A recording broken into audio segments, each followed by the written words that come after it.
certain extreme situations, the law is inadequate. In order to shame its inadequacy, it is necessary to act outside the law, to pursue natural justice. This is not vengeance. Revenge is not a valid motive, it's an emotional response. No, not vengeance. Punishment. Tonight we have a chance to say, yeah, you're right. We're too extreme, we're too wild, we're too out of control, we're too full of our own shit.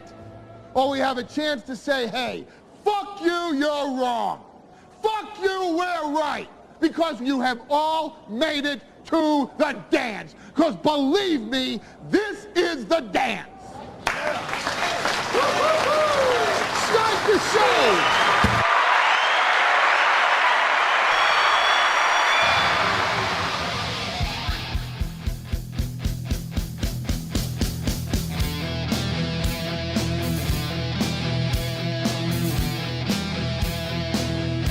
Hey, everybody. Welcome to the show. Steel Toe is back, baby. My hair's not. SP was going through old pictures of me from years back with my oldest. And I was happy to see in the photos that my hairline has been this bad for a while. I don't like this idea that my hairline's getting bad. It's been bad, bro. It's been bad.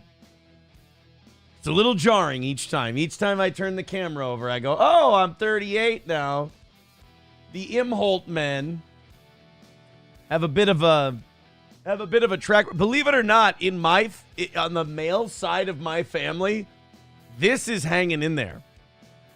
Like, by the time my dad was 38 or so, he had this. Like, you see how I still have hair, like, on top here and all this? He had, like, this thing. This little strip here. Almost like a bad mohawk. So, as far as the Imholt men go, like, I'm upper third, I'd say. But it's still when you turn the camera on, it's a bit jarring to see the hair the way it is. Welcome to the show, the first one of 2025. We made it.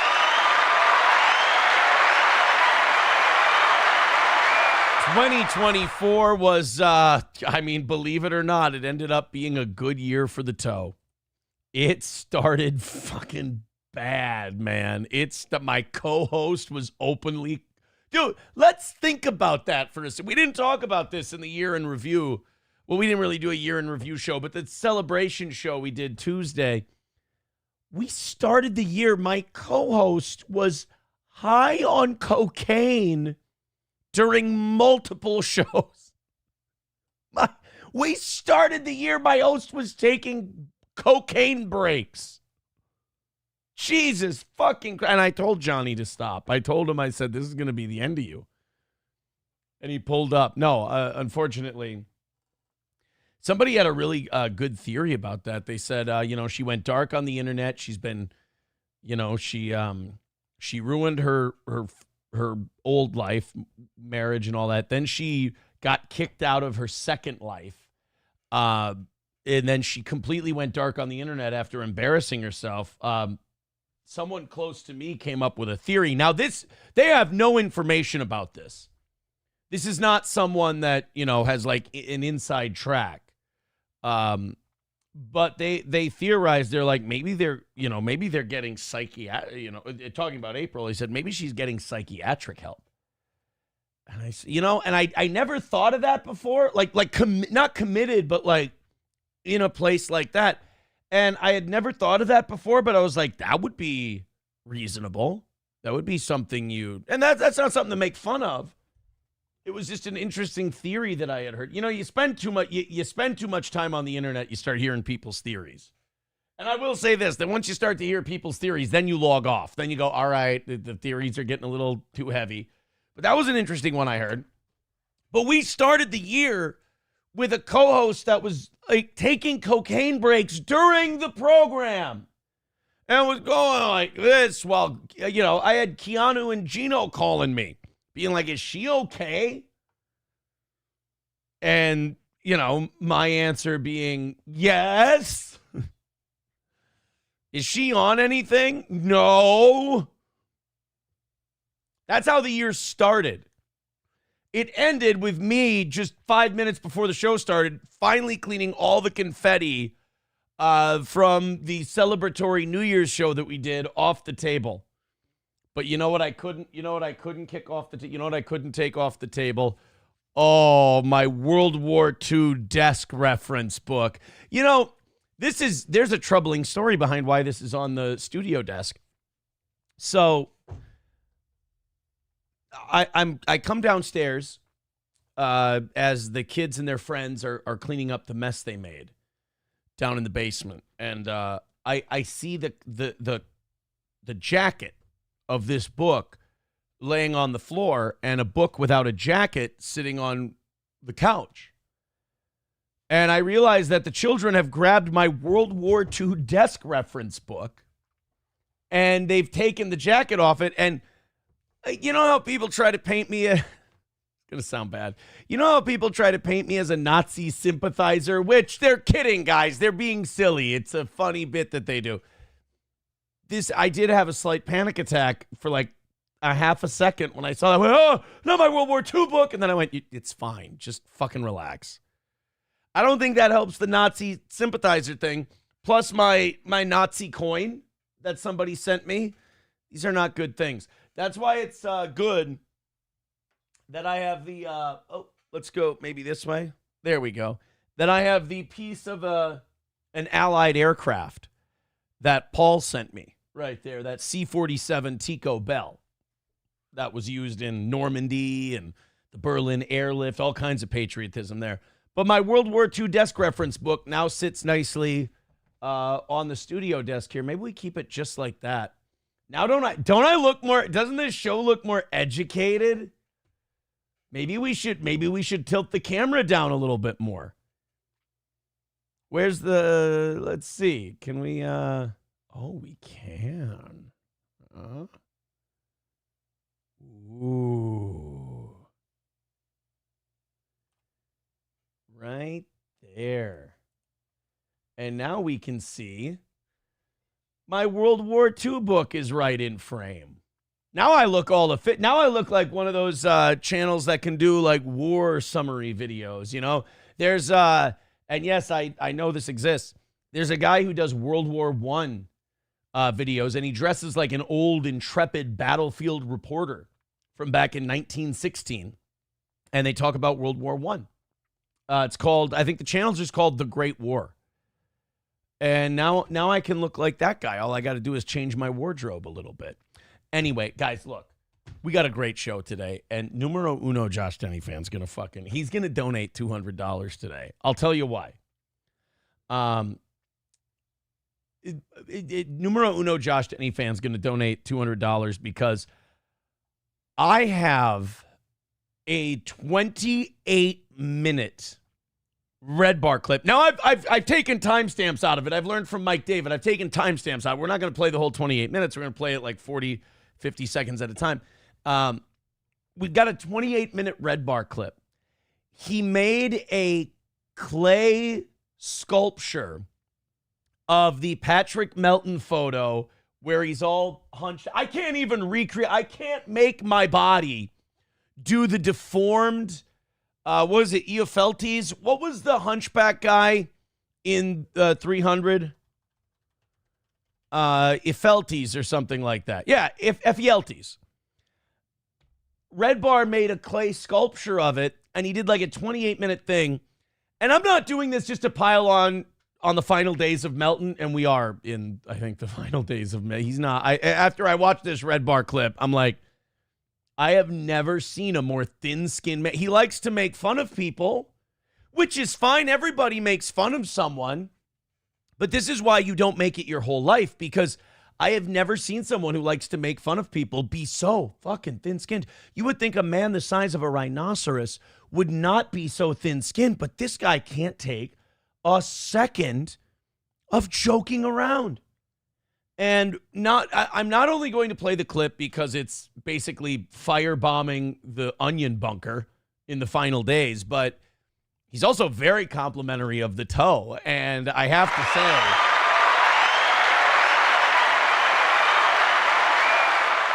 hearing Mike, you know what? Hearing Mike David be kind to the toe again makes me a Red Bar fan anew. In fact, numero uno, Josh Denny fan. Oh, that's right. I have to tweet out a picture of it. I'll tweet out a picture after the show. I reinstated my Scars Club. I'm back on the Red Bar bandwagon, and I can't wait to finish the New Year's show. But we do have a clip, and I'm going to monetize the clip by saying when we hit the goal, we'll go through the Red Bar Steel Toe Melton clip. And Mike David made a clay sculpture of Patrick Melton. And that, again, I can't make my body be as deformed as his natural sitting position, which is a weird hump in the middle of his back. As a matter of fact, FELT's hump is not as bad as Melton because his is more up near the shoulders. Melton's is like in the middle of the back, like he's got a weird protruding disc, and then that juts out. And then where his shoulders should be, there's like a shelf. There's nothing there. They're missing. His shoulders are missing. His shoulders are in where his tits should be. His tits are where his stomach should be. And his stomach is covering his dick, his genitals. He has no dick. He has no balls. It's all just covered up. And it's caused like an atrophy sort of thing. He's the most oddly shaped man there is. And then you could take like toothpicks and stick them in the sides and on the bottom for arms and legs. And Mike David made a clay sculpture of this. It looks like a combination of FELTs and like a whale. Like, you know, when a humpback whale, its navigation gets fucked up and it ends up on the shore, and you can tell it tried to struggle back in the water and it ended in a really kind of unfortunate positioning. It really, the attention to detail that Red Bar had on the sculpture. And before Melton flips out and is mad about Red Bar's sculpture, I will say this: the sculpture makes Melton look better than the actual picture. He should be thanking Mike David. If Patrick Melton doesn't thank Red Bar for that sculpture, he's a fucking dick. Because Mike made him look reasonable. The sculpture actually makes Patrick just look kind of sleepy and lazy rather than what he is, which is a deformed oddity, a circus freak, a sideshow element. So Red Bar actually did him a favor. For some reason, though, I don't think he's gonna see it that way. All right, let's get to you guys, and then we'll continue on with today's show. Once we hit the goal, we're doing that Red Bar clip. We are doing the Red Bar clip once we know. So yes, still shameless monetization in 2025. Numero uno, Josh Denny fan with $2 says, Nazi sympathizer, they downgraded you because of the gay stuff. Oh, I was just a Nazi before. Oh. Honky with $2 says, Knicks 2024 in 4 parts. A, foursome gone wrong. A, 4th month named woman, you can say April, helps in the ruin. 4th child test positive for coke. Now a 4 closure. Oh, that's dirty. That's dirty. By the way, I have a confession to make. I believe that's the title of today's episode. I do have a confession to make in a little bit here, and I will make that confession. It's going to be very difficult. I've been thinking about it for a while now, ever since I heard the foreclosure news. I know I kind of smiled. I saw Chad do a clip. You know, Chad's got to have a little bit better sense of humor. Zumach's got to work on that sense of humor, kind of like Melton does, because Chad sometimes starts to work himself into a shoot. I think the Chad pro wrestling character is good, but he works himself up into a shoot where he starts feeling it. And it's like, calm down, dude. You're embarrassing yourself. Like, he was watching my clip, and I think Chad kind of takes Kevin's positions and makes them his own. because he's watching me do a great job with the foreclosure thing. I mean, that clip is top of the line. And Chad's like, you're taking forever. You're just taking too long. Why do you take? And Kevin's like, I watched it, Steel Toe. I don't know if I believe Steel Toe. First of all, Kevin, fuck off. You don't believe Steel Toe. I haven't fucking missed yet. Kevin's another one who hasn't been paying close enough attention. Kevin's another one who's letting his bias cloud his judgment, which is usually sharp. But he's letting his bias against me cloud his judgment. Kevin, I ain't fucking missed yet. Not only should you not doubt the news I give you, you should make me the news source. If I say it, it's fucking gospel, take it to the bank. If you bet on every revelation I've come out with, you'd be fucking wealthy. I could have knocked out all my goals if I'd have bet on the revelations, but that'd be insider trading. And Kevin and Chad say the same thing, magically. Steel Toe goes on for like 10 minutes about this topic. Why is he going on so long? 10 minutes? Motherfucker, you ever do a talk show? I thought you were a talk show host. You gotta, let things breathe. You gotta talk about them. Don't you have thoughts? Don't you have opinions? What do you want to do, 2 minutes on a topic? That's rip and read. Let the Associated Press handle that shit. 2 minutes on a topic, you're just reading the article. You know when like Stalin and those guys do 2-minute clips, I skip them? Like I even want long form out of the people I watch. 2 minutes? You're going to give me 2 minutes on a topic? You're giving me nothing. I'm just going to get blah, blah, blah, blah, blah, blah, blah, blah, blah. Okay, I could have read that on a message board. That would have been easy enough. You got to go long form, boys. You got to weave a tapestry. And then who knows, maybe a riff comes out of it, a bit, something like that. I'm teaching these motherfuckers how to do their jobs, for God's sake. So Chad's got to work on that. Chad also needs to work on his guy references. Because I saw a clip of Chad and he was embarrassing himself. He was talking about my foreclosure coverage, which again, all he should say is thank you, Mr. Toe. This was great. I referenced an Alexander Usyk clip that we play and reference on the show. And then Chad goes, hey, like anybody knows who that is. And then he takes a break from covering the clip to complain that I do too many obscure references. Chad, if you're not doing obscure references, you're doing hack references. Don't do hack references. And also, it's not obscure, Chad. You got to work on your guy shit. Alexander Usyk is only the undisputed heavyweight champion of the world. I mean, Jesus Christ. Who's that? Nobody knows who that is. Oh, Chad, it's like the guyest guy in the guy world.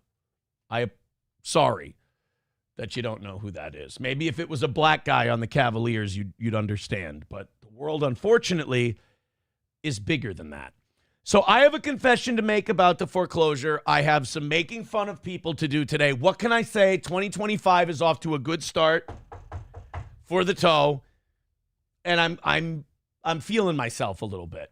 Numero uno Josh Denny fan with another $2 says, Toe back in obeyment? Another win for the Toe. Is it?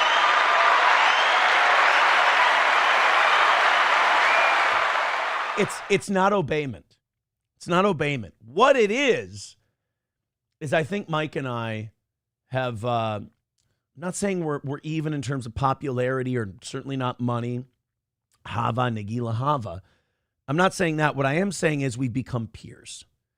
Mike and I have become peers. Piers watches the Toe. He gets some ideas. I watch Red Bar. I get some ideas. We're peers. We run in the same circles, Mike and I. Numero uno, Josh Denny fan with $2 says, Toe got a little fire back in his belly this morning. Let the hate flow through you directly at Chad Zumach. I do not have hate in my heart for Chad Zumach. I just think he needs to work on some things. This is a first mic talking to a third mic. I'm just trying to help out. I think a lot of his coverage of this stuff is great. I think a lot of this coverage is fantastic. I think sometimes it gets a little cringe from him because he starts to take this shit really seriously. Like I've listened, like, you know me, I think the John stuff is retarded and anyone who covers anything John related is fucking dumb. I think sometimes he gets a little too heavy into that and he sounds like an idiot. But when he's just goofing and having fun and upsetting people with that shit-eating grin on his face, I think that's his element.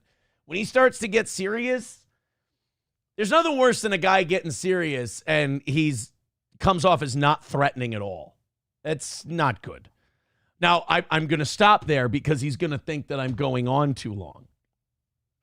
Goldsteiner, he's mad. Goldsteiner's upset. He says, Red Bar called you a fool last week. He made fun of you for 20 minutes. Right. And I've made fun of Red Bar before. That's what happens when you're peers. You know, you take friendly shots at each other. You know what it is, Goldsteiner? It's Dean Martin and Don Rickles. You know? We're just a couple of guys at the Friars Club roasting one another. That's all it is. Goldsteiner is a Melton fan, and I don't think that he likes that he decided to take his position in the bunker. Because, you know, when 2024 started, all these Melton guys were like, we're going to get the toe. And, you know, we said from the beginning, you're not going to. You know, I've made you a show. I've made you a business. I've given you everything you have. And this is going to flame out because you're fragile. And everything I said came true. And he's fallen harder than I even thought he would. And it's all because he just exposed his personality. Now he's doxing fans because they're not being fans enough. And then Pat Dixon revealed that you can find out who contributed to that super tip system that Melton had. This is interesting because Chad has revealed that Melton doxes fans who are not being fans enough. So he can turn on you at any time. And also through his donation system, he has your information. Do with that what you will. That is not a position I'd like to be in. That's for sure. Yeah. Honky says Goldsteiner's offensive failed in Berlin. Yeah. Sorry, Melton. Goldsteiner's column is not going to make it. He's not coming.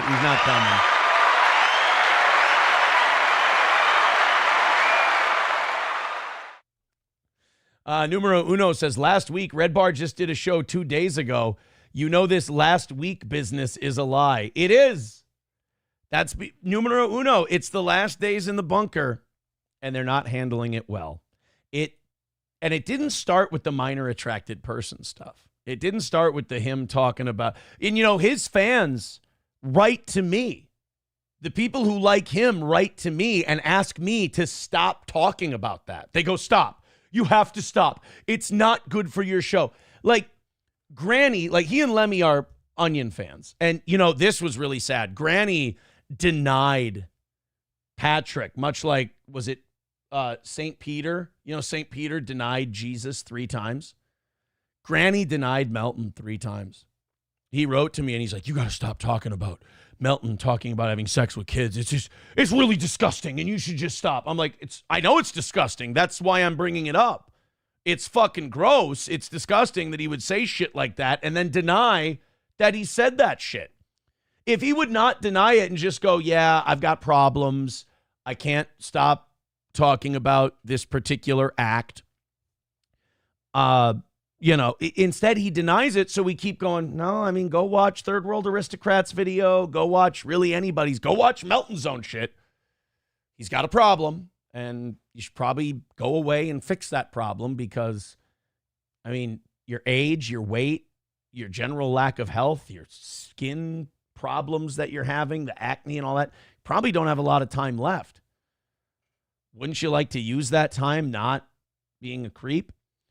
But Granny wrote to me, and I was like, dude, you're doing a bad job of defending your boy right now. Like, this is a bad look. You shouldn't be writing to me on his behalf, asking me to stop because it's bothering him. And Granny goes, I'm not a Melton guy. I don't even watch him. I've never watched him. I don't like him. I'm like, bro, your chick is a mod for him. You got to stop. No. You have to stop. No. I'm just trying to come to you as a friend. And I'm like, dude, I hung out with Nick Rekieta for 6 months. I know how this gaslighting shit works, okay? You're an amateur.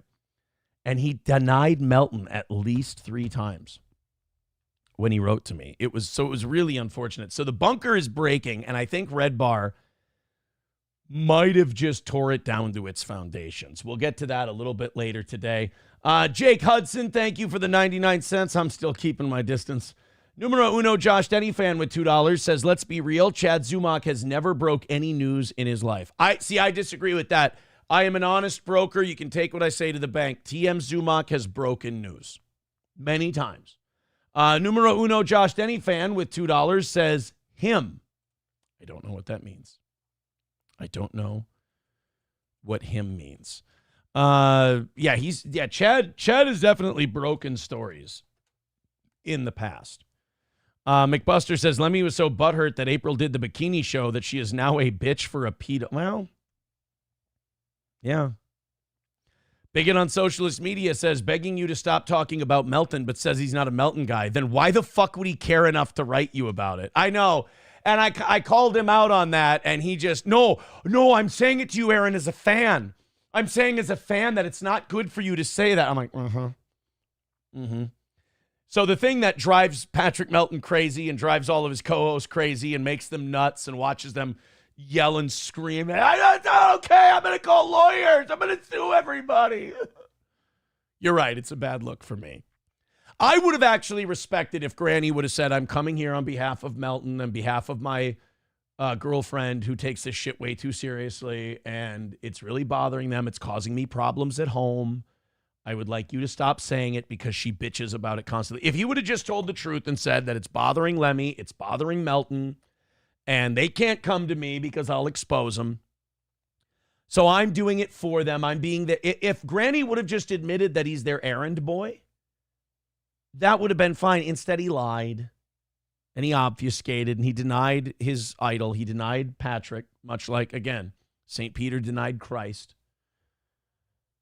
It was really unfortunate. And you hate to see it. Again, this is not me gloating. I hate to see this kind of dysfunction, this kind of backbiting. It's really terrible. It's really terrible. And I'm not enjoying it in the least. I promise. So, we got the red bar clip coming. I've got a confession to make a little bit later. We got to talk about this terrorist attack. We've got to talk, you say the terrorist attack, and now you're going, which one? Which terrorist attack are we talking about? We got to talk about the New Orleans one and the Las Vegas one. I thought it was very funny that after that Cybertruck terrorist attack, did anyone else see, numero uno Josh Denny fan has to take a victory lap on a lot of things because, I don't know if numero uno saw this, but Elon Musk, the Cybertruck that blew up outside of Trump's hotel in Las Vegas, the first thing Elon Musk had to do was go on Twitter and let everyone know that it wasn't the Cybertruck's fault. I read that on Twitter and I went, you've got to be fucking kidding me. You've got to be shitting me. This thing happens. One person died. I'm guessing the person in the car. One person died in this whole thing. And then Elon goes on Twitter and he goes, just so everyone knows, totally not the Cybertruck. Tesla is fine. Tesla didn't do this. It's like, hey, buddy.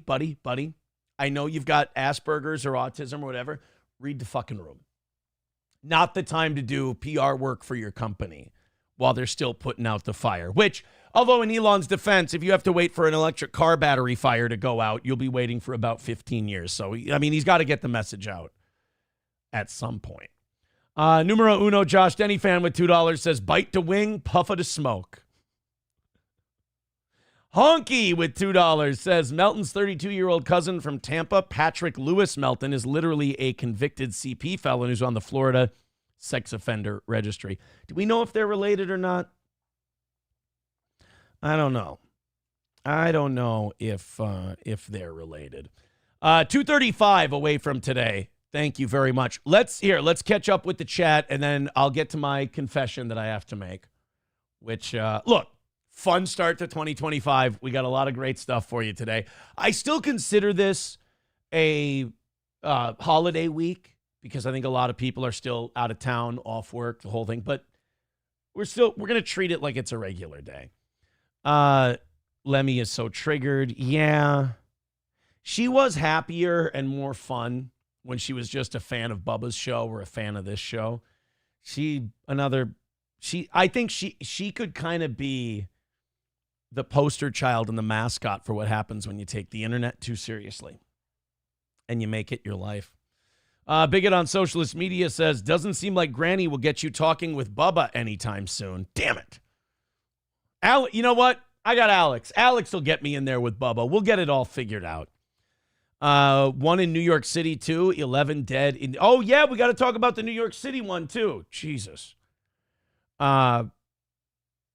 Coltrane says the person that died went up with the truck. The bed and interior were loaded with explosive material. She was on purpose. Yeah, we'll get to that. Aaron, that's because the newspapers were writing headlines that insinuated it was the truck. Yeah, well, okay, but if you're more American than you are head of Tesla, then wouldn't you actually root for it to be the truck rather than, I'll tell you this, I would rather the Cybertruck had a problem and went up in flames if I'm Elon Musk, rather than somebody with an agenda tried to kill as many people possible with explosives. But my problem is Elon was the CEO of Tesla before he was, a patriot, if you will. Honky says, Lemmy, quote, "Oh my God, April is a victim. How dare she wear a bikini?" Also, Lemmy, April, you're a home-wrecking coke whore. Slay, queen. Yeah, it's just, it's whatever's convenient for the time. Numero uno, Josh Denny fan with $2 says 2 stars. Thank you. Oh, boy. All right, let's get into it. Let's get into this. New guy. New guy is such a steel toe hater that he cannot accept the truth. He goes, it'll be funny when Nick and April can talk about what really happened. They have already. And they've been proven to either confirm what I've said or out and out provably lied. I mean, I don't know. To quote Patrick, new guy, Nick is not a I apologize to Sean. To quote Sean from Potentially Criminal, Nick is not a reliable narrator. I'm sorry. I'm sorry, buddy. Take it from the guy who pays his bills. So let me get to the confession. All right. This is important. I need to cleanse my soul. Speaking of Nick, I know we had a lot of fun about Nick's main home going into foreclosure. And before I go too deep with this, let's just say this. He's not losing his home. People are like, people are rooting for that. They're like, he's going to lose his home. Good. Fuck him. He's not losing his home. He's selling the one. Yeah, he's going to take pretty much every dime he makes off of that house. He's going to have to take to catch up with this current house. And then remember, you still have property taxes and insurance and all that stuff you're still going to have to pay. So you got to pay your lawsuit attorney. You got to pay 3 criminal defense attorneys. You got to keep your lifestyle while making no income. It's going to be tough. I saw somebody on Kiwi Farms had an estimate. They said $8,000 a month for a family of 7. Like, what? That's it? No. Way more than that. Way more. I have 3 kids 50% of the time. And I can tell you that 5 kids 100% of the time, $8,000 a month. It's closer to double that than it is $8,000 a month. It's closer to $16,000 than it is $8,000. I'm not saying it is $16,000 a month. Could be, but it's closer to 12, 13, 14 than it is 8. So I thought that estimate was a little off, but I'm just speaking from personal experience. So this foreclosure business, the confession I have to make is that the foreclosure, when you really look at it, people can blame Nick. People can talk about, what he's stupid. He's a certain kind of rich. He blew through all this money. And, Nick blew through all his money the way pro athletes do. He started spending at the peak of his earnings, thinking that those earnings were going to continue forever. Here's the problem. Nick used other people to get where he is. He used the Shawns. He used all the, legal mindset. He used all these people. He likes to think that he made these people. He didn't. If somebody else would have had the exact same people on their channel doing this stuff, they would have made more money than Nick did. Nick stumbled onto something using people who were smarter and better than him, and he reaped all the benefits. As we saw when Nick tried to make a personality-driven show, it failed, it flopped, and it took him with him. he just stumbled onto something, right place, right time. He changes his lifestyle to fit this new level of income. That new level of income lasts a couple years, but he's still burning through that amount of cash. That's how pro athletes go broke. They don't change the lifestyle when the income changes. So it becomes golden handcuffs. The foreclosure, while people want to blame Nick and his lack of financial literacy, which is fine, that's fair, you're pointing the ugly end of the stick in the wrong direction. The real reason Nick Rekieta is in foreclosure is that his plan was foiled. And his plan was foiled by a dastardly, evil, terrible guy. And that dastardly, evil, terrible guy was me. I can say right now, because this has been bothering me since we were talking about the foreclosure on Tuesday, I am responsible for Nick Rekieta's foreclosure. And I'm busted up over it. I'm emotional over the whole thing. I'm wrought with guilt. I feel terrible. Nobody deserves this. And the fact that I've done this, it will be very difficult for me to sleep. And I can't help but think that people are going to say nasty, terrible, awful things about Nick and how stupid he is and how he doesn't pay his bills and why would you take out a mortgage on a house that's fully paid for? You're the dumbest motherfucker who ever lived.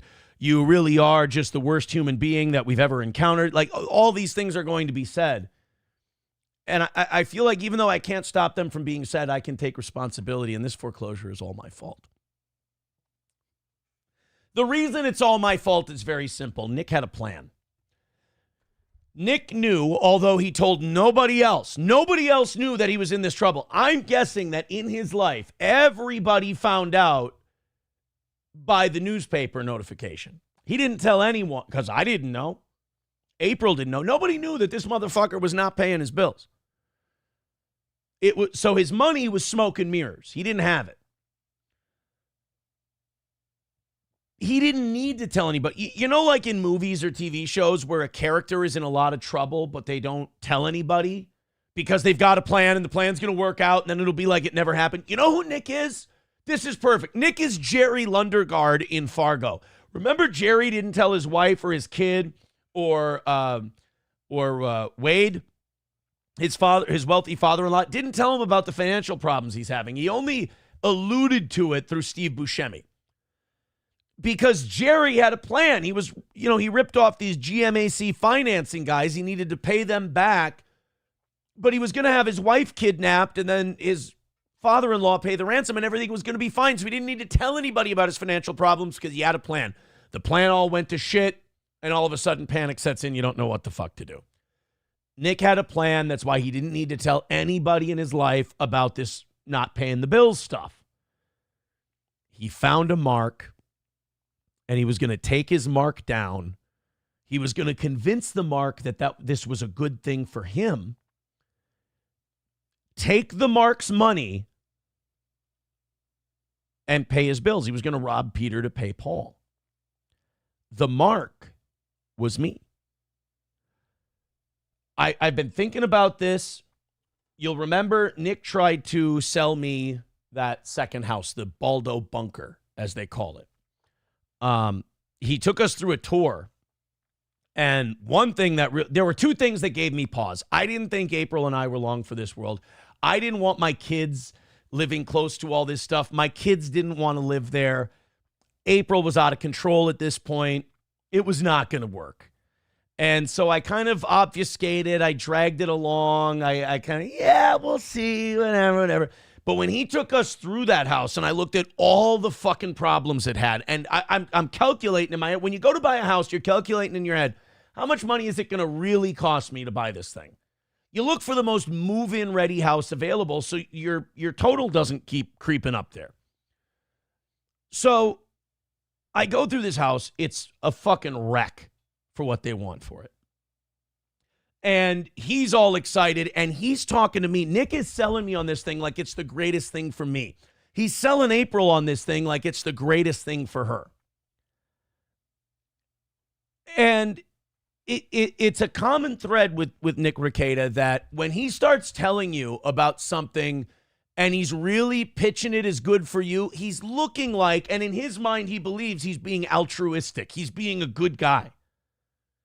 He's not. Every time he does this, he's trying to sell you on something that he really wants that's good for him. It's, a lot of people use Breaking Bad lines when they're talking about Nick because of the drugs and everything. But remember in Breaking Bad when Jesse Pinkman told Walter White, he goes, just for once, say you want this. Somebody ought to scream that to Nick, because Nick tried to sell me on this house like it was I'm giving you such a discount. And I thought about it the other day. The number he came up with specifically, remember, this house was listed on Zillow like $450. And he says to me, he goes, I'll give it to you for $350. We'll do it now. It'll be $350. And he said, we won't do realtors. We'll do FSBO. We'll do for sale by owner. And he goes, we'll avoid all the commissions. We'll avoid all the closing costs. We'll just do it between the two of us. He goes, you can set up a trust and you can be the beneficiary of the trust and you can buy it that way. This motherfucker was trying to limit his financial liability that he would have to put into the sale that he wouldn't be able to extract out of the home because he knew he needed $307,000. So he is, now that I know about the foreclosure, it all makes sense why he was trying to convince me so hard that this was such a good thing for me. No realtors. Isn't that great, Aaron? Won't that be wonderful that there's no realtors involved? $350. I'll give you $100,000 off. I don't care how good of friends you are with somebody. I don't care if it's your fucking parents. Nobody is leaving $100,000 in equity on the table unless there's an unspecified reason. And in this case, there was. He's in hawk up to his fucking eyeballs. And now it makes sense why he's so fucking infuriated with me. I ruined his life. I didn't know it because I was like, he can't be mad that I divorced my wife and got out of that situation. I left, all the fucking women for him. He gets it all. Can't be mad at me for that. I'm out of the way. Hey, the guy who lectured you on drugs told you, hey, please stop giving my wife so much fucking cocaine and booze. Hey, please stop doing so much cocaine. It's fucking crazy. I've sat in a bathroom with you asking you if you're going to fucking die of a heart attack because of how many, the size rails you're ripping. It couldn't be that because that's got to be nice that the fucking goody two-shoes is gone. The foreclosure makes it all make sense now. The reason he's so upset and the reason he can't let me go is because I am at fault for his financial problems. Aaron is the man who killed the Ricada empire in Nick's mind.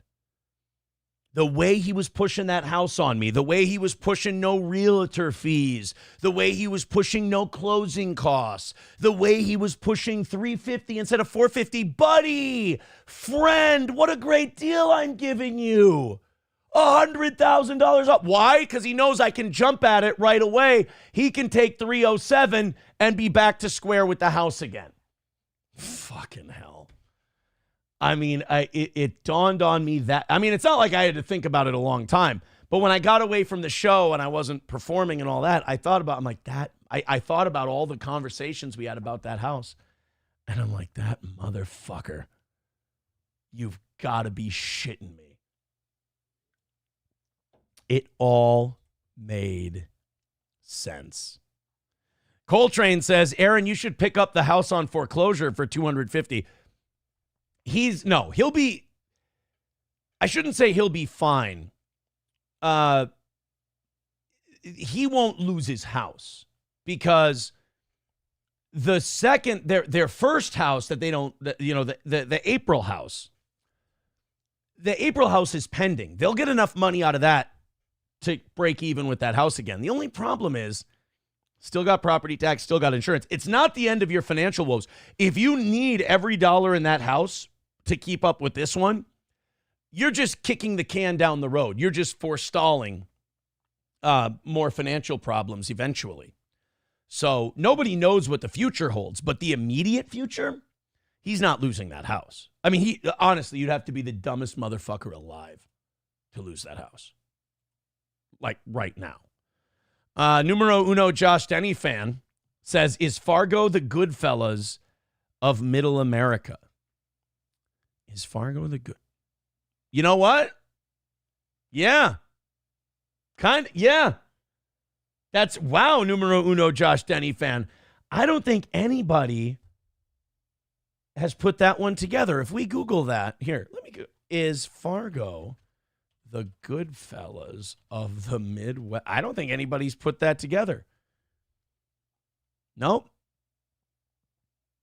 I don't see it. There is some asshole idiot who goes, why is it called Fargo when it takes place in Minnesota? Because they first meet at a bar in Fargo, North Dakota. Come on, guys. Come on. So, look, I got to say, the foreclosure is my fault.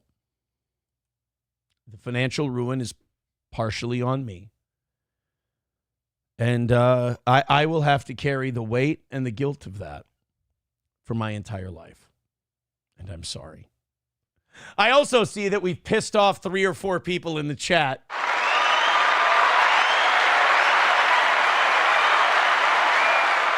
Guys, when are you going to learn that this is the reaction I'm going for? I'm getting out of you exactly what I wanted.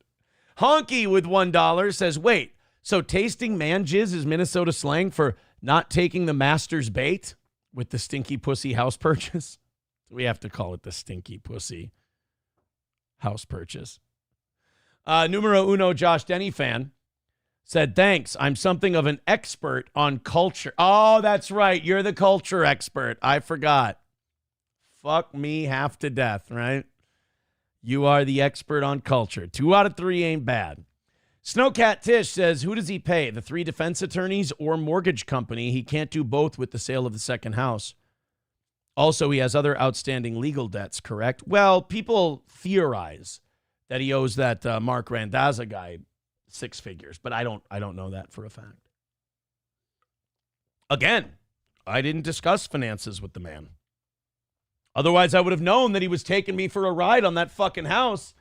And the only reason he was trying to push it on me was because he owed so much on the main one. Oh, boy. All right, guys, let's do some news stuff and all that, because I know I've got that sense. And I know the steel toe OGs are like, all right, Aaron, enough. But, you know, one thing, you guys got to give me some grace, because you know that there are a lot of things like sports that I enjoy a lot that you guys don't. And sometimes I just ask you for 30, 40 minutes, indulge me. You know, just humor me for a little bit, and the other 3.5 hours, 4 hours of the show will be everything you've ever wanted. I promise. 2:35 away from today. We've got a smaller one today because you guys were incredible on Tuesday. Let's go ahead and knock that out. Couple bucks at a time. MQ, I don't think you're wrong, but you have to he goes, you may be overthinking this. What gave you that idea? The over-the-top presentation, or the fact that I had a shit-eating grin on my... I don't like to give away I don't like to give away the game, MQ, but I am being a bit of a shit in this segment if you didn't catch on. Oh, man. McBuster says it's hilarious how they try to bite ankles and Aaron just brushes them aside like the perv fanboys they are. I am pretty good at it, I have to admit. Nobody rattles the cages of the Onion crowd quite like Aaron. And you really should worship me. I should be your best friend. I'm the only reason you have a show to watch. If it weren't for me, you'd be fucked. And I've noticed Chad try to hone in on my accomplishments. I like Chad, but Chad's trying really hard to make me call him out for being kind of a dishonest piece of shit. He thinks that Melton only has a show with anybody watching because of him. It's been Steel Toe Buddy. Melton's dead without me. I mean, he could stop talking about you forever. He wouldn't lose any people. He loses his fake hatred of Steel Toe, which he's forced, because it's only because of me that he has any audience. He's stuck, and he hates it. That's why he's so miserable. That's why he's yelling all the time and angry.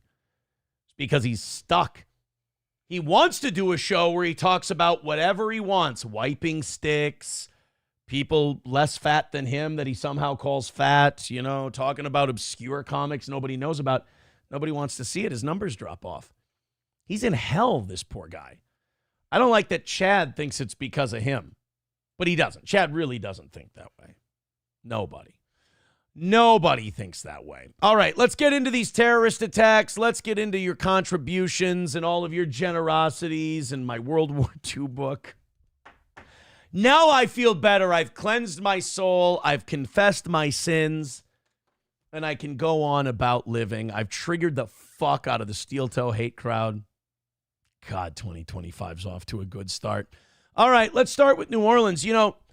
I got to say one thing about the media's coverage about this terrorist attack, this truck attack in New Orleans on early in the morning yesterday, is that they have come out and said a lot of the stuff that I thought they would try to sweep under the rug. I was watching an ABC News report last night, and they said he had an ISIS flag in his truck. His name's Mahmoud Al-Fadaya Al-Fez Al-Shahiri. They're saying, it looks like a terrorist attack. Truck came from the southern border. I mean, they said all the things that I thought they were going to try and sweep under the rug, kind of like when it's a trans mass shooter. They just say the pronoun that they identify as, and they don't say they identify as, they're this, they're that. They just say, oh, yeah, it was a guy, or oh, it was a woman. And they try not to show too many pictures and shit. They didn't do that for this. I think that maybe we've got to start recognizing that maybe Islam isn't the protected class that it used to be in the American media. Maybe they got too many irons in the fire with trans and all that shit that Muslims, they've just kind of left by the wayside because they just came out and said all the ISIS and terrorist stuff. Let's check it out. Some of these places I've been watching the earth cam, so I know that police are staged all throughout to make sure that people are not going into where they're still investigating this morning. Again, I'm working to get more information about those pedestrian-only areas that they're going to be setting up around the Sugar Bowl and the Superdome this afternoon. Oh, now they're talking about, because they had to postpone the football game, the college football playoffs because of this. Because of the investigation and all that. They had to lock down the Superdome. The whole thing. Loyola, Poydras, they already told us that yesterday, that Poydras may not allow cars today, which will be a totally different look than what we're used to when there's a game inside the Superdome. Of course, this is still a very active and fluid situation, and I'm working to get as much information as I can. This is the live clip? Oh, this isn't I hate it. I've talked about this before, how the news will, they'll have a clip, and then when I click on the link the next day, it'll change. They're doing but you know what? I can't be mad about it on this one because shit is kind of still breaking. It's only been 28 hours since this happened. Here we go. First, I want to acknowledge the victims of today's horrific attack. The FBI and our partners are working diligently to investigate and find answers on behalf of the victims, the citizens and residents of Louisiana, and everyone visiting the city. 15 dead, 35 taken to hospital. Has that toll risen? New Orleans death toll. Not get the fuck out of here with quit auto-correcting. 14 hours ago, 2 hours ago. Let's go there. Islamic State killing at least 15, injuring 30. All right, so we're still going with 15 dead, over 30 hospitalized and injured. We'll get to the Tesla thing too, the Cybertruck deal. But this guy, I mean, they moved quick on removing him from the face of the earth. YouTube deleted his account. This guy had an account that had one video, and it was talking about property management, the guy who committed the New Orleans attack. And YouTube was on it right away and just wiped it off the face of the earth. I was surprised they came out with his name as quickly as they did, because usually when it's anything Abu Shudan Budalik, whatever, they'll, ixnay on the Uslam may as soon as something like that happens. But like I said, maybe they're just done covering for Islamic people who do this kind of stuff. So you had this guy killing 15 people in New Orleans. You had something going on in New York yesterday, too. Doesn't seem to be related. And then you've got the Cybertruck thing in Las Vegas. So it was a busy day. The truck that this guy used to plow into all these people in New Orleans came across the southern border, as if Trump needed more ammunition to do what he wants to do as soon as he gets in there. Which, by the way, January 20th, January 19th, he announced he's going to have a big rally in Washington, D.C. Trump's going to have a big rally in Washington, D.C. the day before the inauguration. I understand, but given that the FBI already fucked you once on having one of these rallies in D.C., how much do you want to bet? That's the last day of the Biden administration. How much do you want to bet that shadow government and the FBI and the Secret Service, these people who have tried to kill Trump already or get Trump killed, these people who have already incited the January 6th deal, how much do you want to bet if Trump goes through with this January 19th rally, they're going to try and stir some shit up and make him look bad? I don't know. I know that every time you criticize Trump doing brazen shit like this, you're a pussy and you're a cuck and all this shit. Okay. I don't think it's a good idea. I don't hand these guys the rope they want to use to hang you with. I'm just worried if Trump has any kind of rally the day before the inauguration, why wouldn't you, if you don't want Trump in there and you're in the FBI, why wouldn't you deploy all of your resources to try and incite another January 6th style thing? You're just giving them that opportunity, and I'm not sure it's a good idea.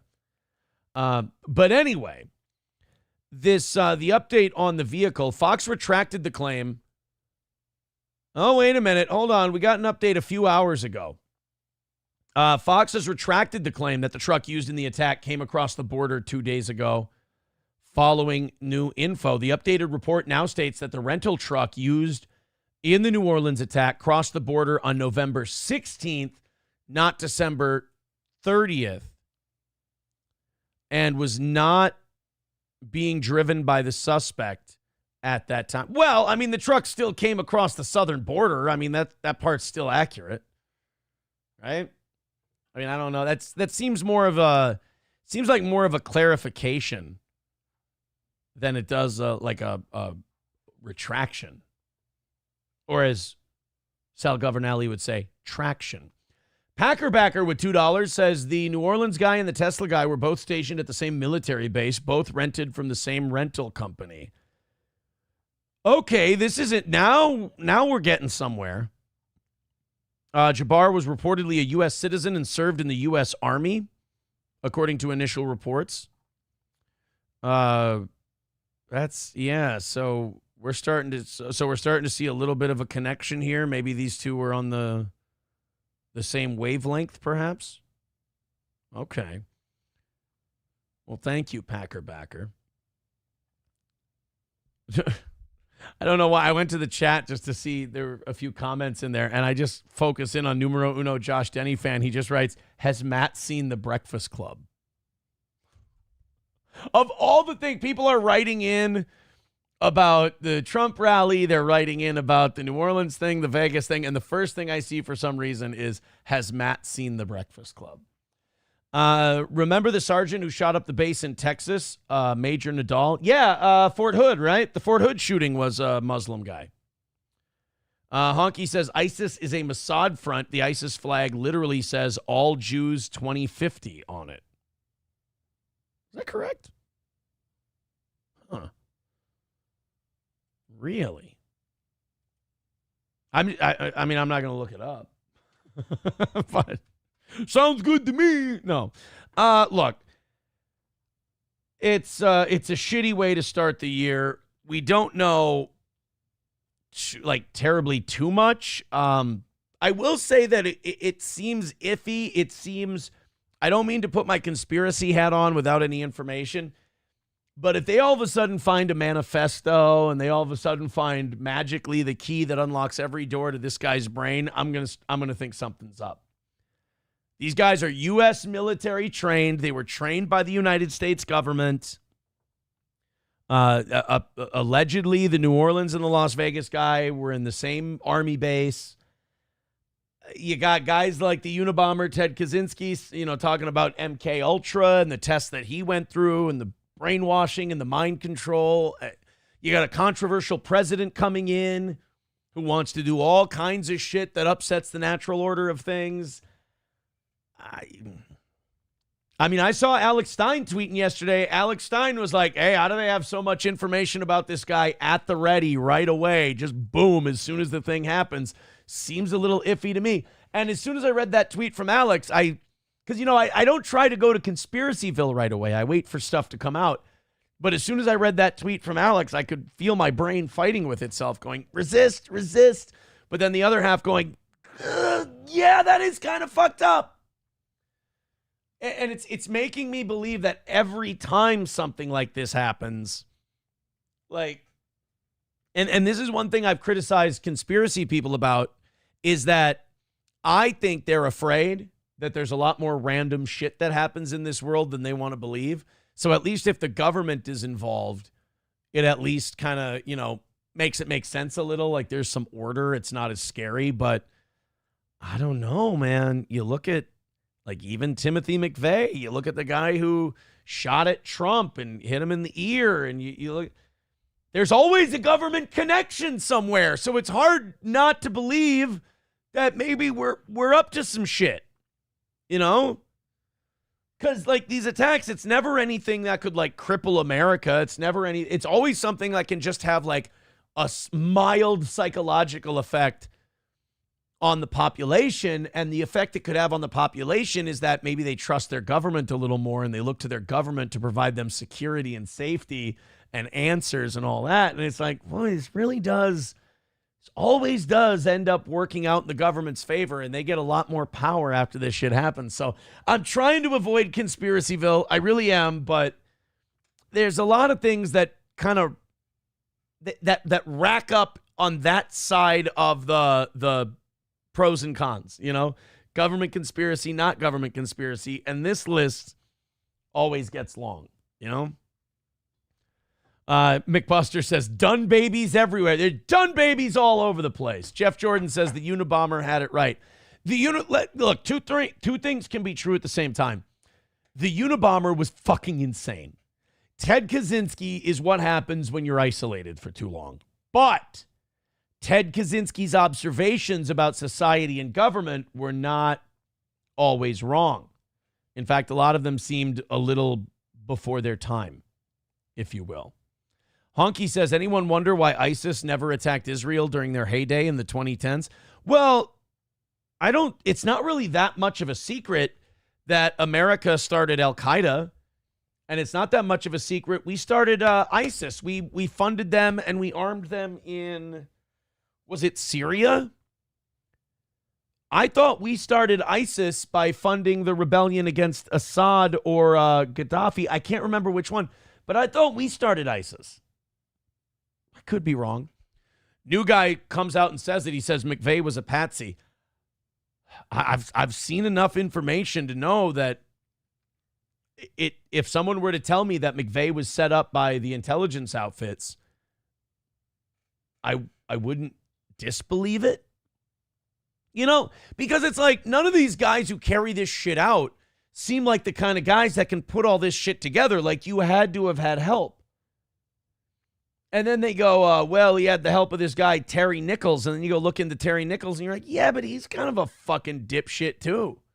They're both kind of yokel dummies.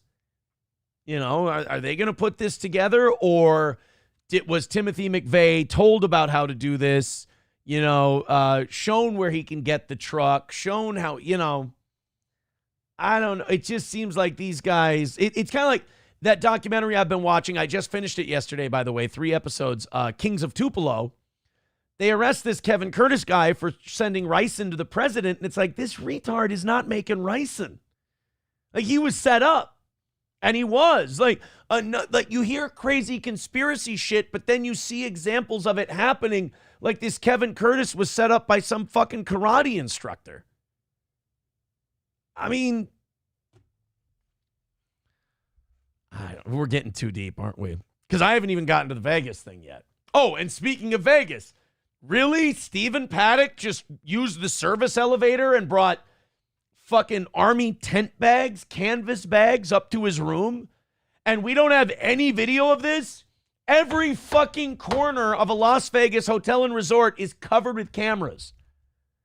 You don't have cameras on the floor his room was in of him bringing bags of ammunition and firearms into his room? Bullshit.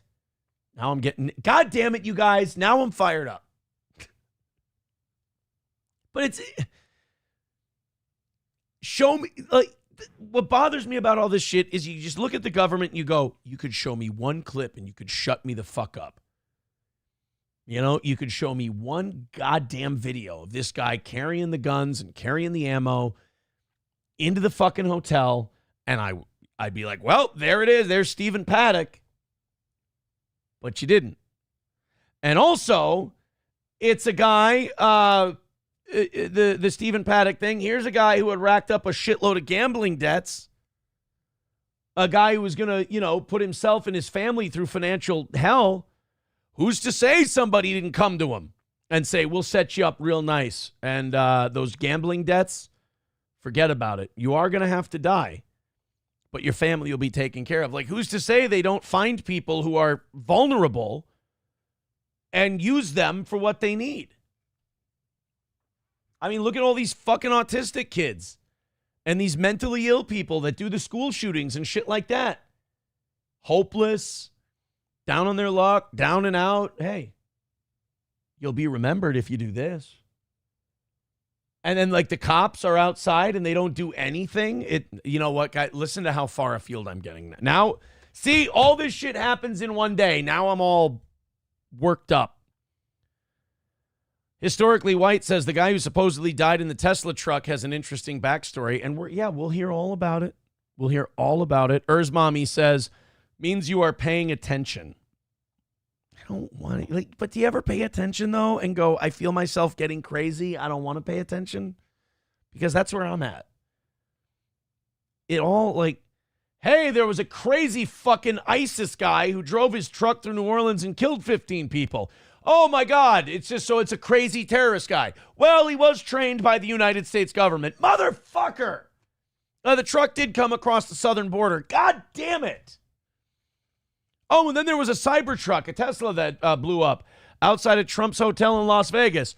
Elon Musk's Tesla company, Donald Trump's hotel. Well, what do we know about the guy who blew up the Cybertruck? Oh, he went to the same army base as the guy who ran over a bunch of people in New Orleans. What are the fucking odds that randomly these two people did something and they just both happened to be trained by the United States government? Timothy McVeigh. Who taught him how to kill? We did. God damn, man. Was Stephen Paddock known as like a really good shot? Because to go from the Mandalay Bay, even if you have really powerful weaponry, to shoot from up on high down into a crowd of people and know how to and be able to kill as many people as he killed, you do have to have some level of firearms proficiency. You can hand someone who's never held a gun before or never trained with a firearm before that same gun, that same ammunition, that same vantage point at Mandalay Bay, and they might not kill 3 people because they don't know what the fuck they're doing. You know, people who have fired firearms a little bit, like I've fired firearms a little bit. I don't criticize movies now when guys are like praying and spraying and they're not hitting anything. You know, people make fun of, like, oh, why can't they hit anything? It's like, dude, I'll give you a fucking gun. We'll go to a range. I'll put you 10, 15 yards away from a target, and you'll be like, motherfucker, why can't I hit that thing? It's not that easy. But if you're trained by the United States government, sometimes it is that easy. Oh, by the way, Matt texted me. He said, I have seen The Breakfast Club, but it has been many years since I last watched it. There you go. Matt's seen The Breakfast Club.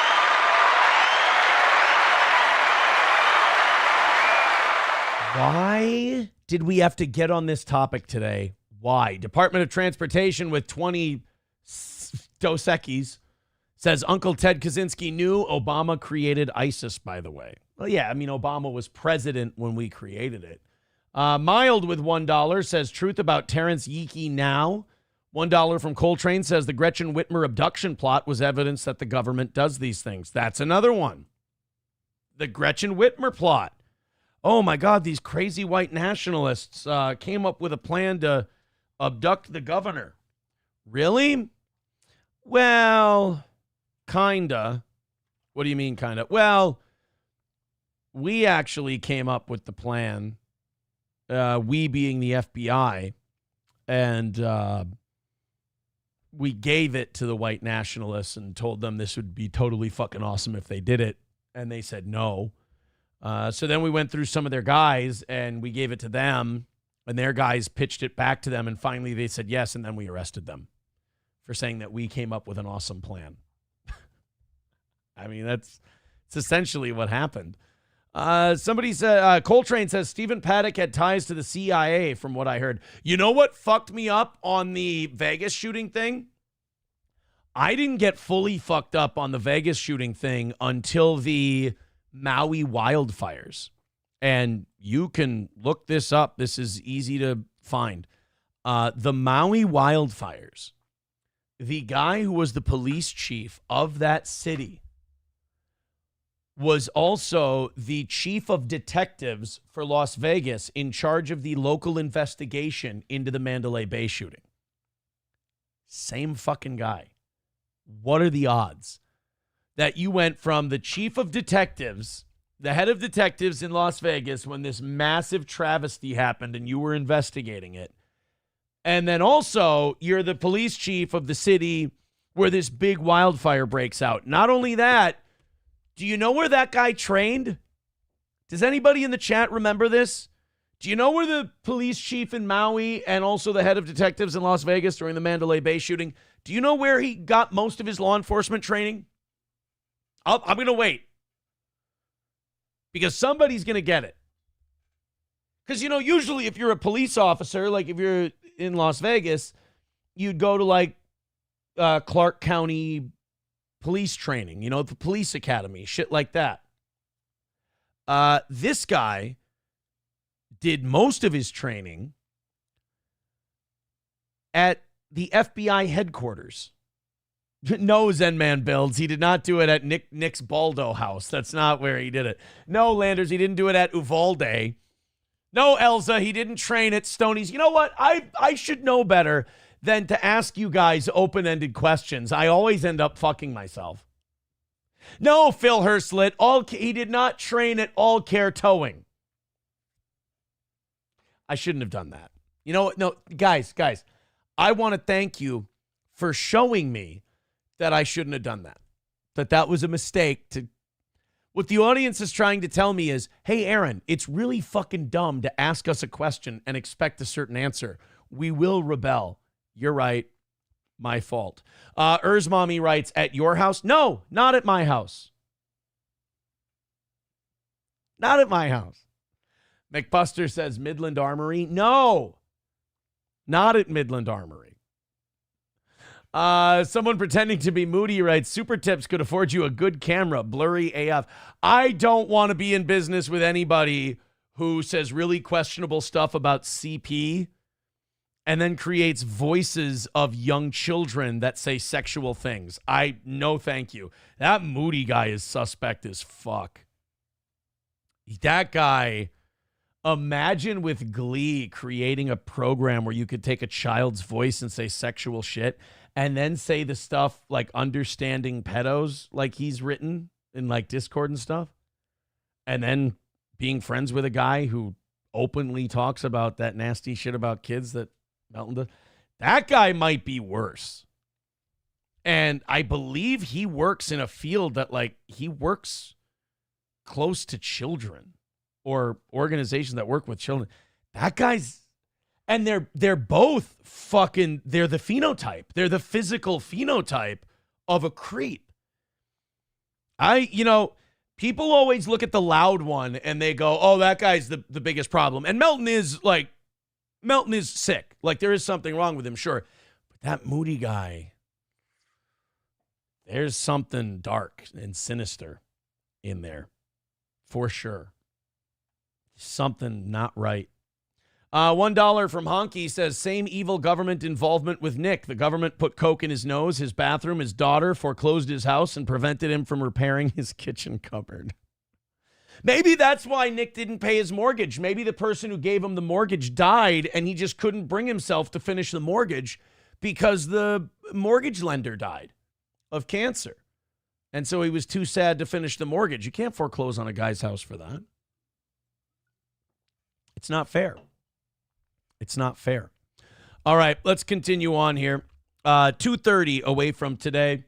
Chris in the PayPal, Chris in the Streamlabs, Chris in the Venmo. Throw a couple of bucks in.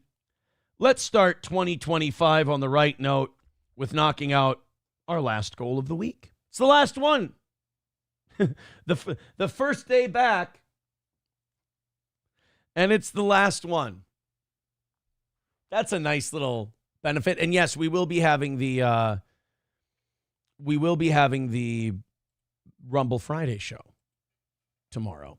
All right, let's get into the Las Vegas Cybertruck deal. Boy, I tell you what, the terrorist who decided to start an electric car on fire, as far as like small-time terrorist ideas go, kind of low-key brilliant, as those fucking lithium-ion batteries do not go out.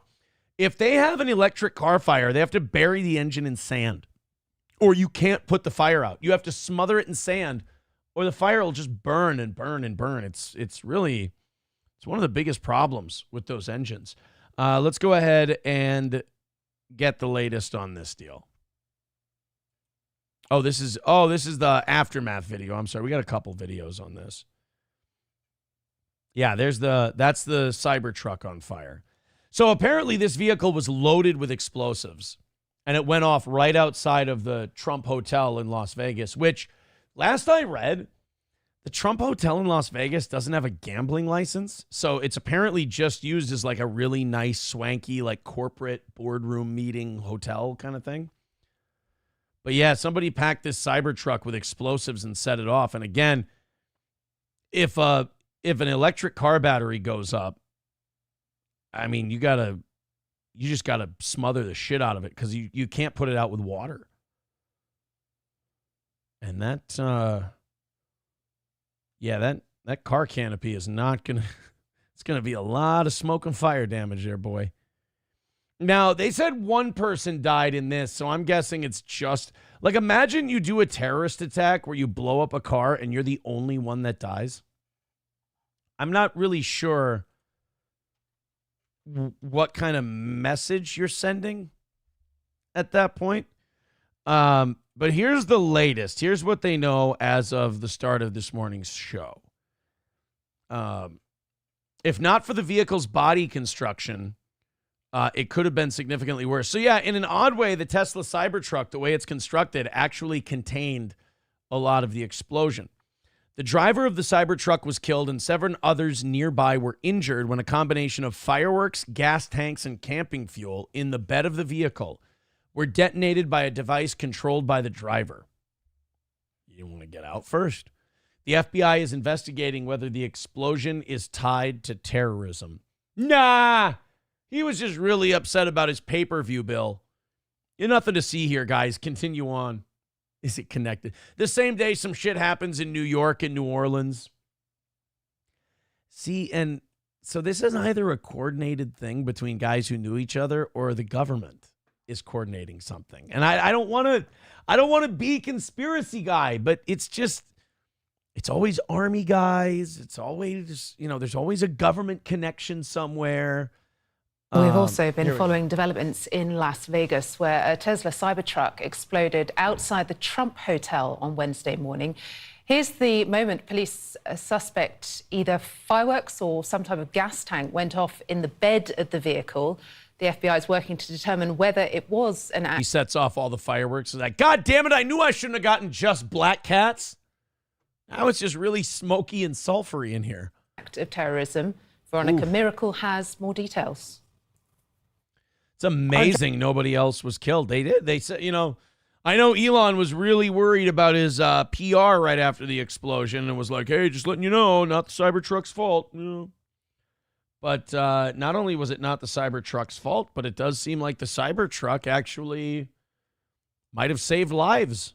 John Miller is telling us he has spoken to multiple law enforcement officials who say that the driver of the Cybertruck has a military background. Now, law enforcement officials say they know the name of this driver who died in the explosion, but they are not going to be releasing the identity of that driver until they notify the next. We can't release two Mahmoud Abdul Raufs in the same day. You know, the one's jarring enough. We got to let Twitter, we got to let Twitter get the word sand N out there as often as they can on the first one before we release the name on the second one. Of kin. We understand that this driver was in Las Vegas for about an hour driving around the strip before pulling up to Trump Tower before that explosion happened. No fucking balls. He was just nervous. Like, do I want to do this? Am I sure? Maybe I should go to stage door, grab a drink, loosen up a little bit. And authorities say the driver rented the Cybertruck in Colorado via the Turo app before driving down to Las Vegas. Video released by law enforcement. Cheap fucker didn't even buy the thing. The motherfucker was a rental. He blew up someone else's shit. Shows explosives that were contained inside the truck, which included fireworks, gas tanks, and camping fuel, and all of that was connected to a detonation system that was controlled by the driver. And the sheriff pointed out, which is really incredible, how the Cybertruck actually contained the explosion. The way that it was built forced the explosion to go. Elon Musk is on with his marketing team right now. He's like, is it tasteless and too soon to make a commercial about how we save lives in explosions, or probably keep that one under our hat for a while, huh? Good point. Upwards instead of outwards, which meant that the glass from Trump Tower was not broken, and 7 people nearby were injured, but with minor injuries. All of them are okay. They've all been released from the hospital. The driver did die, and Las Vegas police believe that this was an isolated incident. They are not yet willing to say if this was, in fact, connected to what happened in New Orleans, but it is quite unusual that both the drivers in these incidents rented their cars from Turo. We do have a... So they both rented their cars from Turo. They both served in the military. Some are saying that they were in the same base and they knew each other. Yeah. Hey, media, maybe if you gave us the guy's name, we might be able to know if this might have been connected.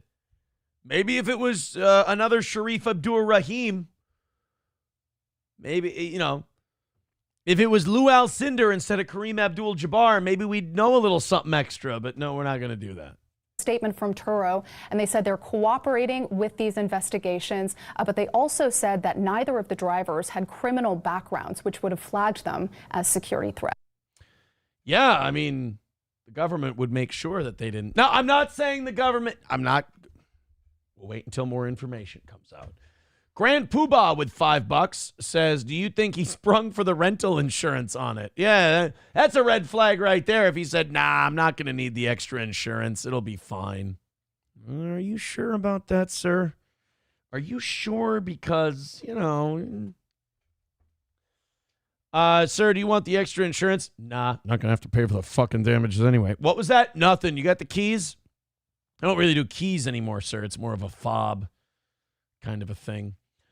Professor Tie-Dye with $1 says, you are missing it. They put the mortgage on the wrong house. Nick is selling the bunker to get rid of that house and mortgage, but Big Bank put the mortgage on the main house. It's all big banks. It's all the big bank's fault. Coltrane with $1 says, did we ever find that nuclear material and figure out what the drones were about? All this made it disappear. I haven't heard anything about the drones in a couple of weeks now. Nothing about the drones.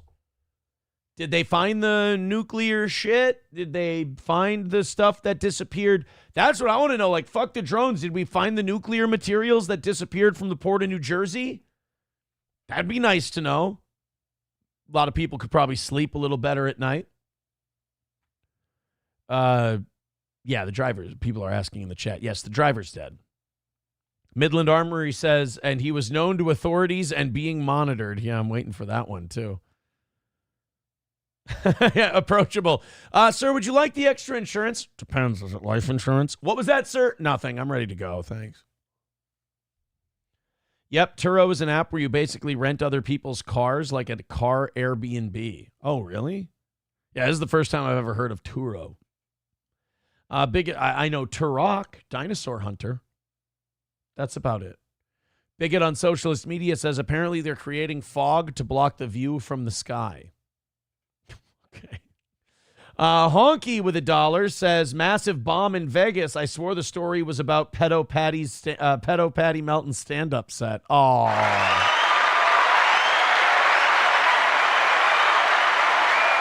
Play a clip of me bombing. Play a clip of me bombing. I don't bomb. Play a clip. There's too many of them. That's the problem. He's got you there. I mean, play a clip. Which one do I pick? The one where you run off stage crying? And then you bully the guy online? You harass him for months and months on end? Because you didn't do your job? So he's like, fuck you, I'm not paying you. You ran off stage crying like a bitch because they heckled you. Why did you pay me? Because you suck at your job, bro. All right, we got, what are we, 220? 225 away from today. Let's jump in. Let's gift some, gift some subscriptions, gift some subs on Rumble. Rumble lets you do that now. They let you gift the subs. That's a cool one. Or PayPal, Venmo, Streamlabs. We appreciate it. Let's get that thing down to 0 and call it another win for the toe. Remember, we now have a $10 drop, and guess who gets to test that? Michael with $10 says, christen the PayPal my ass. $10 from Michael. Thank you, Mike.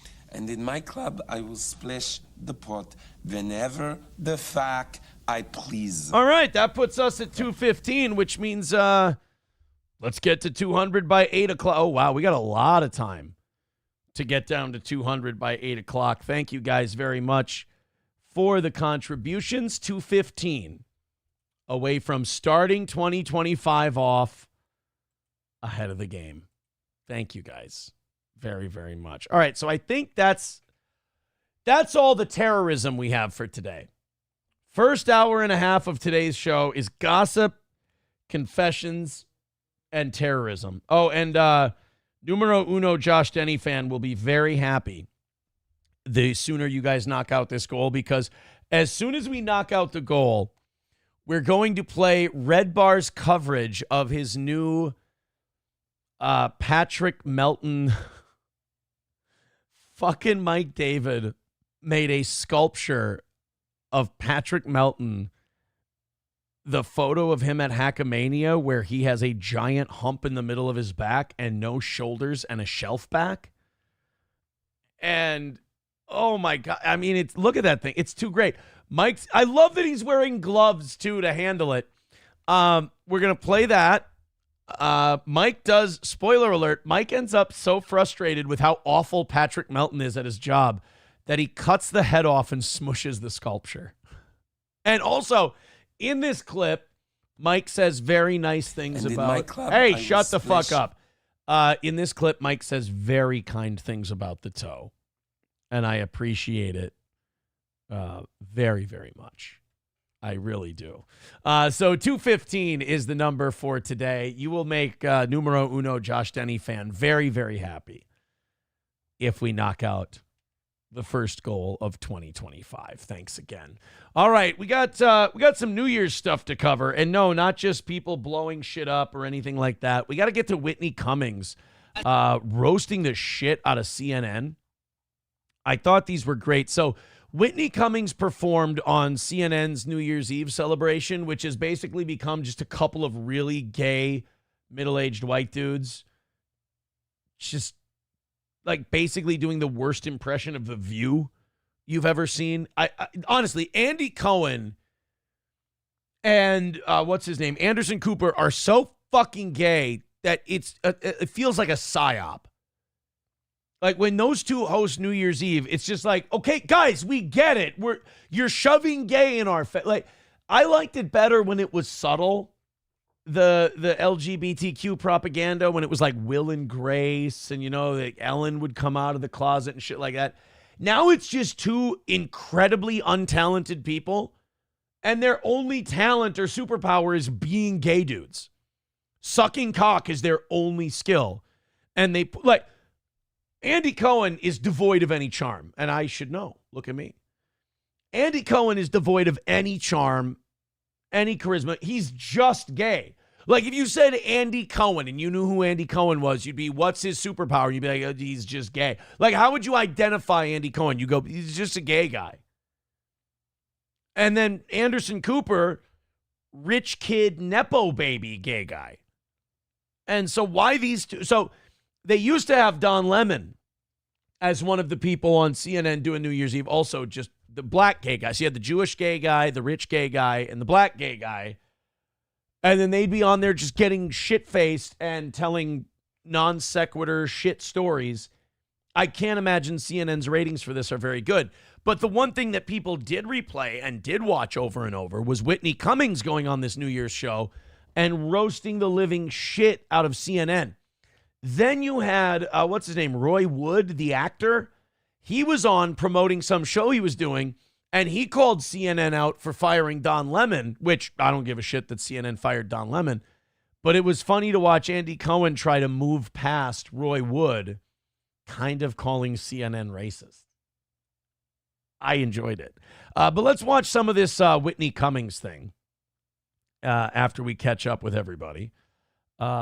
Professor Tie-Dye with $1 says, in theory, who would win? A mid/heavyweight small-town boxer with man boobs or an undertrained sumo wrestler with a greasy skin condition? Well, judging by how many times I've offered Melton very specific ways we could make a fight happen after he cocks off about it and how many times he's denied it, I would, not only beat but hurt Patrick Melton. I'd make a show of it. I'd carry him for a while. It's a heavyweight to carry. But I would have to carry him just to give people their money's worth.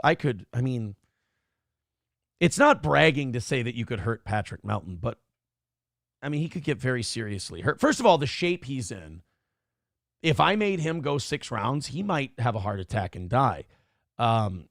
But him boxing is a terrible idea. I would do it if he's going to keep cocking off about it, but he never would. Not in a million years. Mommy with $30 says nothing to rant about, really, but here's a bit of money. Wow, $30. Thank you very, very much. Let's give her the $20. Well, we take 20 of that. That's going to bring us under 200 before 8 o'clock. Guys, it's 7:30 and we're already under 200. Thank you. Thank you so much. Can we get under 150 by 8 o'clock? I'll reach. Let's do it. Let's go ahead and read some of these texts coming in. Hitler Diff writes in. Hitler Diff says, Hitler Diff thinks he trained in your mom's and your mouth. Both. That's nice. This person says, have you seen any of the history videos from Mark Felton?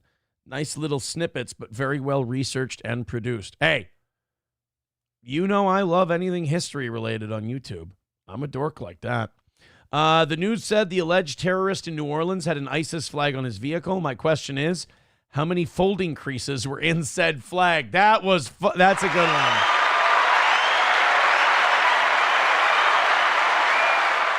You know what? That's a good one. I would like to see that ISIS flag and see, because every time that the government tells us there was some neo-Nazi rally, it's always some freshly opened flag that still has the fold creases in it. And guys just in balaclavas that will not take them off. Those feds, those white supremacists that go to those rallies, they're like Rey Mysterio Jr. with their balaclavas. It's a dishonor to take that off. Numero uno Josh Denny fan with $2 says Whitney Cummings took her whole segment from Twitter, her IG viewers, and her crowds on tour. She didn't tell jokes, just said stuff to make MAGA hoot and clap. She's more hacked than ever. Well, she needs a new grift. It's not like it's Whitney Cummings Day anymore, so maybe she needs to turn to the right. She saw what it did for Rogan. Honky with $1 says Melton initially agreed to boxing, but when he heard 10 round and swore he was going to a plump kid. Jesus. Oh, boy. Coltrane says that growing clip fucking kills me every time. Well, every time someone throws in $20. So this is our $10 one. And in my club, I will splash the pot whenever the fuck I please. And then we have our $20 one, this one. And if you don't think I'm big enough, brother, then you... That, of course, we saw it. Here is our $50 drop. We want the gold, sucker. Hulk Hogan, we coming for you, nigga. And then, of course, for $100, I have actually taken the Ric Flair one out, and I kept the Forrest Gump New Year's Eve one.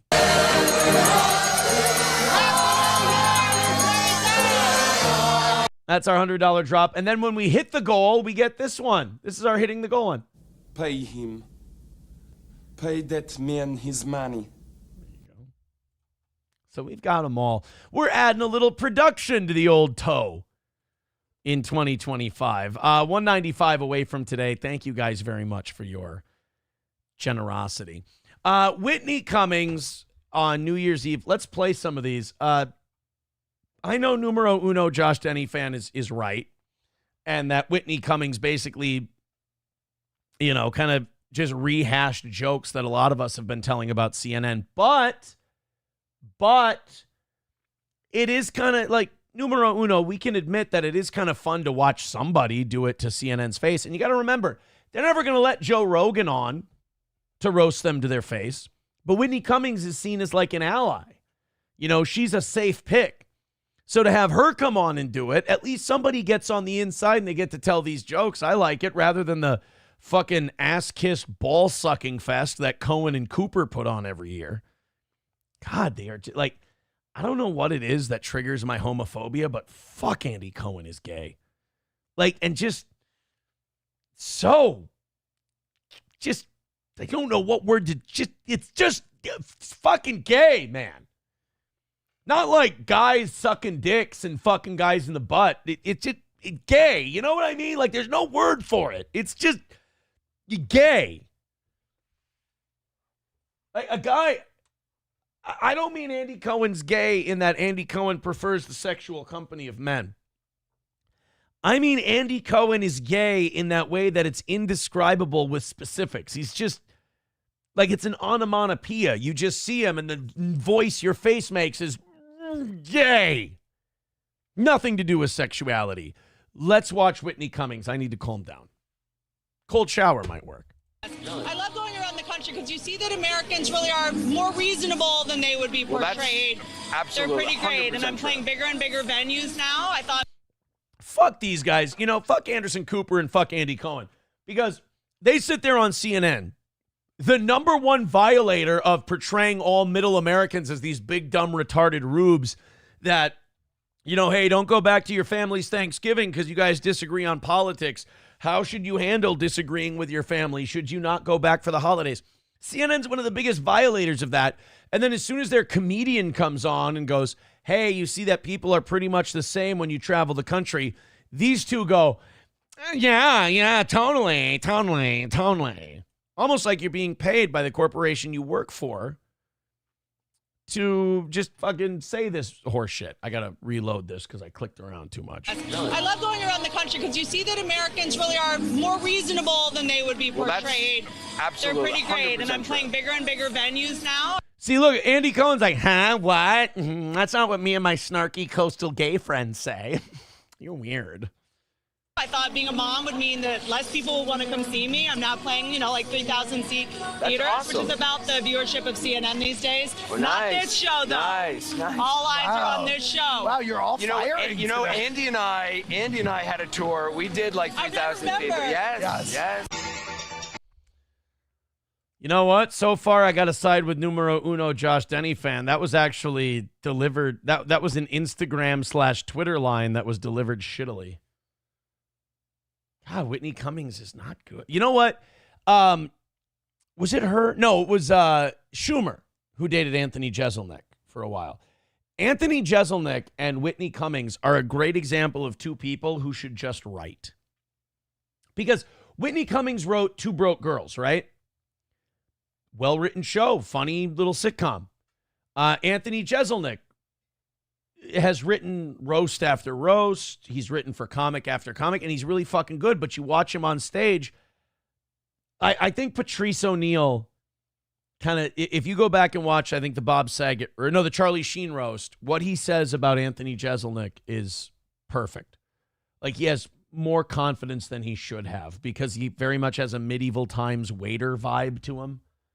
I think Whitney Cummings and Anthony Jeselnik are an example of two people who, great writers, don't need to be in front of a camera. Documentaries finally realized the only way to make money is to just make them about cheerleaders. The Dallas Cowboys cheerleader doc showed the girls being treated horribly, underpaid, crying. I thought I'd open a video on Hunter Biden's laptop. This is the year everyone hated the movie The Joker. Wow, they didn't know. Anderson Cooper is not liking this. Kind of rubbing. Hey, Anderson, you guys lost, all right? You're going to have to eat shit for a few years. But if you do love watching men descend into insanity, in a couple hours you get to watch Andy Cohen do the countdown. Yeah, this is really... It's a weird format to deliver roast jokes in, like you're standing out in the rain on cable news television. Like, first of all, CNN shouldn't have a New Year's countdown show. They're a news network. You know, New Year's Rockin' Eve with Dick Clark on ABC, sure, go ahead. You know, back in the day, do that. That's a variety show on broadcast television, sure. This is why nobody watches CNN, though, because CNN doesn't know what the fuck it is. Like, you can't go for 20 hours on New Year's Eve talking about Trump and elections and politics and, you know, big, heady international subjects. And then for 4 hours, like, here's a couple of twirling homosexuals ready to ring in the new year. It's like, what? Why would I take my news from these people? Like, Anderson Cooper's on there doing shots before midnight. It's like, why would I listen to this guy? Like, why don't you just have Randy Quaid come in and do the primetime news? Which, put a pin in that, because that's not a terrible idea. They might want to... I'd watch that. Now, Whitney Cummings also notes the media wants you to think the country is divided when it's not. All right, let's see if the girls have a sense of humor about this one. Let me be clear, though. 2024 was not only negative. The media wants us to believe this country is so divided, but we actually came together a lot this year. Like, as a nation, we unanimously agreed that we would rather see J-Lo in a toxic relationship than in concert.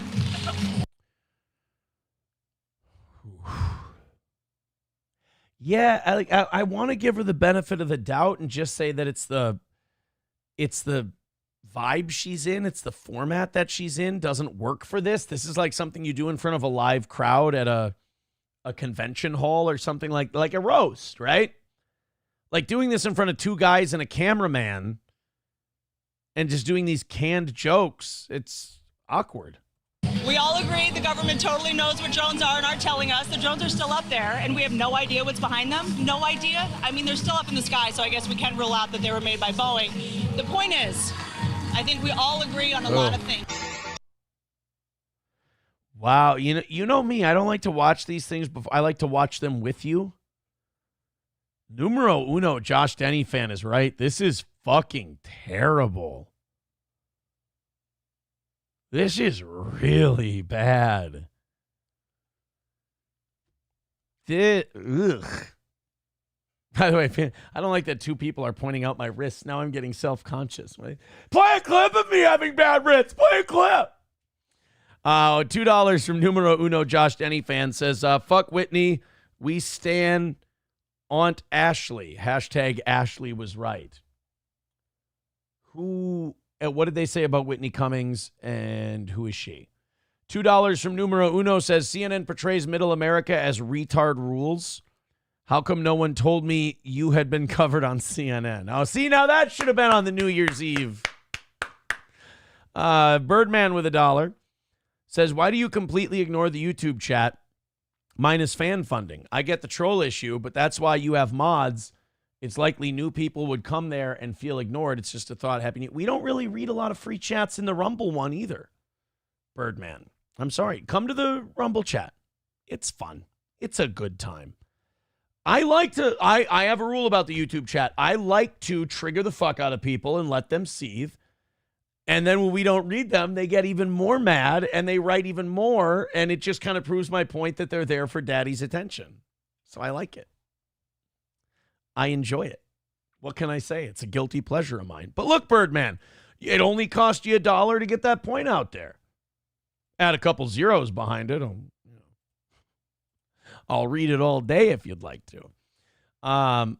But yeah, I mean, if you're a mod and you want to clean up YouTube, fucking go for it. I don't give a shit. Go bananas. But I think the way we're doing it now has been working really, really well. Plus, I get to piss off a lot of people. I think, and then I piss off people who like, I'm going to get steel toe, and then they end up crying angry. Another win for the toe.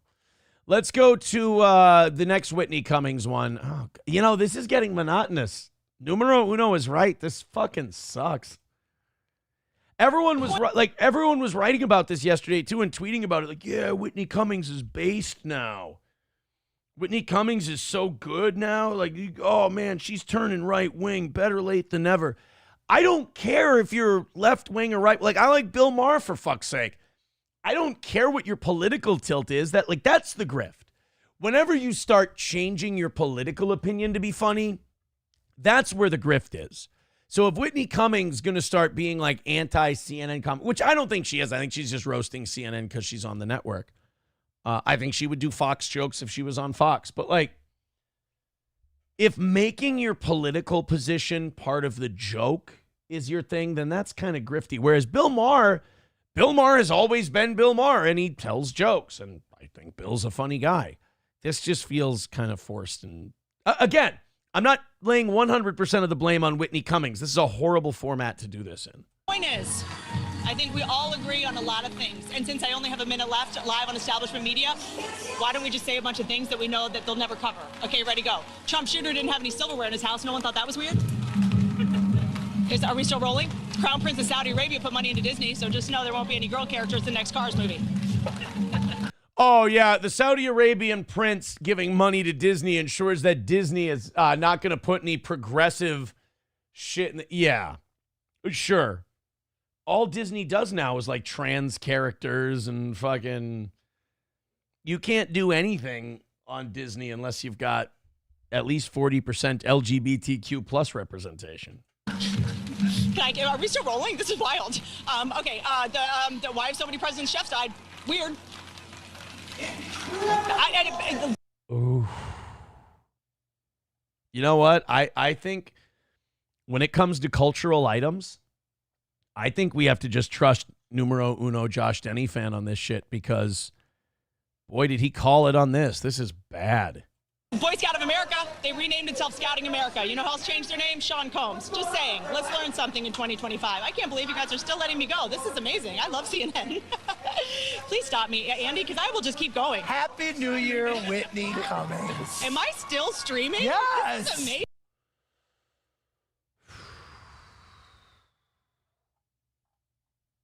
Is that, and like, look at Not the Bee. Look at like Not the Bee is like eating this shit up. Not the Bee is definitely like normie boomer conservative funny. Like they're definitely becoming like the safe eat everything up conservative platform. Like look at this. They play this like, oh my God, I can't believe she said all that stuff. And she... Guys, come on. Is it that easy for you? Is it that easy? Numero uno Josh Denny fan says, hi, MAGA, I'm Whitney. Look how based I am. Come give me money. I just had a baby and am paying expensive lawyers to hide my boyfriend's insanely abusive past. Oh, that's right. That's her. I forgot about that. Yeah. There's women like, remember Whitney Cummings is like a believe all women person. But now she's with a guy who like has all these accusers that he's abusive and all this other shit. And now she's like running protection for him, which kind of runs counter to like the whole believe all women thing. Ooh, boy. Ooh, boy. I forgot about, thank you, numero uno. $2 again says a Whitney epic fail is paradoxically culturally relevant. Thank you for putting it in a category of cultural relevance. I appreciate that. 190 away from today. Thank you guys very much for everything you've been throwing at us. Like I said, we're under 200 before 8 o'clock. Under 150 by 8 o'clock. Let's see how far I can push it. Streamlabs, PayPal, Venmo, Super Chats, Rumble Rants. Thank you guys very much for all of your contributions. I got to ask you guys a question. Does this shit work? Like, you know how in New Year's everyone talks about how they're going to get in better shape? By the way, 10 pounds away from fighting weight. We got some work to do. I had this figured out. I think the bruising is gone now. There's still a little bit, but the swelling is here. The swelling is there. The bruising is underneath. But I had this diagnosed. It's muscle contusion. And it was a moderate muscle contusion. It's been 2 weeks. I'm like, I should be able to spar tonight. And I was told that the moderate muscle contusion takes 6 weeks to heal. But, like, boxing is the easiest way for me to get a good sweat in and, you know, drop the pounds and everything else. So I'm thinking if I wrap the right arm and I kind of, you know, maybe I, you know, just don't throw it very much tonight, I should still be able to get in the ring and spar a little bit. I'm actually just saying that so somebody in the chat will go, yeah, it's totally fine. So I can get some, what do you call that? Confirmation bias. So like if I get hurt tonight, I fucking deserve it in a way. But yeah, I have a moderate muscle contusion, which sucks a dick. But anyway, Cheeseburger Pie says the diagnosis is old age, Aaron. No, I mean, this one was impact. I mean, I stepped to the side, body shot, uppercut, and I caught an elbow right on the spot a couple of times. So it's, I mean, oh, but you know what? Cheeseburger Pie probably says if you weren't so old, your muscle would be more resistant to that. Fair point.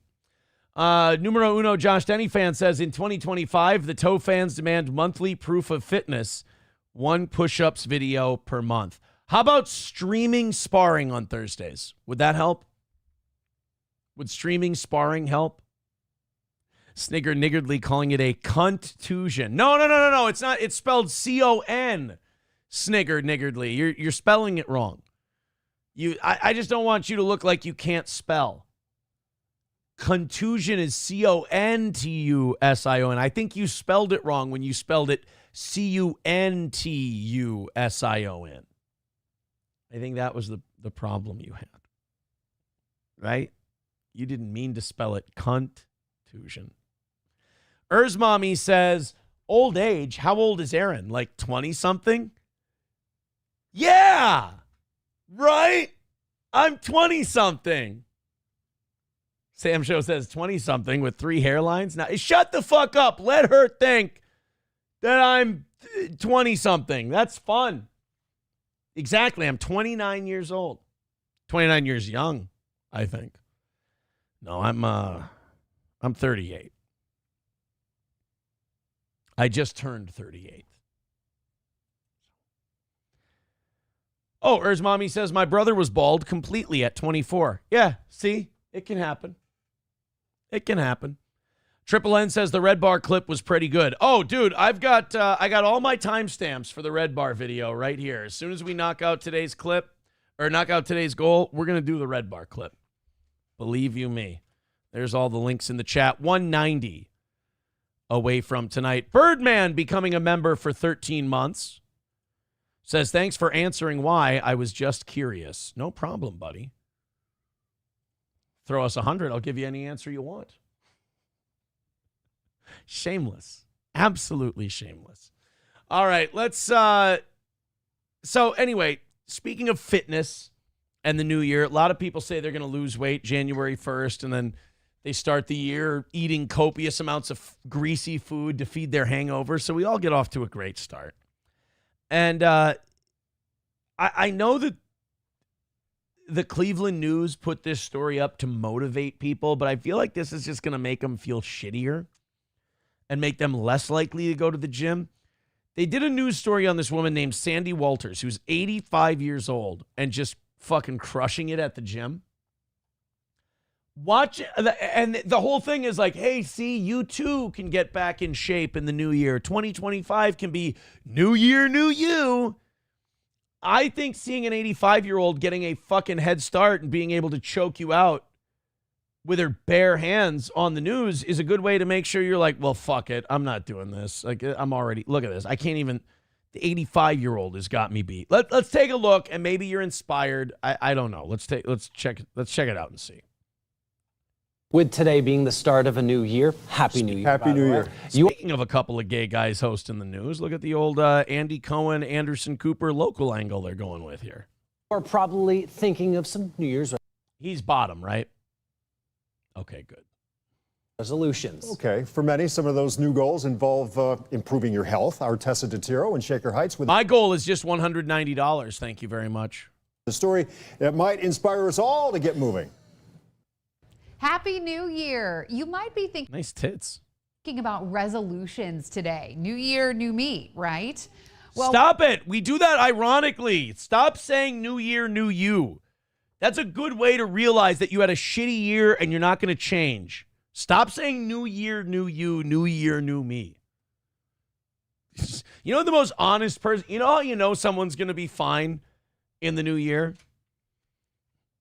If you ask me, like, what are you going to do for New Year's? And you're like, I don't know, try not to fuck up.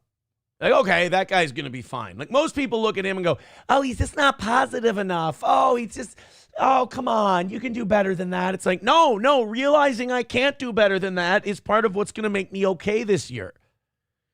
All these people like, new year, new me, and I'm going to do this, that, and the other thing. It's like, but you're not. You're setting yourself.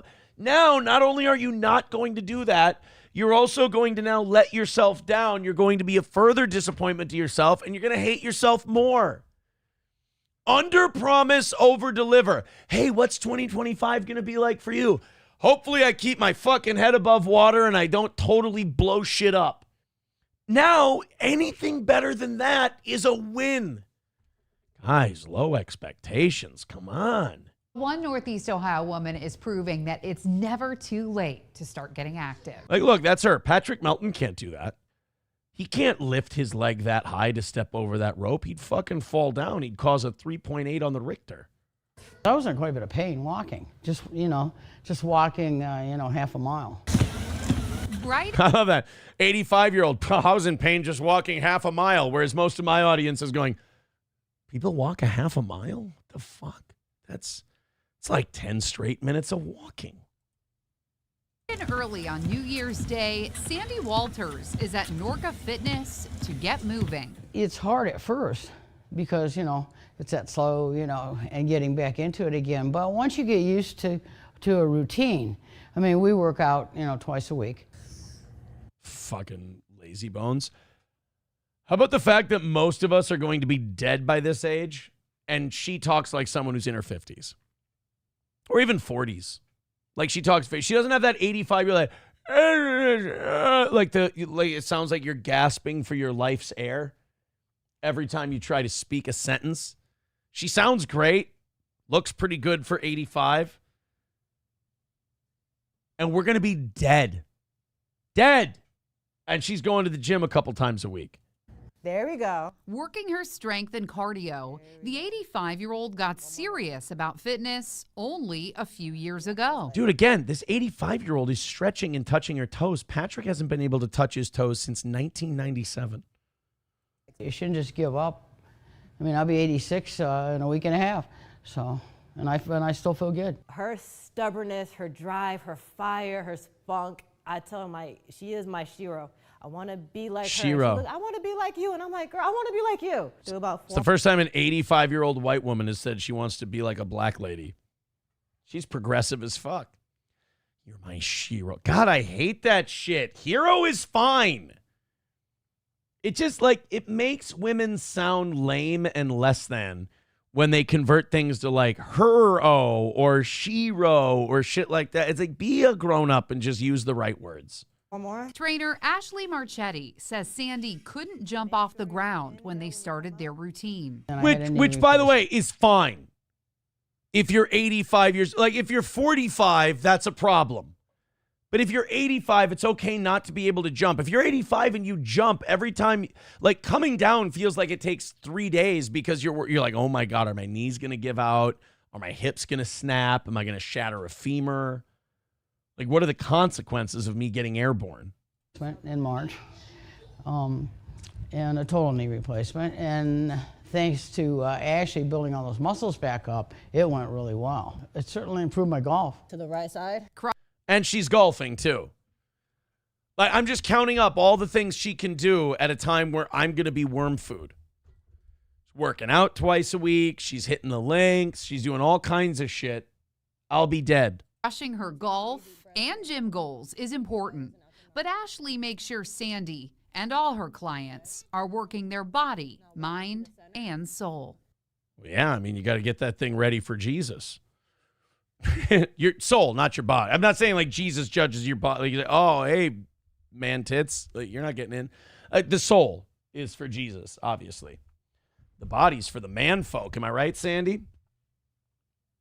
It would be funny if when the cameras turn off, this Ashley chick just turns into a what do you call it? Like a drill sergeant.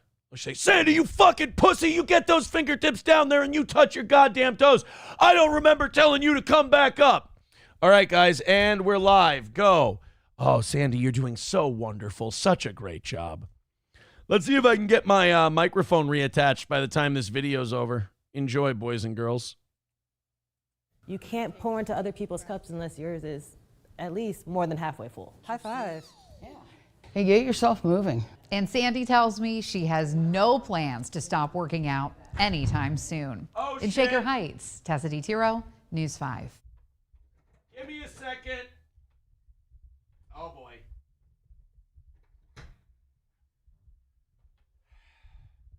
All right, I think we're good. If it falls, it falls. Yeah, I don't know if that's the motive, like the motivating force that people think it is. Watching an 85-year-old run laps around you at the gym. I don't really know if that's going to, get people's ass in there. I think if anything, it's going to make them go, yeah, fuck it. I can't even beat up that lady. That 85-year-old will whip my ass. I'm not going into the gym. Coltrane says, if God judges man tits, Aaron is fucked. I got bad news. If God judges man tits, most of America is fucked at this point. Hey, boys and girls, it's, we're at 8 o'clock, $190 away from today's goal. Throw in a couple of bucks. Let's knock it out. Let's call it another win for the toe. We are under 200 by 8 o'clock, which is great. That's where we want to be. We did start at 250 today, but then again, we haven't been talking goal very much. Let's keep it that way. Let's go ahead and hammer this thing out. Call it another win for the toe. Let's get to 100 by 9 o'clock, and let's fill up that PayPal, Streamlabs, and Venmo. What do you say? And give some memberships over there on Rumble. Sam Show says, Aaron, it should embarrass you that you don't have a power drill. I have a power drill. What the fuck? I mean, it's a Ryobi, but I have a power drill. Christ. I have multiple toolboxes, thank you. One in the garage, one in the utility room. How's that? That's a win. Oh, by the way, actual steel toe wearer, you're a big steel toe fan. Stop it. You're just being silly and coping. You love us. You wouldn't be here if you didn't love us. Stop being so mad and just enjoy yourself. You're liking the show. You've been entertained for the last 2 hours. You're mine, buddy. You're mine. You follow me on Twitter. You send me DMs all the time. You talk about how funny I am. I don't know why you would deny me now. Should we talk to actual steel toe wearer for a couple of minutes before we get into... I got this Roy Wood thing. Then I want to knock out the fucking goal. I want to do this Red Bar clip today. It's really funny. But first, let's fuck with actual steel toe wearer a little bit. Because nobody riles him up quite like me. But yeah, actual steel toe wearer is one of those guys that writes to me and talks about how great I am and how funny I am and how he's a huge fan of my show. And he's like, I just pick on you in the chat because it's good, for optics. Like, it's a good show. And I'm really scared that other people might be watching and they might. Actual Steel Toe Wearer says, I do love you, and I have. No, you have. God damn it. I wanted to do the bit that pisses you off. Now you're winning. I don't like this. God damn it. God damn you, Actual Steel Toe Wearer. You ruined my bit. Actual Steel Toe Wearer, he's never messaged me ever. For all I know, he has voodoo dolls of me and he sticks needles in them. Fuck my ribs. See? Actual Steel Toe Wearer, you got me. You got me. But then again, you're also having fun with me now. We're doing a bit together. It's like Martin and Lewis, you and I. All right, let's go to this Roy Wood clip. He was not thrilled about CNN trying to get him to take shots. And again, this is a big problem I have with this stupid CNN, doing a New Year's Eve show. It's like you guys are a news company and you're sitting there watching a couple of gay guys do shots. I actually really liked Roy Wood's take on this. They tried to hand him a shot and have him do it. And he gave CNN a little bit of shit. Now, I'm a little conflicted because on one hand, look at how gay it's so gay.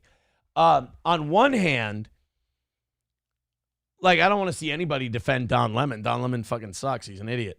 But on the other hand, I do like to see people give CNN shit and make them uncomfortable on their own airwaves. And I think that part of it wins out for me in this next clip. Let's check it out. You look nice. You do. Here. Okay. Here. Joining us now, the host of the hilarious... Look at that. They're being so gay that they have to stop being gay so they can do their job. To quote Mean Girls, they're literally too gay to function. Look, you look so good. You're dressed so nice tonight. Oh, hold on. I have to physically shut off the gayness so we can do the job that we do. You look nice. You do. Here. Okay. Here. Joining us now, the host of the hilarious new quiz show on CNN. Have I got... Oh, God, Andy Cohen's like Mersh cross-eyed. Jeez, I didn't realize that. I guess good for him kind of then, right? Because he's like all Mershy-eyed, but like he still has this gig. Well, now he's an American with disabilities. And that, I don't mean he's gay. This is actually he's an inspirational story. I feel bad now. Got news for you. I'm picking on someone with a handicap. Not just because he's Jewish. Just renewed for season 2. The premiere is February 15th at 9 p.m. Eastern. Joining us now, host Roy Wood Jr., the show's team captains, Amber Ruffin and Michael Ian Black. Welcome. Michael Ian Black, by the way, is one of those guys when I was a kid and he did like I Love the 80s. I always thought Michael Ian Black was so funny. And then like Twitter comes along and these people get to like be themselves and you get like, this is why I think Twitter and all that shit is bad, because celebrities don't have this aura of mystique around them anymore. You find out just that they're completely emotionally damaged pieces of shit. Michael Ian Black is one of the first comedians I remember being really disappointed with. I'm like, oh, this guy's a fucking dweeb. Michael Ian Black sucks. Like that. Michael Ian Black was one of the people who taught me there's comedians who are funny, and then there's comedians who can read funny things that were written for them. And Michael Ian Black is one of those people who can read funny things. But Michael Ian Black is not a funny guy. Oh, he's insufferable. Shit, he's in this? God damn it. Amber Ruffin and Michael Ian Black, welcome. Does anyone want a shot? Would you like me to start? Yes. Tequila. Yes. Yes. Yeah, all right. See, like, this is fucking awful. Like, CNN should not be doing this. Hey, we're going to interview you about your new show. You ought to do a shot. Like, it's not a frat party. Are you a news channel or are you MTV, like MTV in the 90s? Which one do you want to be? Want to be a bunch of middle-aged, and by the way, it's like 60-year-old men taking shots. This is not as cool as you think it is. You want to do a shot? Why is it that gay men seem to have this arrested development? Of like, even when they're 60, it's like, we're going to behave like we're 19. That's fine, right? No, it's socially unacceptable, and it's something people are allowed to be very critical of regarding you. Well, we'll just call them homophobic then. I mean, that's fine, but like, you're still acting like a sorority chick and you're almost qualified for Medicare. Fine. Like, even look at everybody's reaction. He's like, you guys want to do shots? Like, we're here to do media to promote our show on your network. you asking us to do shots is like, look at Ray Wood. He's like, nah. This woman's like, what? Michael Ian Black's like, I thought we were here with my black friends to promote some shit. And Andy Cohen's like, you guys want to do tequila shots? I mean, how much fun if we all drank tequila? Okay. Who would want a shot? Would you like me to start? Yes. no. Tequila. Yes. Yes? Yeah, all right. So you have those shot Roy. glasses. No, I don't. Keep talking and I you're do. gonna I got have the to. shit. The last black man to drink on this network got fired. I'm gonna. How do you like that, Anderson? By the way, you can't have Anderson Cooper do this because A, it ruins his credibility as a newsman, and B, he's not allowed to laugh at anything that's funny because he's like the representative of the network, and he can't look like a party retard and still be a newsman. So it's just awkward that he's even there. Plus, guys, we need some dudes on there. There's too much estrogen. Like Michael Ian Black, Andy Cohen, and Anderson Cooper, there's literally one man on this stage right now. With water for right now. Are you live streaming on your Instagram? I love it. Wow. I love You're it. live streaming. This is Wow, Andy Cohen just completely no-sold that Don Lemon thing. I'm guessing producers were in his ear going, do not acknowledge the Don Lemon thing. Don't let it go. Don't even laugh too hard at it. So Roy Wood goes with the last black man who drank on this network got fired, and then Andy Cohen goes right to, so streaming on Instagram Live, right? See, guys, this is such a live, unpredictable, we roll with the punches New Year's Eve coverage. You fucking chicken shit. yes. Tequila. Yes. Yes? Yeah, all right. So you have those Roy. shot glasses. No, I don't. Keep talking and I you're do. gonna I got have the to. shit. The last black man to drink on this network got fired. I'm gonna keep it with water for right now. Are you live need some streaming stability. on your Instagram? Look at how quickly all the white people are excited to move on from that line. You fucking pussies. Is there anything with less balls than a liberal white guy? I mean, really, just the most scared animal on the face of in the entire animal kingdom. There's nothing more frightened than a liberal white man when race comes up. Jesus. Last black man to drink on this network got fired. Black lady's laughing. He's laughing. All the other white guys. So, Instagram Live. Am I right? I'm sorry. My name's Andy Cohen. I'm Jewish. We're only allowed to race bait when it makes us feel comfortable. I love it. Wow. I love You're it. live This is- streaming. When black people actually bring up race and want to talk about it in a way that they get to control the conversation, we typically shut it down. That's what we do. This is. We just FaceTimed with Hoda. Oh yeah, we Yeah. FaceTimed with Yeah. Hoda during the Yeah. commercial break. It Wow, was why very not nice. live stream? Is there another device we could go live? Look at Roy Wood. He's like, nope, you're not even going to acknowledge. You guys are just nervously babbling over my Don Lemon joke. Oh, fuck those guys. Like, I could watch clips of this shitty CNN thing all day. God, they are awful. Boomer Bob Show says, are these guests paid? Probably. Well, I would guess that, what's her name got paid. Whitney Cummings got paid for her appearance, but those three, no, they do a show on CNN and HBO Max. And that's just a promotional thing that they probably have to do for the network. Honky with $1 says Andy Cohen is cross-eyed like Mersh. Can we call him Sheely? Oh, that is good. $2 from numero uno Josh Denny fan says, Aaron, you used to get drunk and high and have fuck parties in a house full of kids and are judging a couple of champagne drunk gay dudes for giggling. I'm just upset that I only got $2 for you to say that. I'm just upset that I only got a few dollars to be humiliated in that fashion, numero uno. Thank you, buddy.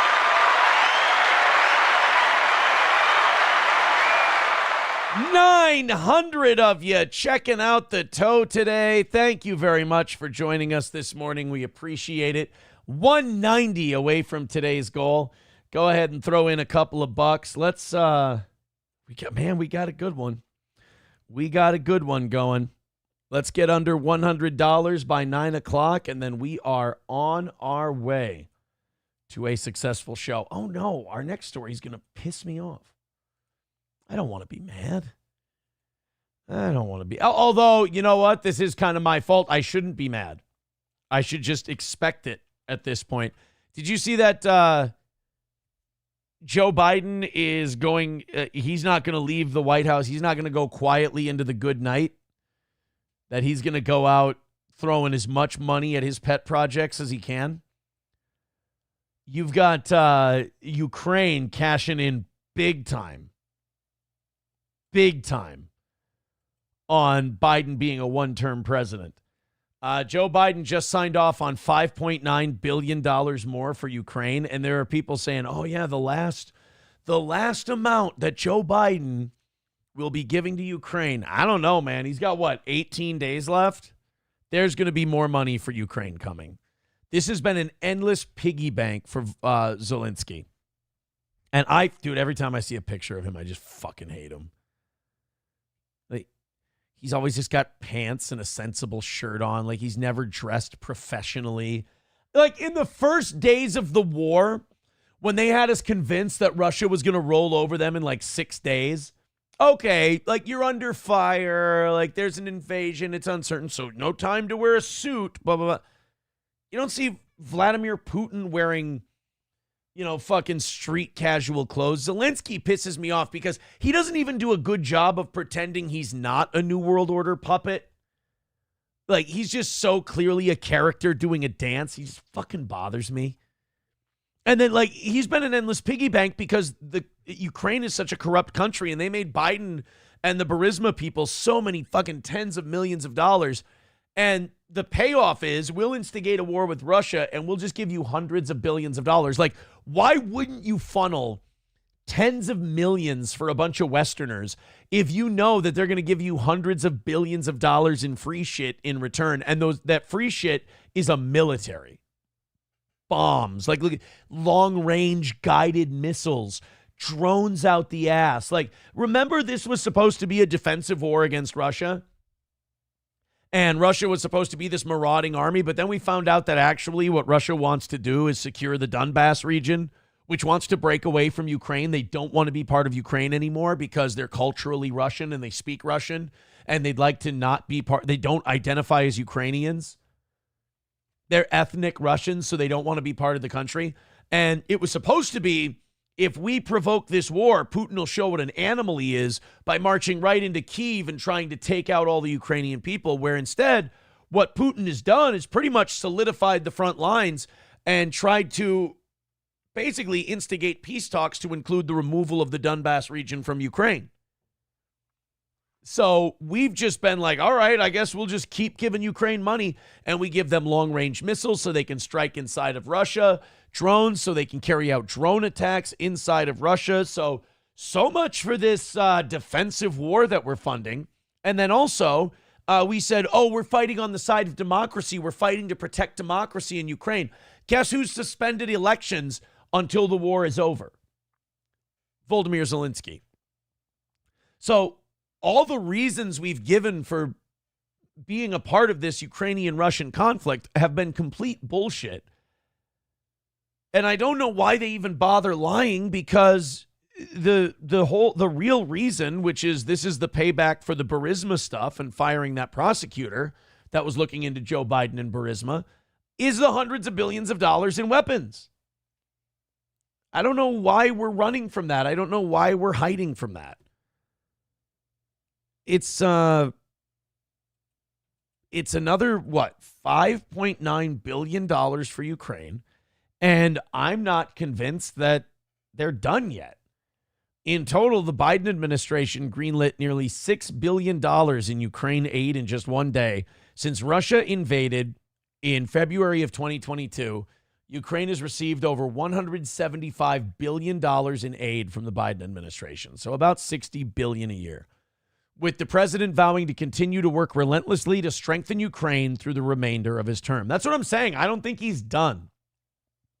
He's going to empty our pockets. He's going to give them as much money as he can by the time he leaves.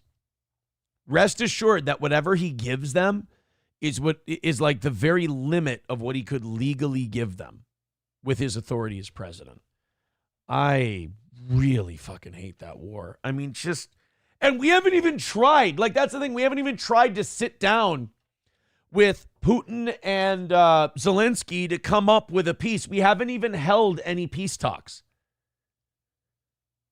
So, like, we're not trying to end this war. We don't want to end this war.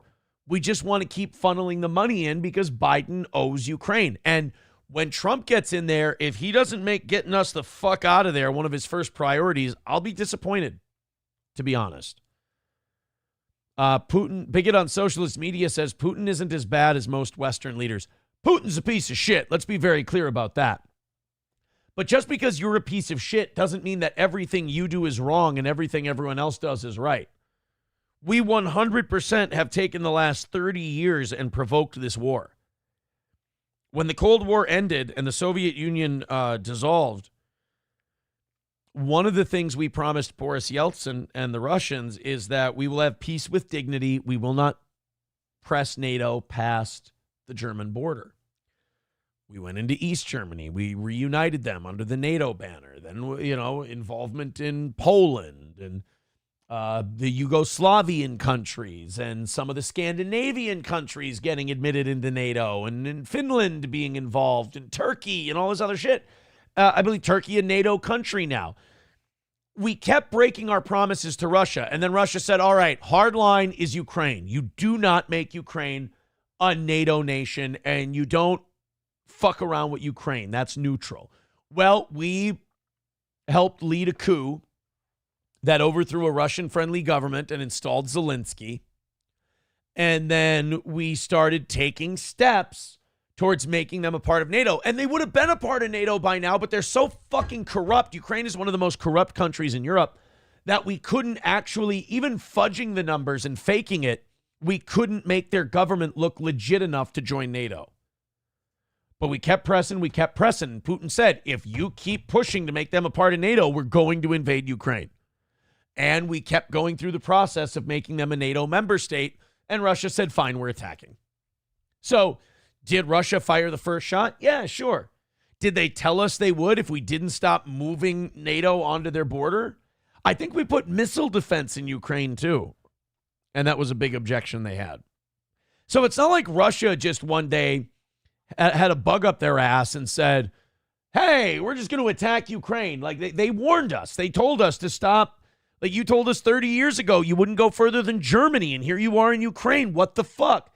If Russia was doing this and went to Honduras and Belize and Nicaragua, and then all of a sudden went, we're going to put Russian military and, Warsaw Pact countries. We're going to make Mexico a Warsaw Pact country. We'd be fucking pissed and we'd tell them no. When Russia tried to put nukes in Cuba, we were ready to go to war over it. I mean, why is it when it's done to us, we're allowed to do whatever we want to protect ourselves? But when it's a country we don't like, but we're doing the thing that they used to do, we're the good guy and they're the bad guy. It doesn't make any fucking sense. That blind patriotism bothers the fuck out of me. Because there's no standard for rules. It's just make it up as you go because we're team red, white, and blue, and whatever we do is okay. Mommy says, as someone who lives in Moscow half the year, I feel safer in Russia than I do here in the United States. Well, I mean, quit living in Chicago. Aaron is spot on with this. I love hearing that because I'm pulling this right out of my own asshole. Los Federales says, motherfucker, why do you always have to bring up Nicaragua? Also, thanks for knowing that Nicaragua exists. Well, which one is it? Which one is it? Bigot on socialist media says, I want to move to Novosibirsk. Me, I want to go to Kamchatka. I'm just naming other places that are from Risk. That's all. New guy says, Leningrad is looking pretty nice right now. What is Leningrad now? Is that St. Petersburg? Is that Leningrad? Because Russia has an Air Force base in Nicaragua, maybe? Oh, do they really? I shouldn't say that because Ablo was just giving me the out that I needed to bring up Nicaragua. Russia Air Force Base. Nicaragua. Russia approves military cooperation pact with Nicaragua. Yes! December 4th, 2024. Russia operates spy center in Nicaragua. See? That's why I always bring it up, Los Federales. is because I totally knew that. I 100% knew that Russia had military bases in Nicaragua. That was a thing I've known for quite some time that I neglected to tell you about. Right? Silverwolf says anti-American sentiments detected. Liberty Prime activated. Communism is the very definition of failure. I don't like the whole my country does everything right, your country does everything wrong bit. Like, yeah, Putin's a piece of shit. Putin's evil. Putin kills people who stand against him. But the United States doesn't do that. Like, Putin just does it and goes, what the fuck are you going to do about it? We do it and we blame it on something else and call you a conspiracy theorist for saying it's otherwise. $2 from Silverwolf says, coincidentally, Nicaragua is where I got my medical license. Oh, great. Is that why my ass cheeks feel weird after those implants you put in? You son of a bitch. You told me they were legit. 190 away from today's goal. Let's load it up, boys and girls. We started at 250 today, which is a very small goal. The people on Tuesday got us heavily into today. That's why we haven't really brought up the goal very much today, because we started out so far ahead. So we do like to be at 100 by 9 o'clock. It's almost 8:30, and we've made $60 today, which not complaining about, but need to hit those goals. Let's stay ahead of the game. Remember, we get ahead here in 2025 and we stay ahead, we're good. So now's the time. Let's pass the offering plate around. Everybody throw in 5, 10, 20, whatever you want to. PayPal, Streamlabs, Venmo. Use those links that are in the chat. Throw us some money, and let's take care of the ugly part of Steel Toe, which is that begging and reaching your hands out. And like I said, you guys are in charge of the begging, not me. I have no control over the money begging on this show. You guys keep that influx in, and we're good. Like I say, people have stopped saying this because I kind of won this argument. They said, if you don't bring up the goal, people will fill it up anyway. No, they won't. No, they won't. Absolutely not. I got to ask to keep our little program on the air. So 190 is the number. Go ahead and throw in a little bit. Let's have a nice little rally. And then you get to hear less and less of this. That would be nice, wouldn't it? Streamlabs, PayPal, Venmo, Super Chats, Rumble Rants. Throw it in. Everybody with 5 or 10. Let's do it. Oh, man, it's going to snow today? I don't want snow today. Boo. All right, let's do this story out of South Carolina. This is just good, clean fun gone wrong is what this is. This is litigious America just suing everybody. Let's take a look. A woman filed a lawsuit alleging she caught a Walmart delivery driver touching himself inside his vehicle after dropping off her groceries. Now, wait a minute. She's suing Walmart because this guy was jacking off after he delivered her groceries. What I don't like about this story is that, A, just because you see someone whacking off doesn't mean you get money. Where is that written? Well, I saw a guy jacking off in his car. Pay me. What? Why? We'll apologize. We'll give you like a $20 gift card or something for your trouble, but it was a guy jacking off. I mean, it's not like you're scarred for life.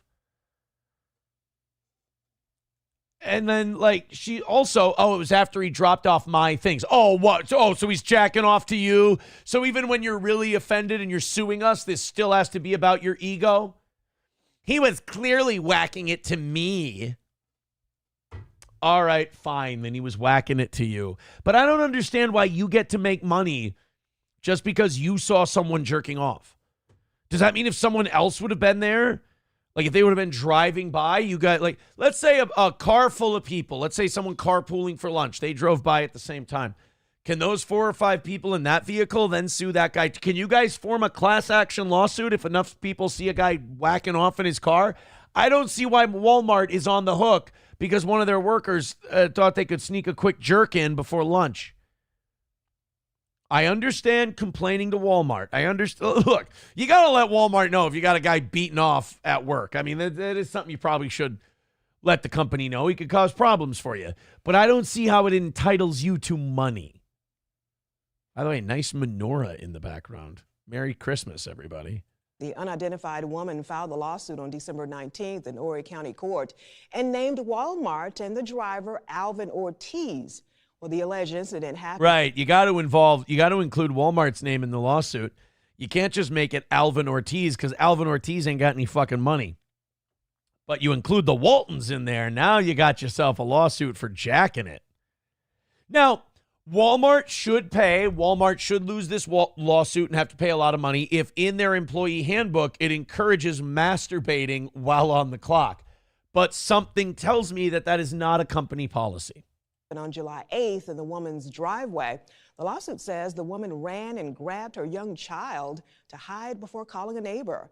The lawsuit says Ortiz and the neighbor got into a verbal argument. What the fuck is the neighbor going to do?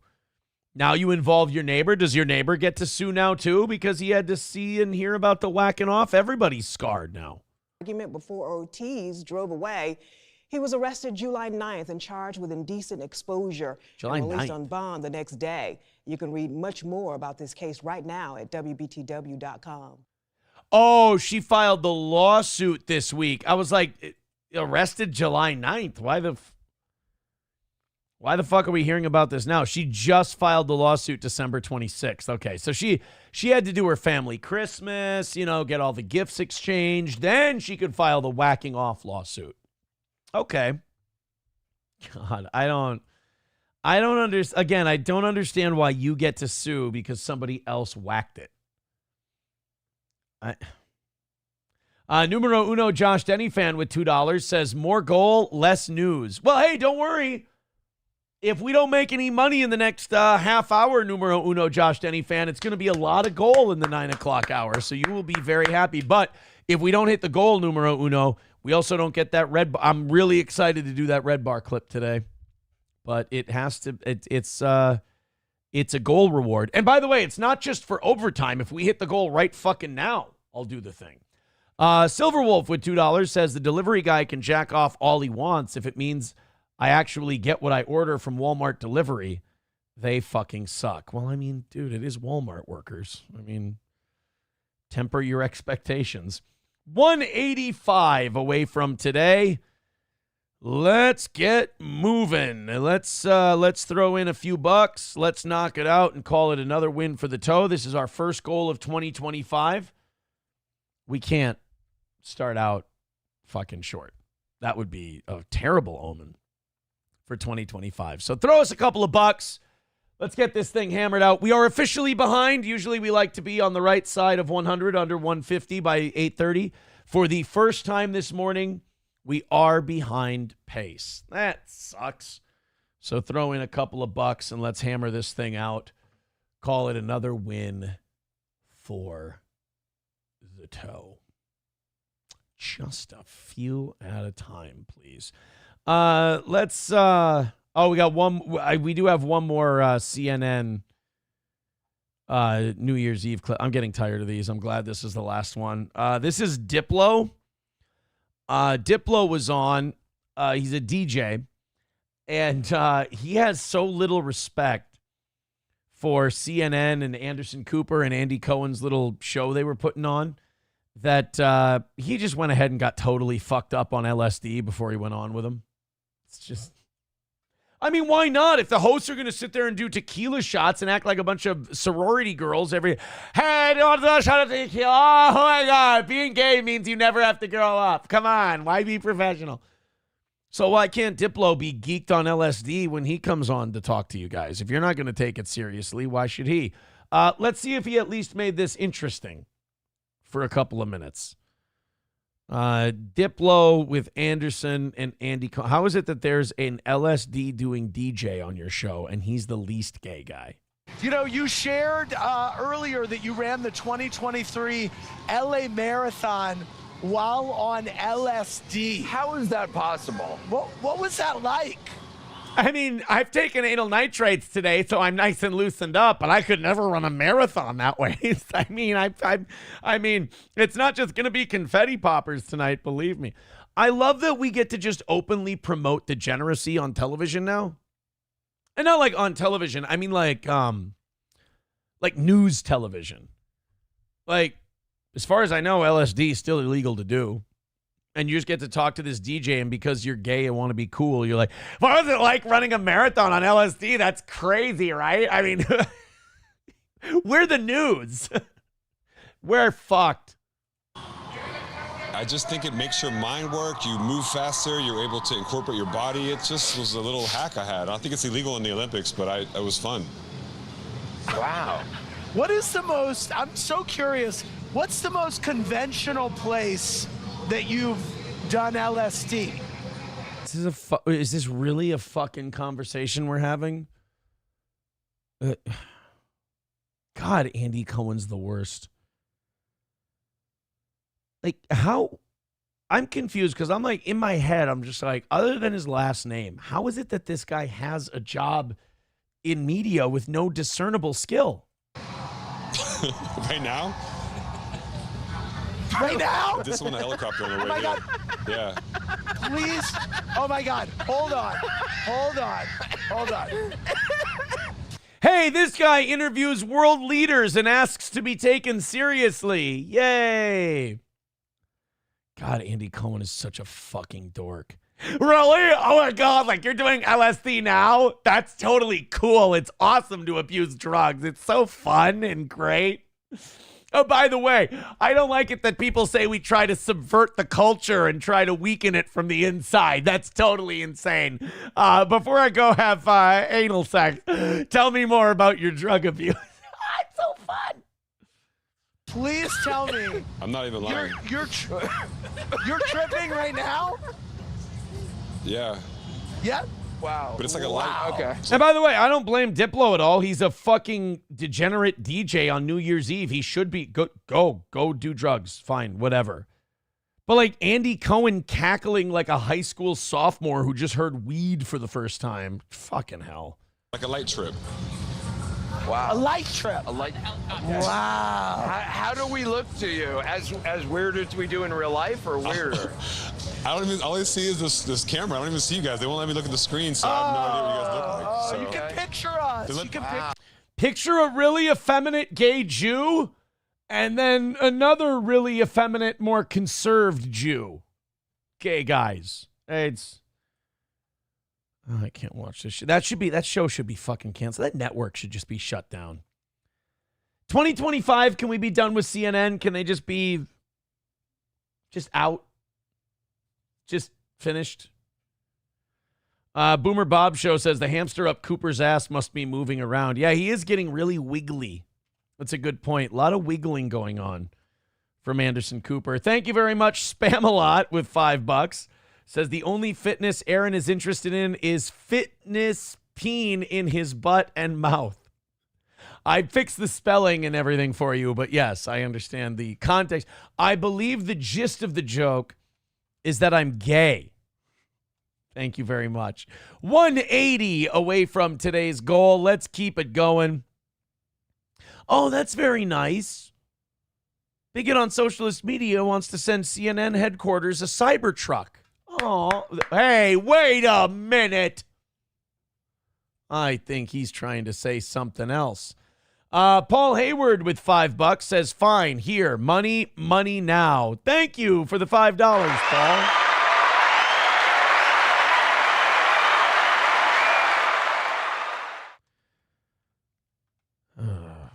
Carlos Cameo says, at least they can hold their liquor, Aaron. Dude, I had an old-fashioned, a Bloody Mary, and a beer on New Year's Eve, and I was tired as shit all day yesterday.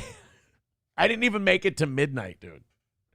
SP and I, the kids lasted longer than we did on New Year's. I was in bed. I maybe made it to 11. And by the way, I just lied to you guys. I said beer. It's because I didn't want to admit that it was a hard Fresca. And I drank it while I was playing cribbage with my cousin. I had a pretty wild New Year's, dude.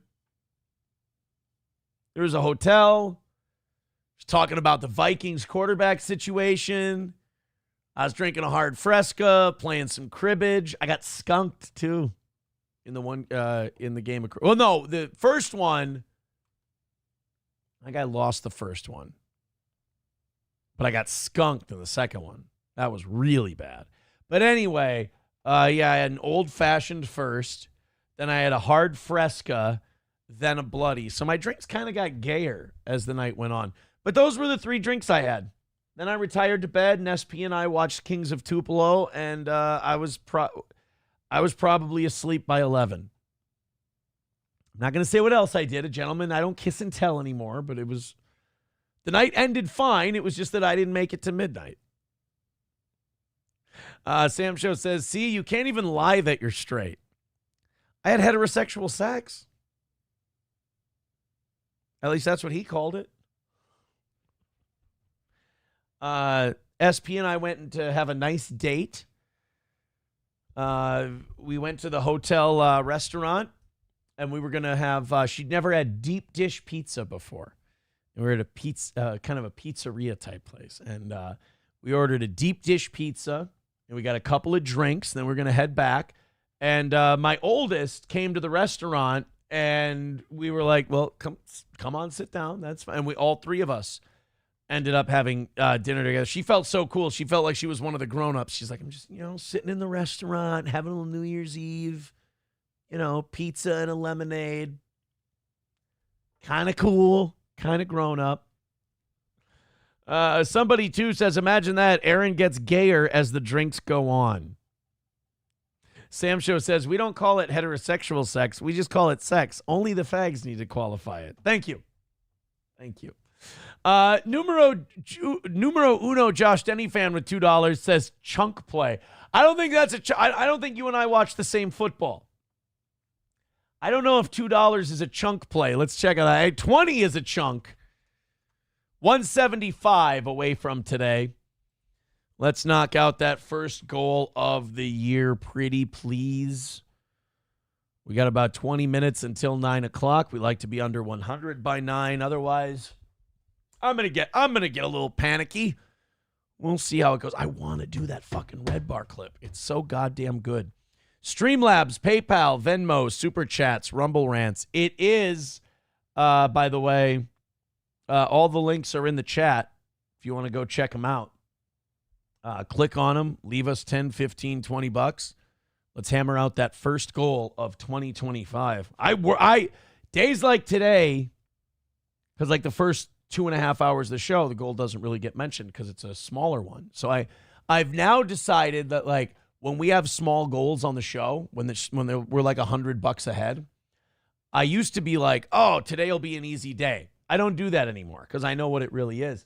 I'm like, oh, the first 2 hours of the show will be nice and easy. The last 2 hours might get the seas might be a little choppier. Like I've become, I've noticed the patterns now.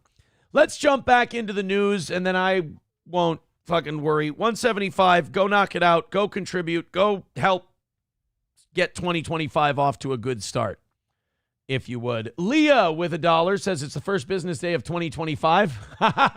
Friendly reminder to everyone that their mortgage is due. Yes, remember to set up auto pay.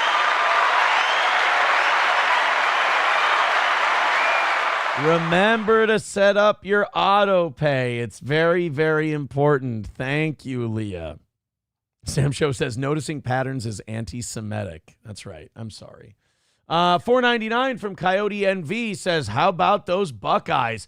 Yeah, Oregon's crazy season that they had this year turns out to be all for shit as Ohio State gives them a thumping. Boise State, too. They had a great season. That just went to shit when Penn State kicked the fuck out of them. At college football playoffs, man, there were quite a few blowouts over the little break there. 170 away from today. Keep it going, guys. $5-10 at a time. We'll get this shit done. Thank you very much. All the links are pinned to the top of the page. Keep throwing in. We appreciate you getting 2025 off to a good start. All right, let's go to Portland. Shit being weird in Portland is what we expect at this point, but this is fucked up even for, like, Portland, you think about weird, you think about like a bunch of guys People painting like rainbow crosswalks, and then the few hillbillies that are left, burn donuts into them and shit like that. Or like some blue-haired ladies screaming at someone for misgendering her. Like, that's what we consider Portland weird. This is different. 2 Portland men lost their lives while searching for Sasquatch on Christmas Day at around 1 a.m. So these guys went out to find Bigfoot. Somebody reported them missing, and they found their bodies. Basically, they died of exposure. They went out searching for Bigfoot, and that means that for these guys to die of exposure, they had to totally not consider their own health. That means that these guys thought they were so close to Bigfoot that they're like, fuck finding shelter, fuck building a fire, fuck going back. It's one thing to go looking for Bigfoot and look for an hour and go, let's go home. It's starting to get dark. It's another thing to be so committed to this Bigfoot search that you're like, dude, I swear to God, we can stick this out tonight. To look for Bigfoot until it kills you makes you a true believer. It's unfortunate that they had to die to show what believers they were, but nobody can call them phonies now. They're Skamania. The Skamania County Communications Center received a report of 2 overdue subjects who were searching for Sasquatch and planned to return home on December 24th. When the pair did not return home, a family member reported the subjects missing and endangered. After a grueling 3-day search over difficult terrain and harsh weather conditions, the 59-year-old male and 37-year-old male, both from Portland, who were reported missing or endangered, were located deceased in a heavily wooded area of the forest. Both deaths appear to be due to exposure based on weather conditions and ill preparedness. That means that these guys were this fucking close to finding Bigfoot. Who knows? Maybe they did. Maybe that's why they were killed. Maybe this was an inside job. Maybe this was the FBI. Maybe the government's involved in this one. Maybe they found Bigfoot. Nobody wanted them to know. Check them for little dart marks, like in their neck, little needle marks right here. These guys might have been onto something, and that's why they died. Otherwise, we have to consider the fact that maybe these 2 were just total fucking retards who thought they were going to find a big 8-foot hairy humanoid ape hybrid thing, and they literally walked around until they froze to death because they were too stupid to get warm. I'm going to go with the FBI had him killed. It's way less depressing. Brett Mack says, valiant effort, my brothers. Indeed. Chevy fan says they didn't pack any Jack Link's beef jerky. Everybody knows that's how you find Sasquatch. You bring out the Jack Links, he just shows up. Eaton Clam says Johnny's Exotic Meat Emporium sells Sasquatch meat. He may be responsible for killing the competition. That's right. Johnny worries because Johnny likes to knock out Sasquatch. He likes to inject him, sneak up on him and inject him. And then he fillets pieces of Sasquatch because he knows that all of that will grow back and then he can harvest meat off of them once again. He dresses the wounds and then he leaves Sasquatch with food and water and shelter. And then he leaves. And then he gets to reload on Sasquatch meat. He's worried that these other guys are going to go out into the woods, find Sasquatch, kill him, and then basically there's no more Sasquatch meat. So Johnny does have a habit of, let's just say, interfering with the opposition. Perhaps this is something we'll need to have a discussion about at some point. Sam Show says, I swear the dumbest shit you do makes me laugh. You're welcome. He says, Skamaniacs. Why? Why did that do it? Because it's Skamania County. So someone from Skamania County would be a Skamaniac. I mean, that's not the most retarded thing I do. That just makes total sense. Approachable says, or, and hear me out, maybe they actually found Sasquatch and the Sasquatch couldn't leave any witnesses. Okay, but would the Sasquatch be able to be surgical enough that he would leave these 2 dead and make it look like it was exposure to the elements? Like, I would imagine Sasquatch killing you looks like, what movie is it? Is it a movie or a TV show where the giant thing just breaks the guy's neck and his bone is sticking up through his neck? It's just a big guy. God damn, this is going to bother me now. Is it? Oh, it was Hodor in Game of Thrones. Remember when Hodor kills Roose Bolton's guy who infiltrated the Night Watch so he could kill Jon Snow? And then Hodor ends up snapping his neck and the bones poking through like that? I mean, I imagine Sasquatch would kill people much like Hodor did. So I don't really see Sasquatch being able to kill someone, but then making it look like something else. I feel like he'd be kind of a blunt tool. Silverwolf says, my doctorate is in Bigfoot, and this was a Sasquatch attack. People also, as I catch up in the chat here, are saying that Johnny is committing cruelty against Sasquatch by skinning him and using his meat. Well, otherwise he kills a national treasure in Sasquatch, and then he has to deal with the bad PR of that. So I don't... Maybe I wasn't supposed to tell the skinning story. I'm sorry. You know what, guys? Do me a favor. When you go into Johnny's chat, just don't bring it up. That'll work. Sam Show says, oh, great, Johnny fucked up this investigation, too. We have no evidence that Johnny did anything to interfere with this Sasquatch thing. This is just a theory that's been brought back by others. Cheeseburger Pie says, Bigfoot just held them hostage until they froze to death. Okay, see, now that might check out. Chevy Fan says it probably wandered into one of the many marijuana fields that are in the mountain. Oh, yeah, like Ethan Suplee and his buddy in Without a Paddle.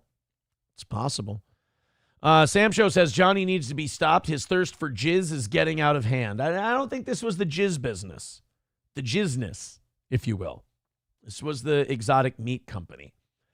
Bigot on Socialist Media says, according to a Canadian survivor man, you can tell if Bigfoot is near. He makes structures out of wood. Oh, I didn't know that.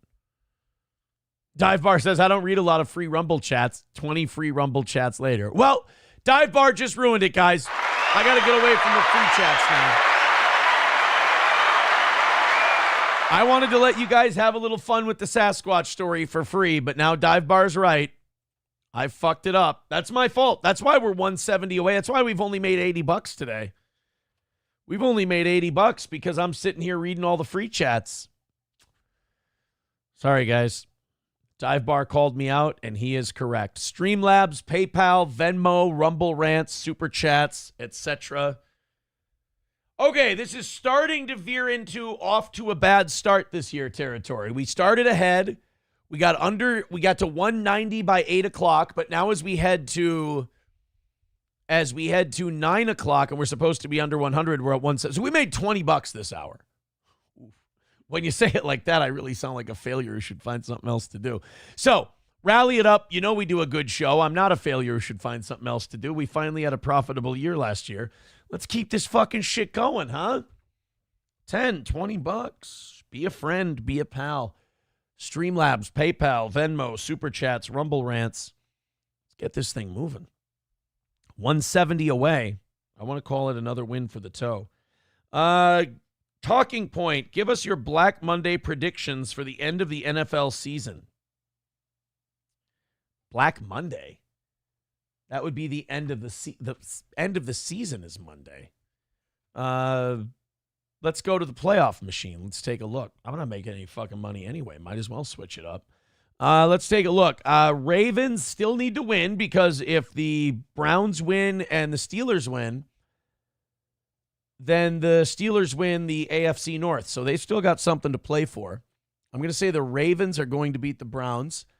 The Bengals are playing for, they're still playing for a playoff spot. If they win and the Dolphins and Broncos lose, then I think they're in. Let me make sure that's correct.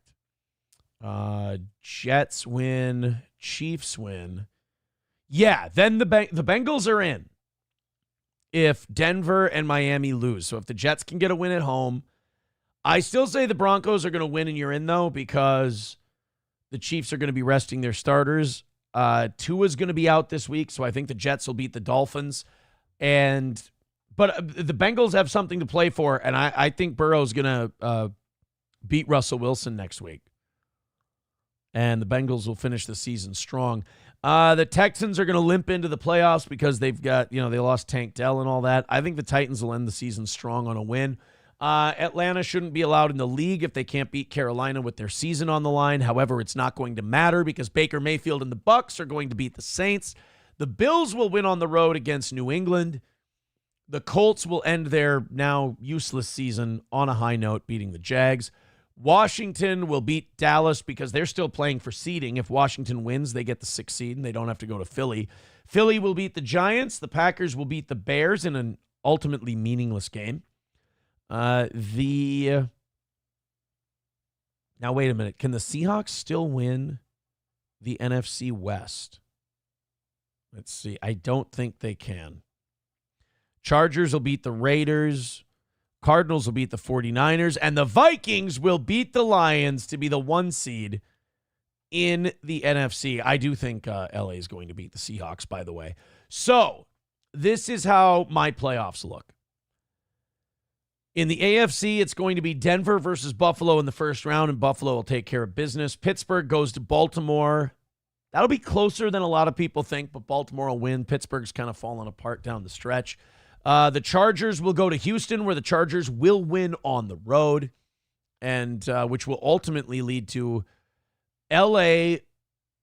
at Kansas City, which the Chargers can win that game. Buffalo will host Baltimore, and that'll be probably the best game of the playoffs, is Buffalo versus Baltimore. Then you're going to have, I'm going to say Chargers-Ravens, and I'm going to put, for the AFC Championship game, and I'm putting the Ravens in the Super Bowl. Over to the NFC side, Green Bay will beat Philly in Philly. Washington will lose to L.A. in L.A. L.A.'s dangerous. Look out for them. They're on a roll. Detroit will lose to Tampa because they're too banged up. Baker Mayfield will outshoot Jared Goff. Then you're going to have Green Bay versus Minnesota in the divisional round at US Bank Stadium. Another win for the Vikes. LA versus Tampa in LA. I'm going to say Vikings, Rams in the NFC Championship game, and a Vikings-Ravens Super Bowl.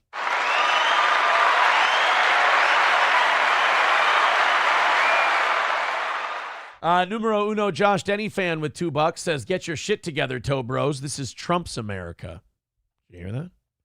Bigot on Socialist Media says, might be good to throw $100 on the Vikings. Sam Joe says, where's the Florida Panthers? Johnny told me that's a team. Well, Johnny's a hockey guy, and I think the Florida Panthers are a hockey team, aren't they? So that that counts for something. But there you go. That's my prediction for the playoffs. I'm saying a Vikings-Ravens Super Bowl. Write it down. Underline it. It's happening.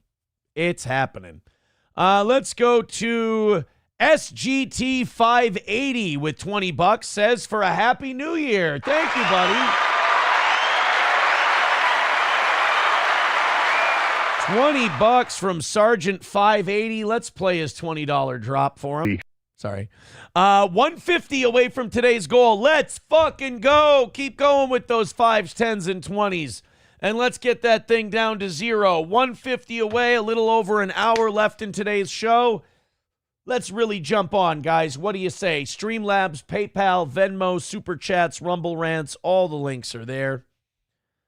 Rams will be the harder game than the Super Bowl. Here, teams I don't want to play in the playoffs.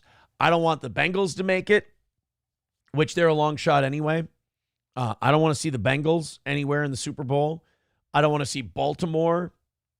I don't want to see Buffalo. On the NFC side, I don't want to see Philly. I don't want to see LA. Detroit, I really don't mind, especially if we're at home, because, again, they're so battered. And I don't think we would see them until the NFC Championship game anyway. God, winning on Sunday is huge. Winning on Sunday is really, really big. Numero uno, Josh Denny fan says, if the goal doesn't see its shadow, you're all getting another 4 years of Kamala. Dive Bar says, I hate football, but if Buffalo beats the Ravens, how do the Ravens go to the Super Bowl? Did I say Buffalo beats the Ravens? I meant to say Baltimore beats the Bills or the Ravens beat Buffalo. I'm sorry about that. That is my error. I misspoke. I think Lamar Jackson is charmed this season. I really do. All right, guys, 150 away from today's goal. Click on that PayPal and throw in a few bucks. Go to Rumble and gift some memberships or subs. Go to YouTube and throw in a nice fat super chat. Let's keep this thing going. Speaking of football, apparently around the league, they're bringing in like private investigators and shit and security companies to educate players on how to take steps to protect their home because there's been a rash of burglars. And this is kind of brilliant. There's been a rash of burglars casing football players' homes and then robbing them when they're playing. So if they play on Monday night, they'll rob their house like they did to Joe Burrow. And now a couple basketball players have had this happen, European basketball players. So Luka Doncic and people like that, they've had experts educating them because I guess in Europe this doesn't happen as much as it happens in America.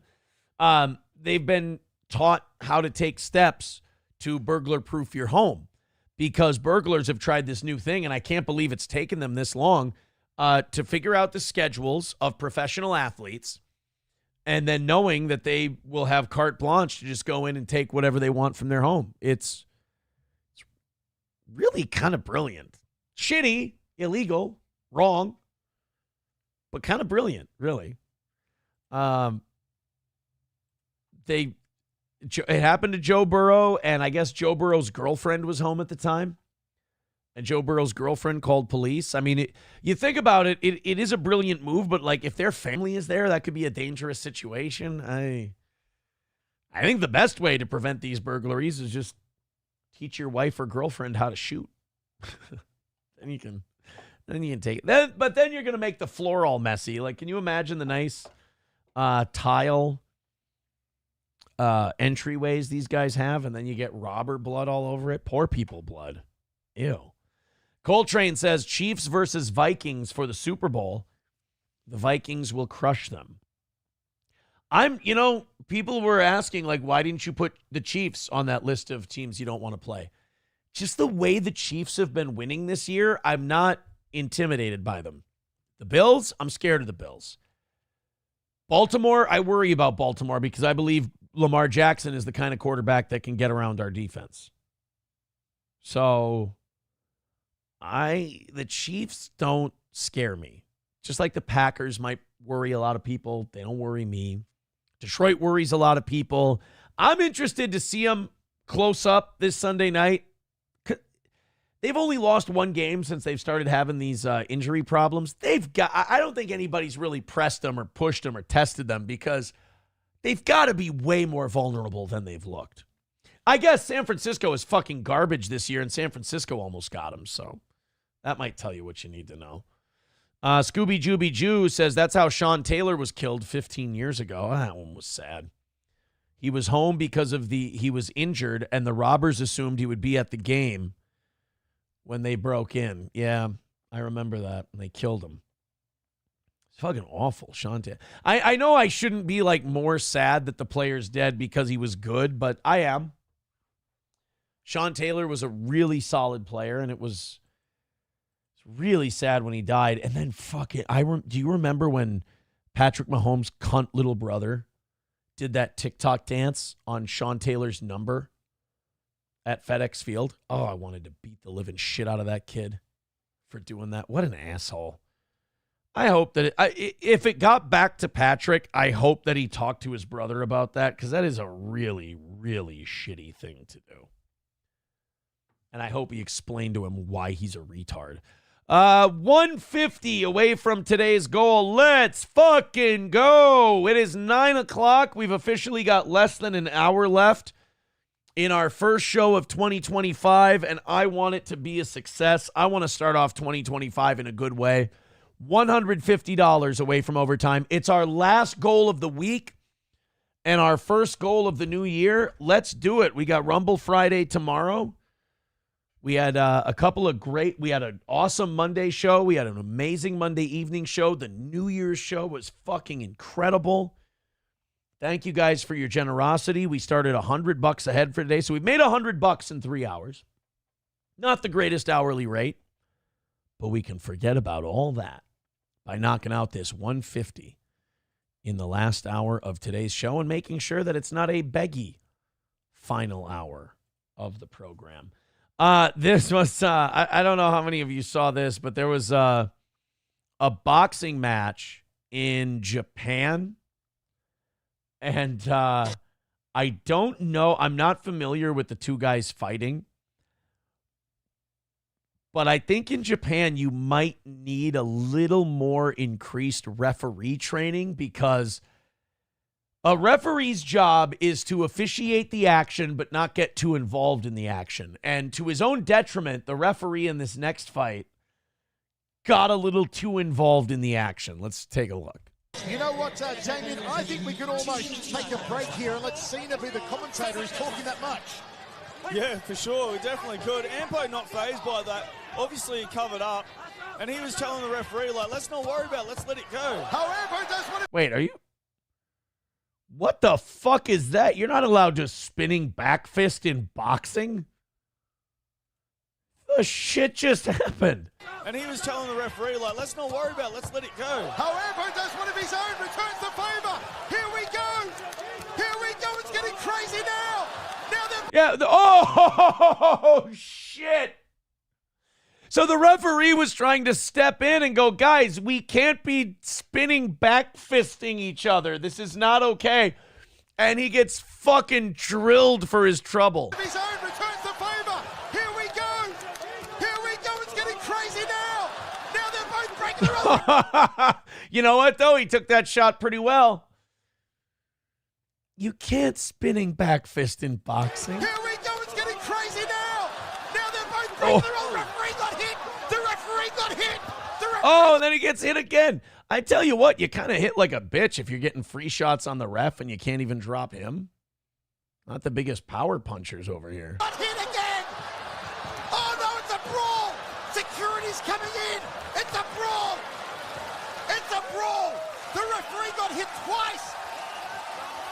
Both men broke the rules. Fucking Japanese boxing is lit. Holy Christ. These guys were going after it. And still Asakura. No expression. Both men breaking the rules. And if you don't think oh I'm my big God. enough, brother. Jesus, no. Yeah, you're not allowed to fucking spin. You're not allowed to do two things. You're not allowed to spinning back fist your opponent in boxing. And you're not allowed to punch the referee in the head. So, okay, this makes sense. This was supposed to happen at Rizin 49. Rizin is Japanese boxing company, organization, and MMA too. It was their decade event where Rukaya Anpo was originally scheduled to fight Ryan Garcia. Now, Ryan Garcia, I think, is still suspended from professional boxing here stateside because of the steroid thing. He did steroids in his fight with Gervonta Tank Davis. And then he went on some kind of rant where he was being racist as fuck online. So Ryan Garcia couldn't fight. So K1 champ Sina Karimian took the fight. That makes sense. Okay, so you have a K1 like kickboxing champion. And by the way, neither of these guys on steroids. I want to point out. Just take a look. If that ain't clean living and weights, you know, what is? Are we sure that's not a wax sculpture? That's okay. Checking. It's a lot of product, bro. That's all I'm saying. So the K1 guy wanted to do some fucking spinning. No, the boxing guy did the spinning back fist shit first. And then the kickboxing guy responded in kind. And then they both just took turns bouncing the fucking referee's head off the ropes. Cool. Yeah, Carlos Cameo says it's a Japanese guy against a Middle Eastern guy and crazy Australian commentators. I got to say, Rizin is lit. Rizin is all right. That's something interesting to keep an eye on. Just punching the fucking ref in the face, not stopping. Jesus. 150 away from today's goal. I'm starting to worry. 150 away from today. Let's get it knocked out. Throw us 5, throw us 10. Or withhold your money if it's been a dog shit show, and then I can get the message and do a better one. If we knock out today's goal, I'm doing that red bar clip. I fucking watched that red bar clip and I put timestamps down for myself. I figured numero uno Josh Denny fan would be excited about it. So let's get it over with. Let's get it done. Throw a few bucks at us. Streamlabs, PayPal, Super Chats, Rumble Rants, Venmo. I appreciate you guys. You're the best audience there is. I fucking love you. And we're going to have a great year this year. And that goal's going down by the end of the year. 250 is going to be the normal morning goal by the end of the year. We're going to get there. But let's, we had a 250 goal today. We haven't been able to knock it out. So maybe it wouldn't matter. Let's rally up. Let's get it done because I don't want the show to be this dynamic for the next 45 minutes or so. We have a new worst Wheel of Fortune contestant ever. You know, I like these little, you know, my Hack Morning Zoo host comes out every once in a while. I like these stupid 10-second fucking shitty clips, especially towards the end of a show where, you know, we've talked about YouTube gay shit and we've talked about, you know, terrorist attacks and news and war and all that stuff. Sometimes, especially when we get to the last hour, I'm ready to sit back, watch a few hacky videos and stuff like that, and have some fun with you boys and girls, and hopefully make a little bit of money, pass the offering plate around, collect on the quality program we've done so far. So I fall for this game show shit every once in a while. Let's see how bad this person is. This is called Food and Drink. We've got a lot of the puzzles solved already. Now, this person is now, obviously, it's New York cheesecake, but this is supposed to be like the worst fucking person ever. This is the shittiest Wheel of Fortune contestant of all time, or they're supposed to be like up there for worst of all time. So what could they have answered that would make them this horrible? Newport cheesecake. Dude, if he's black and he guesses Newport cheesecake, that would be my favorite. I would love that. Now, it can't be anything too clever, because if it's clever, then he's not necessarily a bad contestant. He just overthought it. It has to be really fucking dumb. But Newport cheesecake is now the only answer that I want out of this. And I want the contestant to be black, and I want it to be a Newport cheesecake. Otherwise, I'm just going to be bummed. There is an H. Oh, shit, he got the H too? All right, so But Newport cheesecake still holds, right? No W's yet. No P. No T's. All right, Newport cheesecake still works. I'd like to solve the puzzle. Okay. New York cheese steak. So it's just a dumb bitch. Fuck.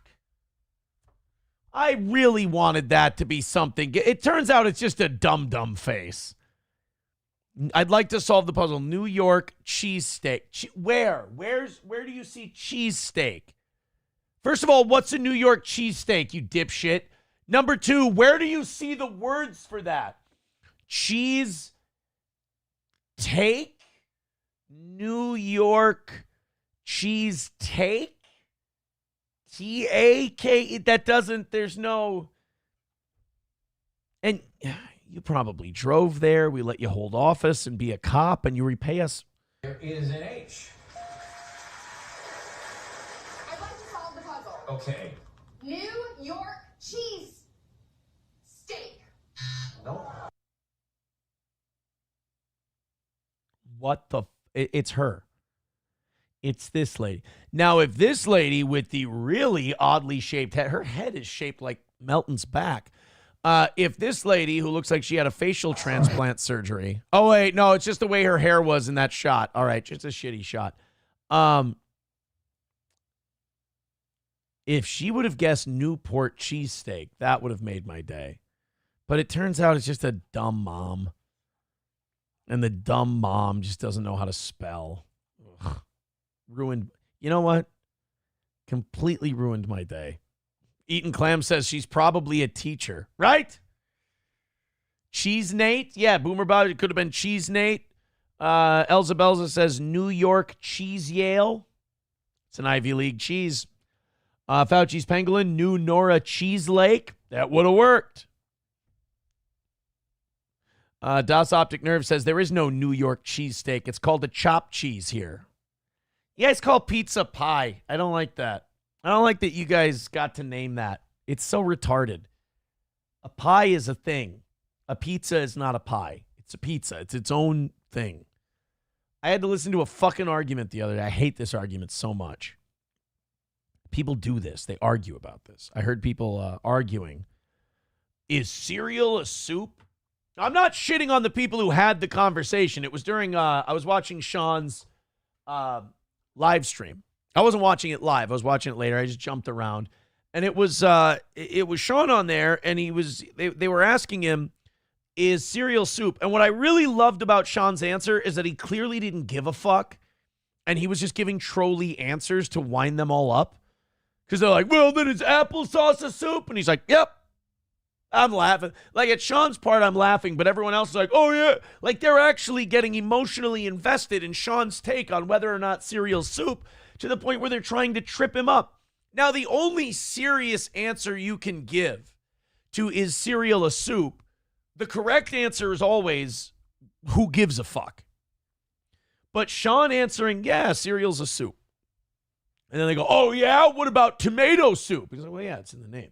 What about applesauce? He's like, fuck it, sure. Like, they were asking him in a way that, like, if they could get Sean, like, if they could catch Sean in a hypocrisy, the world would be placed back on its axis. Whereas Sean was like, you understand that it costs my reputation nothing to answer these questions however the fuck I please. Like, I don't think it's going to cost Sean subs if they don't like his take on whether or not cereal's a soup. And by the way, is cereal a soup? I don't fucking care. I think it's cereal. It's its own thing. Why do we have to put everything in little classifications? If you label me, you negate me. Whatever happened to that? I believe it was Kierkegaard or Dick Van Patten who said, if you label me, you negate me. Bigot on Socialist Media says, seems like it's not worth debating. It is worth debating if you're just going to give shithead troll answers. That's fun. Miss Tay with 20 Australia. I love Miss Tay. You know what I like about Miss Tay? She's all over all of the shows. I like that. I like it when people are, they don't play the team game. They like what they like. Happy New Year, everyone. Clean your room and pay your mortgage. Yes. Absolutely. Scooby Jooby Jew with $5 says, this is the best Wheel of Fortune answer ever, even though it's fake. Oh, I think I know what this is going to be. And you're right. By the way, that takes us down to 1:30. Keep it going. Keep it going. We're 1:30 away from today. 1:30 away from starting 2025 off right. And we still got 45 minutes. So 10, 15, 20. Let's make it happen, guys. Let's make it happen. All right, here's the... Oh, I thought you were going to play the Randy Marsh. I was wrong. And 450. N. Oh, this is... Oh, yeah, you can tell this is fake. This...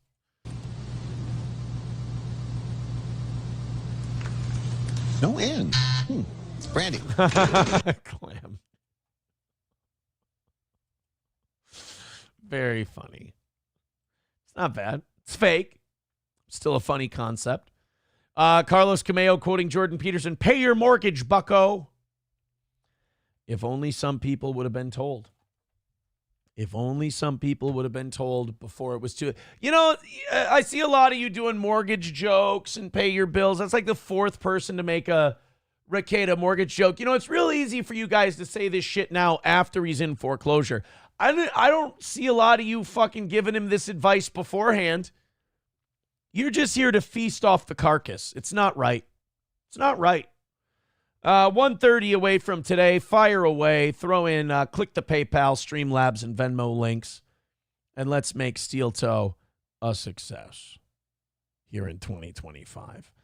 I don't care about the dog abandonment story anymore. I don't know why I grabbed it. There are some days where I'm going through, like when we open a certain hour story. Alyssa Clips already clipped my Ricada mortgage confession. Thank you.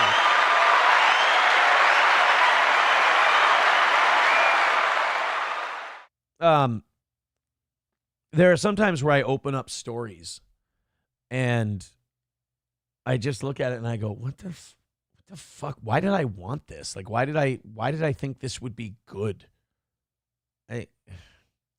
We do have, Easy Money's wife with $9.99 says, I'll donate since Easy Money never does. Happy New Year. That's $10. Thank you. Oh, I squeaked.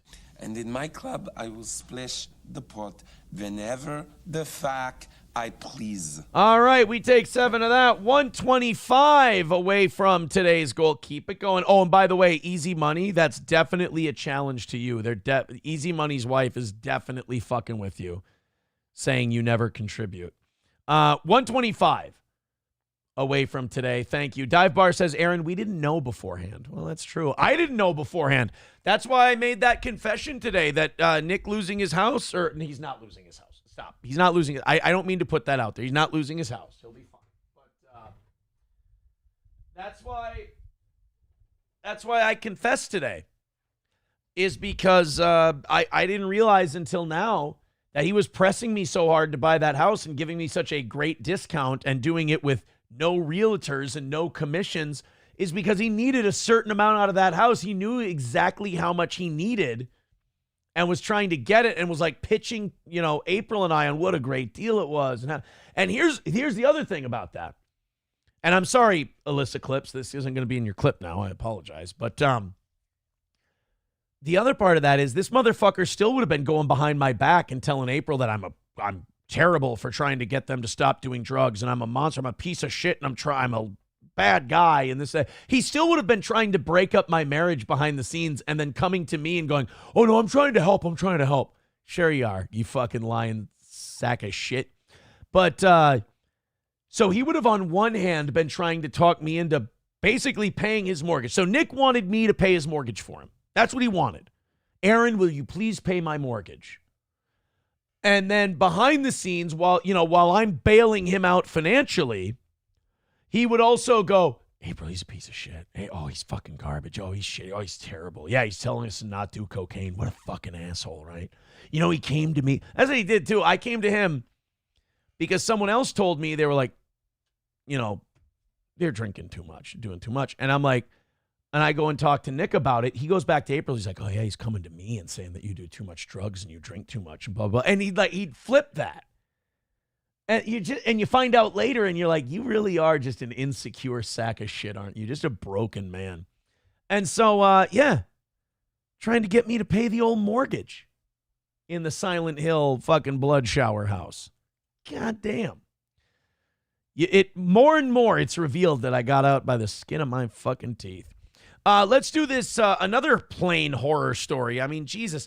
Is this a Pete Buttigieg? Like, can we blame Pete Buttigieg for how bad air travel's been the last 4 years? Sam Show says, Aaron, you saw the size of his nose.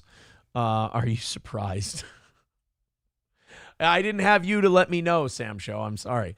Can we blame Pete Buttigieg for all these close calls on runways and all these air travel problems we've seemed to have these last 4 years? Or is this part of an industry problem? Apparently, a Delta commercial flight nearly collided with the Gonzaga men's basketball team's charter flight at LAX over the weekend. Check this shit out. So this plane's taken off, and there's the fucking Gonzaga flight. The people running the tower somehow thought that this is fine. You're all cleared to do charter plane. You can do what you want. Commercial flight, you can do what you want. Everybody's fine. Now, technically, everyone did end up fine. but it's a little bit closer than I think they typically like to be. Stop.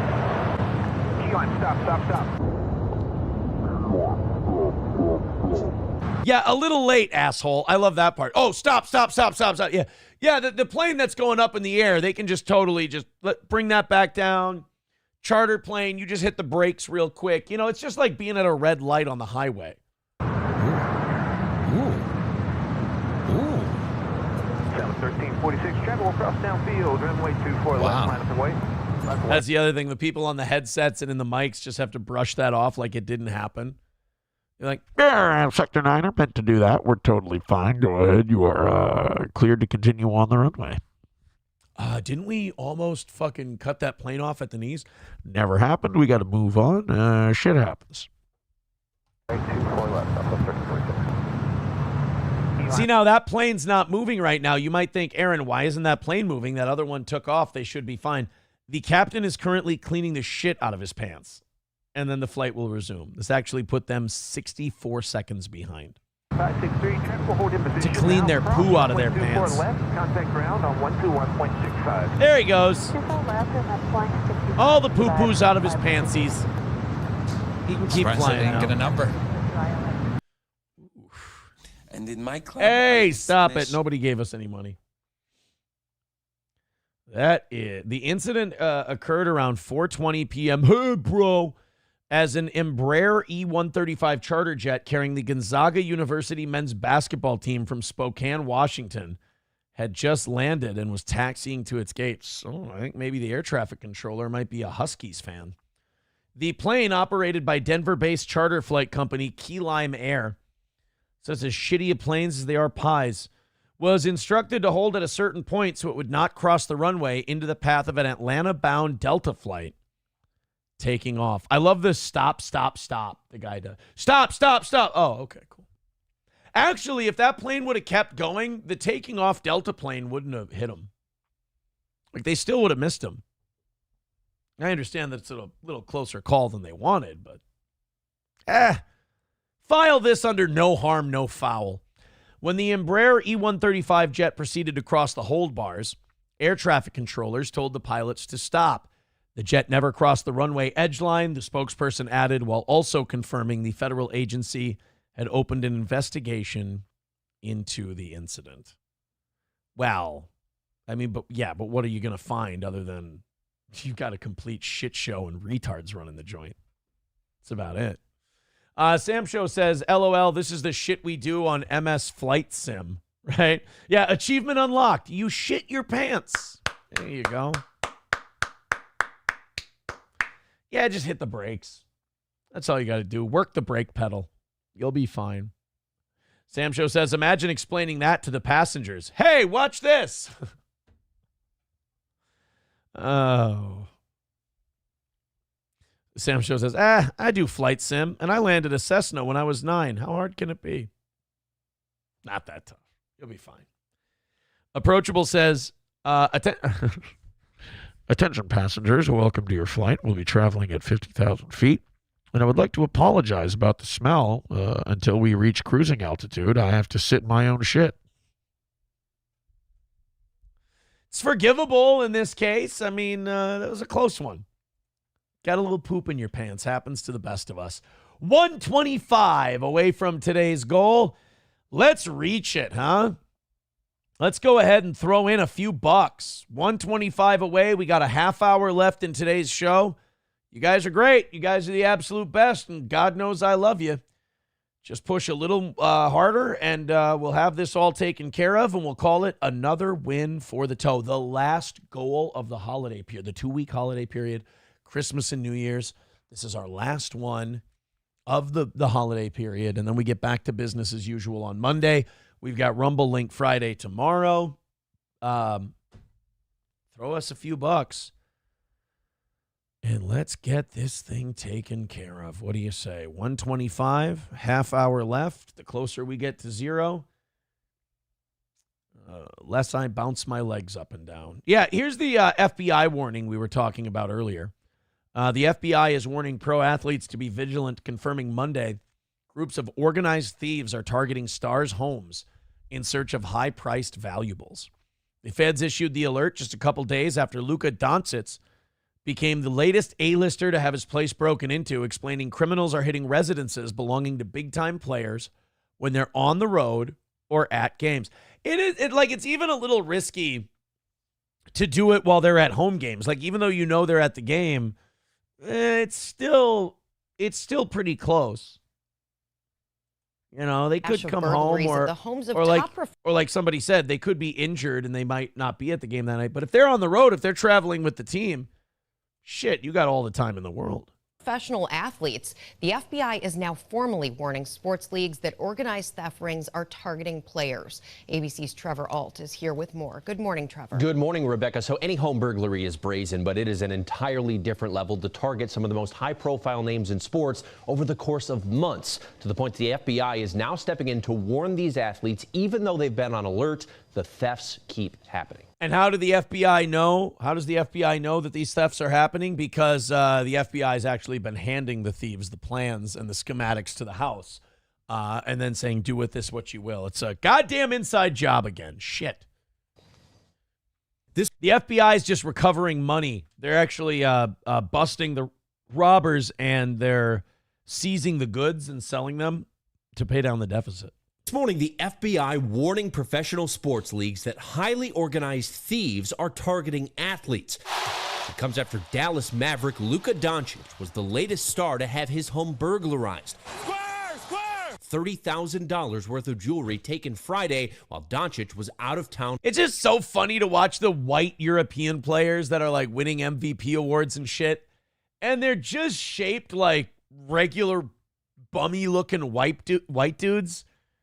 And, like, they're winning MVP awards against, like, these black American athletes that look like fucking Hulk Hogan. Like 6'7", 265 pounds. And here's Luka with his flabby arms and frat boy face. And he's just like, and you watch European players shoot threes. They barely get off the ground. It's just a little hop. Just a little that. And it's good. And it scores the same as fucking Steph Curry jumping 4 feet in the air shooting a three. All scores the same, just not as many style points. For a game. His representative telling ABC News. Look at him. How often do you see like one of the most prime athletes in the world and he has to wear a T-shirt under his jersey because he's like, well, I don't know about my nipples and my arms really aren't that great and I just want to hide my shoulders a little. No one was home at the time. Luka has filed a police report and the investigation is ongoing. The FBI says theft groups from South America have been going after athletes' homes. Oh my God. Well, there you go. That explains it. A little, thank you, President Biden. A little illegal immigration. So it's so let's say what it is. It's these Venezuelan gangs who have been taking over like apartment buildings in some cities. They've been using blackmail and robbery and strong arm tactics to kind of establish a foothold in the United States. And all of it because our southern border is a fucking joke. And they just waltz in and set up shop. And here we go. Now we deal with the Venezuelan mafia, essentially. Or I'm sorry, maybe it's the Nicaraguan mafia. Due to the perception they may have high-end goods. They use public information and social media. I hear they might have a Ninja Foodie in there. I hear that some of these players might have an air fryer, more than just a microwave. Some of their appliances are stainless steel. Fancy pantsy. To identify a pattern for a potential victim and conduct surveillance, often knowing in advance where valuables are kept in the home. Several stars have been victimized since September. Kansas City Chiefs tight end Travis Kelce had his home broken into. Yeah, but that's probably by a Swiftie. She's probably trying to, see if she could get some sexual artifacts of the relationship. Those people are weird. More than $20,000 in cash stolen. Nice. Teammate and quarterback Patrick Mahomes was also targeted. It's frustrating. I have to ask. Patrick Mahomes makes $50 million a year. How does he know when 20 grand is missing? Like $50 million a year. And you're like, hey, I think somebody stole my 20 grand. And it's like, is there anyone in their house, like a housekeeper or something, who would look at him and go, be honest with you, dude, you're kind of being a dick about this. I lost $20,000. The nice thing is you probably don't pay the best for like housekeepers and your illegal immigrant help. So you could say, if you guys track down that 20 grand, I'll let you keep 15 of it. And you could almost like, you're almost playing Squid Game with your own staff. It can be kind of fun. Turn it into a game. It's disappointing. But that was my dad's DUI bail money. And they just came in and took it. I mean, I can't get into too many of the details because the investigation is still ongoing. And 3 weeks ago, thieves entered the home of Cincinnati Bengals quarterback Joe Burrow. So thorough, Joe Burrow. Say it right. I feel like my privacy has been violated in more ways than one. It's because it has. I like that. Look at that. It just feels like my privacy has been violated. Yeah, no, that's not a metaphor, bro. Literally, your privacy was violated, like in the worst way. Like your home was broken into while you weren't there. That's pretty much the epitome of having your privacy violated. Leagues are that's like, that's like they held you down and violated, and you'd be like, I feel like I've been fucked in the asshole. It's like, well, that's because that's literally what happened. That's now encouraging athletes to beef up their home security. Cameras, motion sensors. Oh, claymores on the doors. That's a good idea. Tied to it. Make it like an adult Kevin McAllister type thing. Put a claymore on the door and have the fuse tied to a string. And then when they open the door, comically, the string goes out of the fuse and the claymore blows them all to shit. How hilarious would that be, right? Landmines in the front yard. You're rich. You can reseed. You can sod the damn thing. You'll be fine. How much funnier would it be to watch Patrick Mahomes' front lawn just blow up 3 assholes from Venezuela who were looking to rob him? That would be great. Glass breakage sensors, but it's all about the redundancy because it boils down to if your house is just too difficult to break into, they're typically going to move on. And the leagues have warned players these thieves are highly sophisticated. They've sometimes conducted surveillance with drones or even posed as joggers to scope out the home, Gio. Well, yeah. I mean, it's because they do it for a living in the country they came here from. The country they came here from illegally and just snuck across the border because nobody here seems to give a fuck anymore. Hopefully that's something we can clear up in the first 100 days. That'd be nice. $20 from Fuck You Dude. Thank you very much. Thank you. Behind in chat, here's some money. I look forward to hearing this in an hour. Happy New Year. Lose some weight, fatty. Thank you, Fuck You Dude. 110 away from today's goal. Get in there and get it, guys. Finish it off. We are not far away. About 100 away from this morning's goal. The first goal of 2025. Let's knock it out. 110 away from another win for the toe. Keep it going. We got about 25 minutes left. Streamlabs, PayPal, Venmo, Super Chats, Rumble Rants. Let's do it. Chevy fan says, yep, here come those illegals from Venezuela stealing black jobs. Exactly.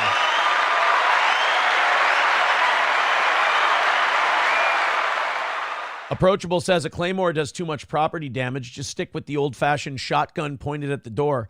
Worst case scenario, you got to replace the door frame. Fair enough. Fair enough. Sam Show says highly sophisticated. They ordered a drone off Amazon and used their Obama phone to look at a house. That's a good point. Oh. Eaton Clam says, I live down the street from Allen Iverson, and he always had at least 10 relatives at his house at all times. They were the only ones stealing from him. Right? At least you know the people taking your money then. Sam Show, I can't read that. Chevy fan says, one thing you can say about Aaron is he's never posed as a jogger. No. Running, bad for the knees, I hear. Really. I mean, I don't, you don't want to injure yourself, for God's sake. All right, guys, let's continue on. Oh, speaking of sports, Anthony Edwards can't stop saying fuck in interviews. Now, in fairness, if I was on this year's Timberwolves team, I'd be saying fuck and goddamn it a lot too. But Anthony Edwards has been hit with so to give you the backstory on this, Anthony Edwards has been saying shit and fuck on live TV all the time. Like, he just can't help himself. They interview him after a game, and he's like, yeah, man, shit. Or like, oh, man, he threw me the ball, and I was like, oh, fuck. And, like, it's always casual, too. It's never like he really leans in, and it's like he meant it, and it was really to accentuate a point. It's always like as an or in passing. So they tried finding him $15,000. He said, fuck again. So then they tried finding him $25,000. Wouldn't stop saying fucking shit on TV. Well, now the NBA hit Anthony Edwards with a $100,000 fine for using swear words twice in an interview. And I know Anthony Edwards makes a shitload of money. So I really don't know if the $100,000 is going to work, but like eventually it's got to kick in. Like, you lose like $250,000 for saying the word fuck. First of all, really super baller that you can afford to lose. Like, hey man, how'd you lose $250,000? Oh man, I lost my job, my family's bills, everything else. Hey man, how'd you lose $250,000? Just saying fucking shit. We're fine though. I want to find the latest clip where he says fuck. Anthony Edwards. Should we go F word? Or curse? Either one. Here we go. Oh, no, this is the one. I think he got 15 for this. 10 or 15 for this one. Let's do that big shot at the end. All I knew was the play was for Drew to go 14. Big, small pick and roll. Once he picked it up, I mean, who else? I got to go get it. Shit. And Kill found me. He cut me off. I'm like, shit, I'm going for the win. Like Gilbert Arenas said, I don't do overtime, so fuck it. So he said shit twice. Then he goes, I don't do. If you don't think I'm shut big up, enough, brother. Then he goes, I don't do overtime, so fuck it. Just right there. Just this is the same one. There's another one where, oh yeah, then there's this one. This interview. This one got him fined as well. Man, what would you say to somebody who said you're shooting too many threes? Fuck them. Simple, yeah. There were a lot of people last year who were comparing Anthony Edwards, like his attitude, to Michael Jordan's attitude. And it's like, I really don't think Michael Jordan was, dropping fuck bombs all over the place. This one is from about a week ago. So I think this is the $100,000 fine. Fucking terrible. Fucking terrible. Just right off the bat. Fucking terrible. At what point, though, do you start finding the media? Because he's clearly not going to stop. So isn't it kind of the media's responsibility to stop talking to the guy? Yeah, all of them, besides the woman. Yeah, but the other two dudes, terrible. Excuses, the reason they call a foul, the reason they don't call a foul, the shit was terrible. They don't want to talk back to my coach. They don't want to talk back to me. I said one thing to the referee. He gave me a tech.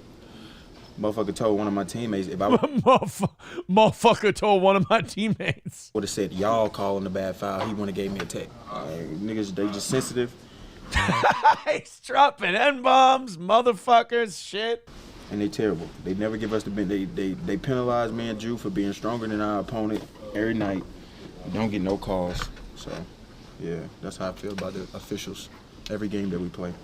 Did the frustration of that carry over, like in the game? No. Just not let it. No, I don't care. I mean, it's just hard that everybody keeps saying play through it. It's easy to say that when you're not dealing with it. Right. So that's what's frustrating. So you think that's a thing that's been consistent all year, not just tonight? Hell yeah, it's been consistent all year. Hell yeah. Yeah, but tonight was bad. They was getting ticky-tack fouls and we weren't getting nothing. So that's just how I feel about the officials. The two dudes, not the woman. Yeah. I like that. I like that he's being politically correct still. He'll say, fuck it, and call him the N-word and shit like that. But he's like, respect to the ladies. Respect to the ladies. Fuck those other two. But the ladies is aight. Do you feel like the frustration, has that impacted the way you attack? Like, I know they are often guys, they're sending extra help and stuff. But it does seem like sometimes you're not going as much as, you otherwise would. Yeah, and that's why. Shit, because I get penalized for being stronger than my opponent. So they get them the benefit of the doubt. I get the same, they bump me the same way they bump everybody else, and I never get the call. So I don't know what got to go down, but something got to happen because that shit is terrible. That shit's terrible. So $100,000, maybe, is that going to be the fine that kind of finally does it to get Ant to maybe tone it down a little bit? Just a little. April's missing orgasm. We're not getting Josh Denny as a co-host. All right? I will respond to you. You've said it 19 times now. Jesus Christ. Usually you're pretty funny, but like, and you're pretty observant usually too, but like if it doesn't get read the first 5 times you write it, it's probably not good. Sorry, bud. Hey, we've only got 15 minutes left in today's show, and we're 110 away from today's goal. You guys are great. You guys are doing fantastic. I love you. You're the absolute best. Power, positivity, and all that, right? Pay it forward. Pay it back. Great show today. Awesome time. We got this red bar clip that I want to do, but I said we would do the red bar clip, complimenting Steel Toe and shitting on Melton if we knocked out the goal. And so far, goal is at 110. So we're close, but we need to make a move here. Streamlabs, PayPal, Super Chats, Venmo, Rumble Rants. I'm getting nervous because it's a bad omen. Like, I'm getting superstitious. It's a bad omen to start 2025 behind. We had a thunderous end to 2024. I mean, we were barely mentioning goals the last 2-3 weeks of 2024. It was, we were really running up the score there. Now, 110 away, not too far, not too bad. We got 10 minutes till I got to rattle the cans, and I'll be honest, I'm a little nervous. Streamlabs, PayPal, Venmo, Super Chats, gifted subs on Rumble, all of it. Throw in. Honestly, it's a handful of people at $10, and we'll get this thing knocked out. What do you say? Treat us nice, and we'll give you a half hour of overtime. All right, here's some little shithead kids. We got about 10 minutes left before we got to beg for our supper here. Let's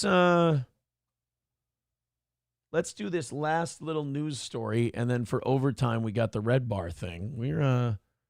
This is perfect. We're running right up to the end of what we've got here. So the news story isn't there. I'm falling apart. The Fort Myers Police Department is looking for 2 young men accused of throwing rocks at King's Tacos and Burritos. You know, there's something about this that like makes me feel good. Because like shit, I don't know. How do I put this? Like, kids are out doing shit still. You know, they're not just sitting there on video games talking shit to each other. You know, yeah, this is vandalism, and yeah, you shouldn't throw rocks through windows and shit, but I don't know, in a weird way, kids are still throwing rocks through windows and shit. They're still getting up to mischief. You know, they're still fucking around a little bit. You know, adults always say, these kids today, they're so lazy. They're not like us. I don't know. How many times did you throw rocks through a taco shop's restaurant window? Never? Well, these kids got you beat then. Take a look. Here they are. Look at it, just chucking them. And you know, before you that was right through the door. Before you criticize these kids too much, that is a satisfying sound. I mean, a rock going through glass, that sounds so cool because not only do you get the initial breaking sound, but then you also get the shards of glass hitting the floor. And then the exhilaration of running away, although this doesn't look like, you know, the fastest thing on 2 legs. They disguised their faces. They wore hoods. Like, in a way, they did everything right. They did it the right way. According to Southwest Florida Crime Stoppers, the duo was seen last Thursday at 1 a.m. along Cleveland Avenue. Now we can criticize parents on this one. I mean, your fucking kids are running around at 1 in the morning. I'm gonna guess there's less than 2 parents in the home. Crime Stoppers said the 2 threw rocks at a front window and glass door at the side of the business, causing damage. And, you know, asshole move too, because now the restaurant's insurance is going to go up, and that's a dog shit thing to do, but I don't know. Kids are getting out there. They're doing things. You know, they're not just spending all their time sitting on their ass online. Puerto Rican prostate puncher says those weren't kids. I kind of thought they looked a little bigger too, but they're saying it was too. The Crime Stoppers are saying it was kids. I don't know. Johnny says he will not be on today. If my temp goes up, I'm fucked, and it's going up and down today. Well, we hope Johnny's okay. We hope he can get back on the air soon. Leave me alone. I'm 110 away from my first goal of 2025. I'm going to fuck around blowing a noisemaker. I'm going to fuck around blowing a noisemaker. Oh. We had so few contributions to today's goal that I fucking ran out of stories with 12 minutes left. Actually, that's not true because I got the red bar thing. But like in 7 minutes, we got to, start rattling the cans. And this red bar thing deserves way more than 7 minutes. So we're not just going to start running into that. What do we have here? Oh yeah, this is people are still sending me clips of the red bar thing and saying, "Oh, he mentions you." Yeah, I know. I saw the red bar thing. I thought it was fucking hilarious. I thought it was really, really good. The red bar mention in the toe. Justin with 199 says, "Tell Johnny we will be fine without him today." Johnny, Justin says they're going to be fine without you today. $1 from Coltrane. He says, "Someone say hoods. I thought we ran you hoods out of here."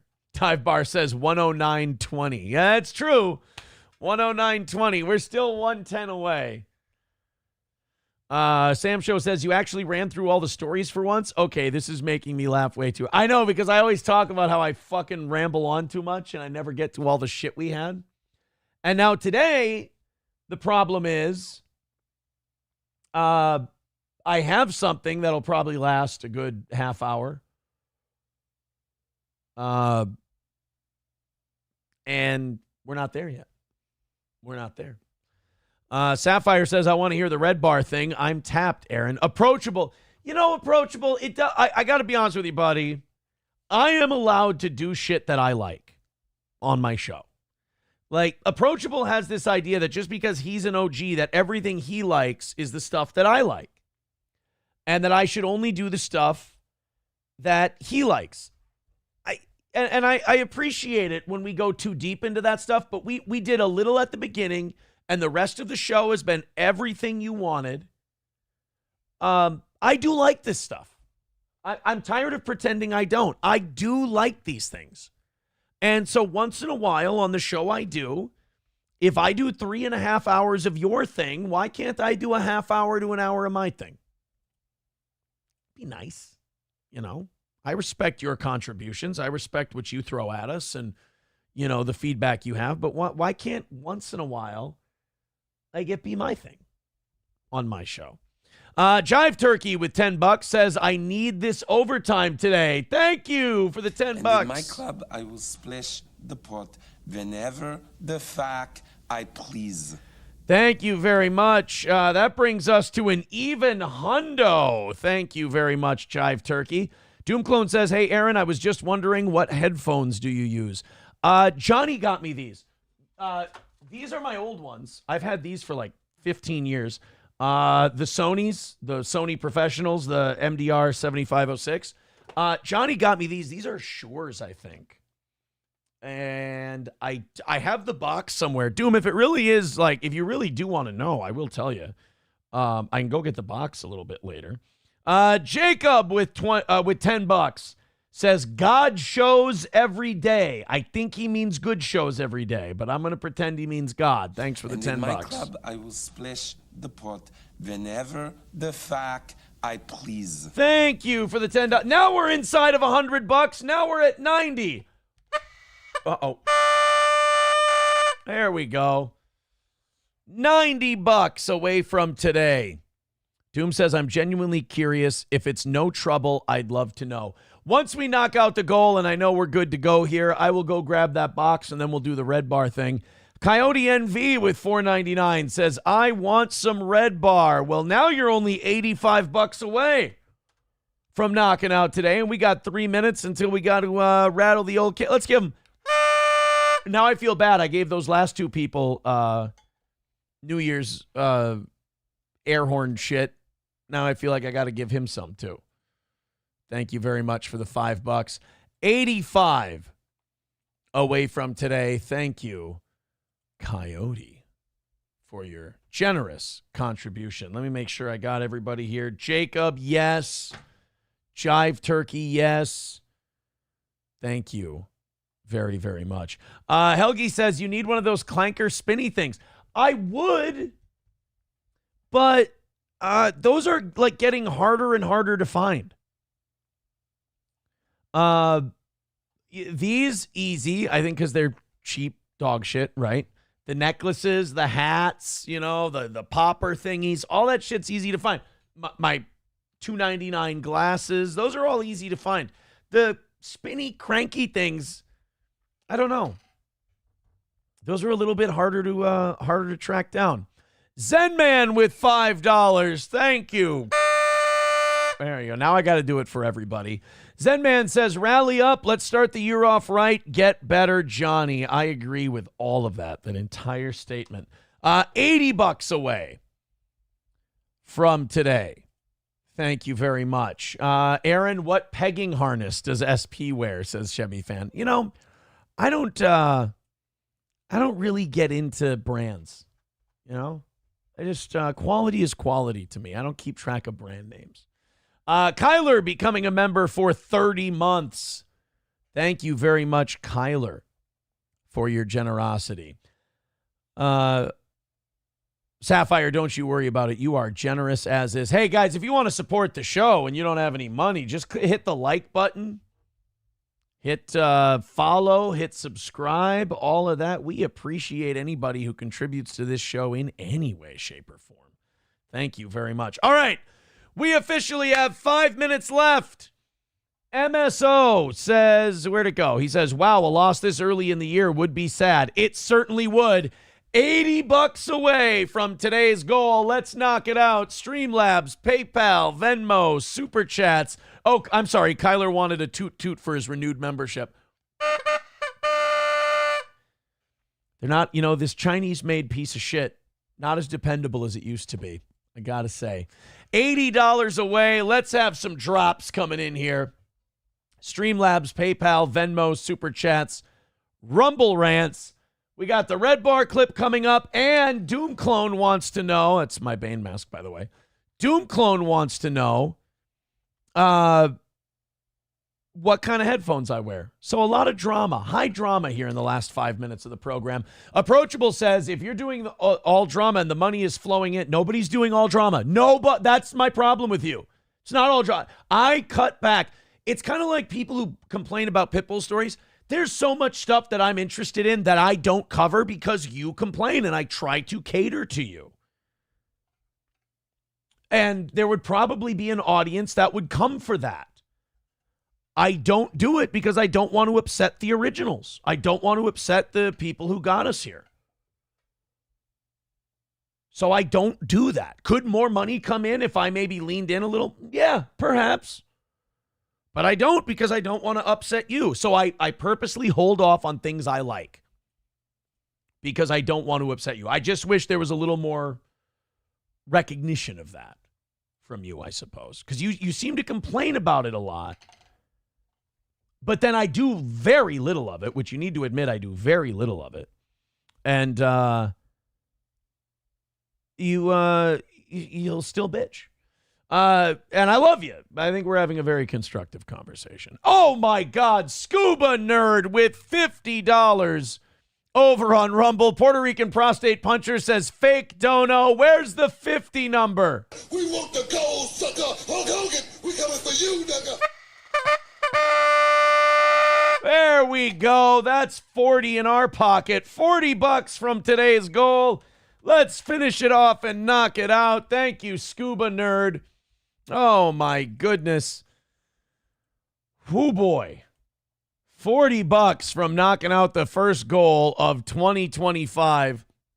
Thank you very much. I do agree with Sam Show on something. He says, if you want drama, stick to the sector. Nobody gives a flying fuck about the Dabbleverse. It's boring boomer shit.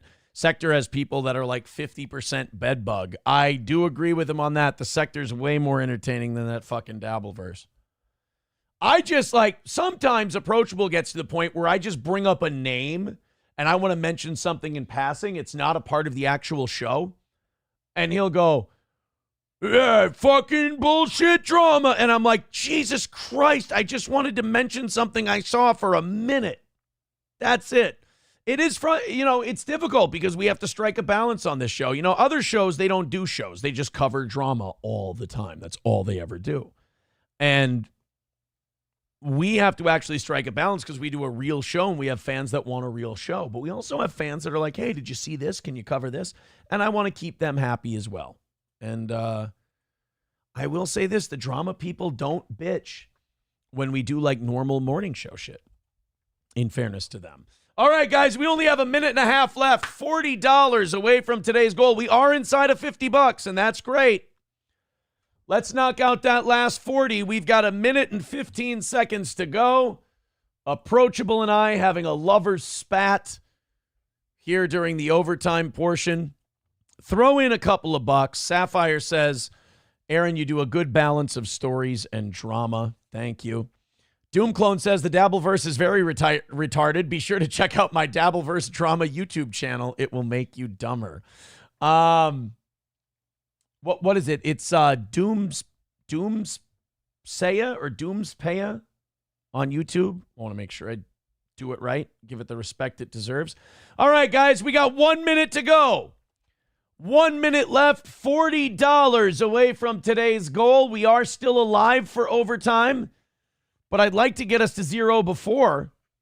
Zenman Builds with $1 says, come on, let's do credit for overtime. Well, we're there. We're at that point, but I want to knock out the whole thing. I don't like begging during overtime. Makes me look like an even bigger piece of shit than I already am. So let's jump in on YouTube, PayPal, Rumble, Streamlabs, Venmo, Super Chats, Rumble.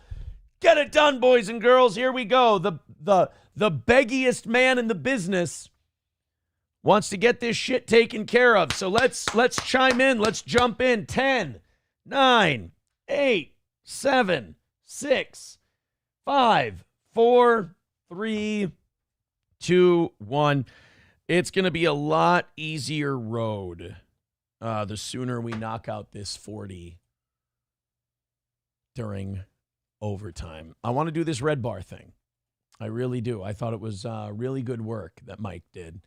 But do we want to interrupt to fucking beg for money the whole time? $40 away. I'm gonna sit and loiter for just a minute while we try to make that that last $40. Throw in. Let's knock it out. MSO says not possible. We'll get there. By the way, Doom, are you noticing? I want to ask Doom a question because I've been noticing this, checking out like Stalin and all the other clip channels. Are you finding? I think we are in the dying days of that whole Dabbleverse thing. Because are you noticing that those clips are not doing as well anymore? I mean, it used to be every single one of those clip channels. It was like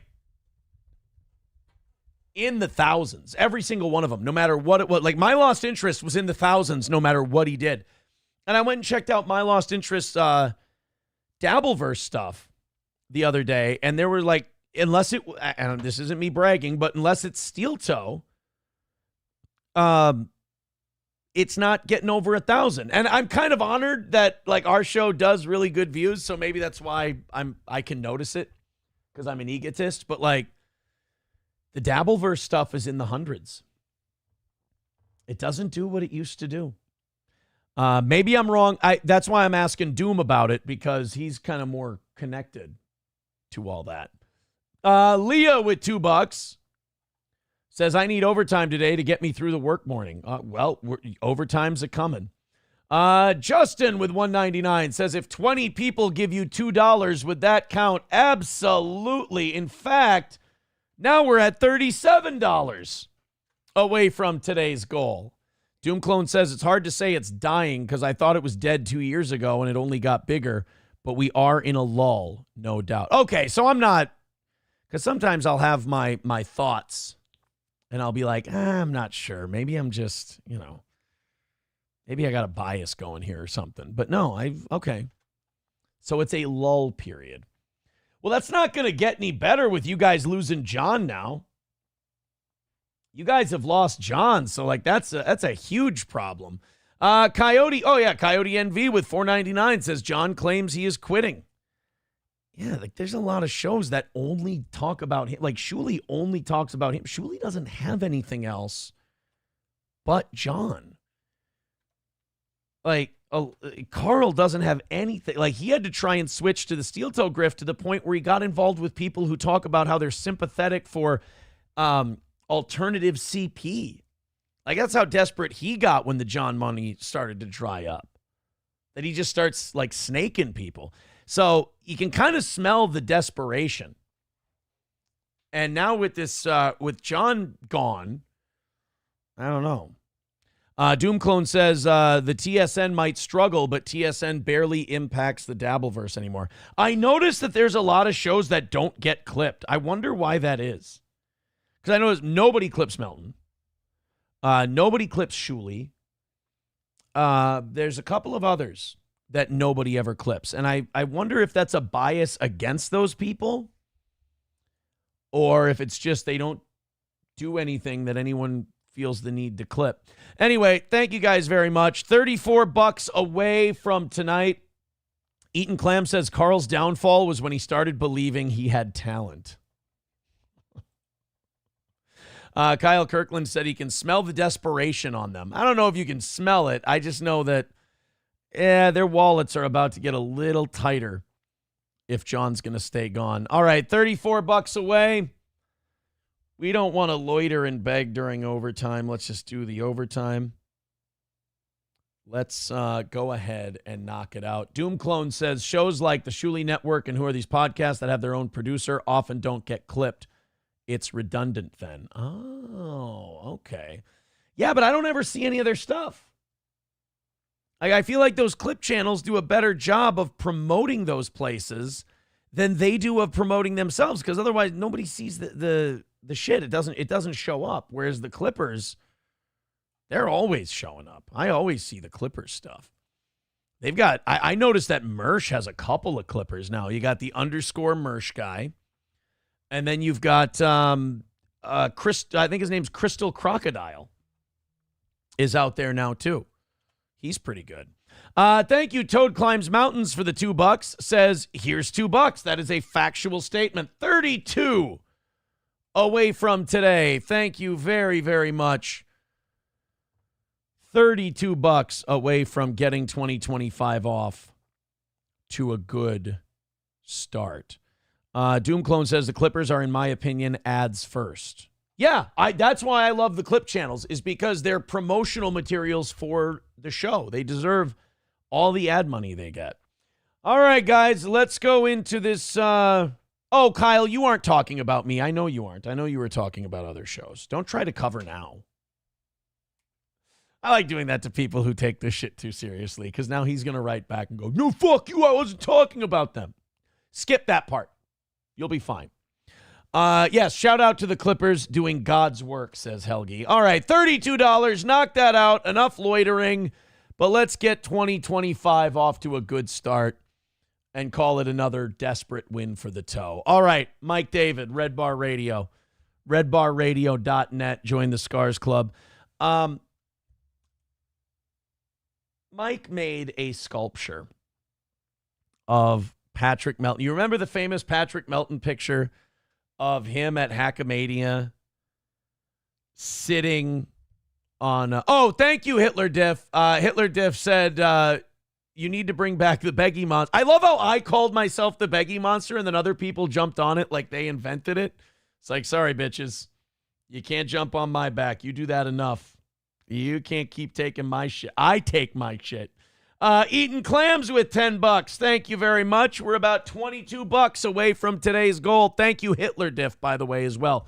So, Red Bar goes and recreates the Patrick Melton photo from Hackamania where he's got the hump in the middle of his back, no shoulders, the drink shelf, shoulders where his man tits are, his man tits sagging down to the floor, his obliques dragging on the ground, and a stomach where a dick should be. Red Bar recreates this, and as he covers it, he does it like we do a good job of exposing Patrick Melton because it's not very difficult. But Red Bar just does it in a way that's so much more artistic. I have to give him his flowers on this one. We've picked out a few clips from this Red Bar rant because it's 28 minutes long. Anyone who says steel toe goes long form can suck my fucking dick, okay? As long as you got Mike David out there, I will never be the king of long form. Here he is talking about Patrick. And, you know, the real tragedy of Patrick Melton is that Mike David, for about 20 years now, has been trying to help Patrick Melton be better at broadcasting. He's been trying to help him take criticism better. He's been trying to help him control his emotions better, not be such a fucking spaz. And Patrick just won't do it. He keeps letting Mike... Like, Mike is not trying to psychologically foil Patrick Melton, but Patrick Melton takes it that way and then makes it a self-fulfilling prophecy when Mike David is clearly just trying to help. Mike David shit all over this show once. I think gave April the Megamind moniker. What did we do? We threw some barbs back at Mike, and now what's Mike doing? He's saying nice things about Steel Toe.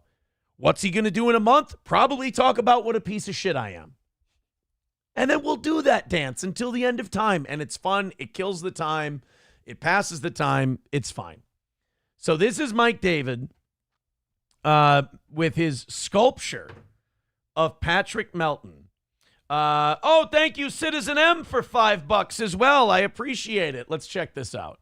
Good when I was looking at the Well, let's see if anyone can guess. What are people saying? No, everyone's so guessing who it is, but I know, they but haven't guessed. It needs to be what specific. it is. Can anyone guess what this is, who it is, and what it's from? Tons more cowbell says Hackamania Melton. Ladies and gentlemen, it is, cut to the close-up there, Patrick Melton at Hackamania. And, like, say what you want. Like, this is a funny bit and a funny joke, but I think what we're missing out of all this is that it's really fucking close. Like, you can say whatever you want about Mike, like, doing this to fuck with Melton, and it will fuck with Melton because he doesn't have a sense of humor about himself. He thinks he's good at this shit. Like, everyone's ripping him apart and triggering the shit out of him, and then he acts like he's good at it. And Mike does this may be funny as a bit, but it's also a really fucking accurate sculpture. It's really good. And look at how fat and ripply that arm is, and Mike nailed that too. It's uncanny. This recently re-released photo of him. And you're the big winner tonight. That is amazing. Somebody recognized what it was, and it is Patrick Melton at Hackamania. Don't let that shadow back there fool you. In fact, hold on, let's stand him up. We'll use this. Stay. In fact, and I also love that Mike's wearing plastic. He's wearing rubber gloves to handle it like it's in the fucking Louvre. I thought of this because I knew this shadow was going to kill me. Oh, wrong marker. I knew this shadow was going to kill me. So hold on. He's going to fucking trace it with a marker. This is just your average. This is a Posca paint pen. I'm going to sign this for whoever wins tonight. And then I will show you exactly what we're dealing with here. And this has been done on many shows. This is not... I learned about this from Aaron Emhold. Thank you, Mike. Thank you, Mike.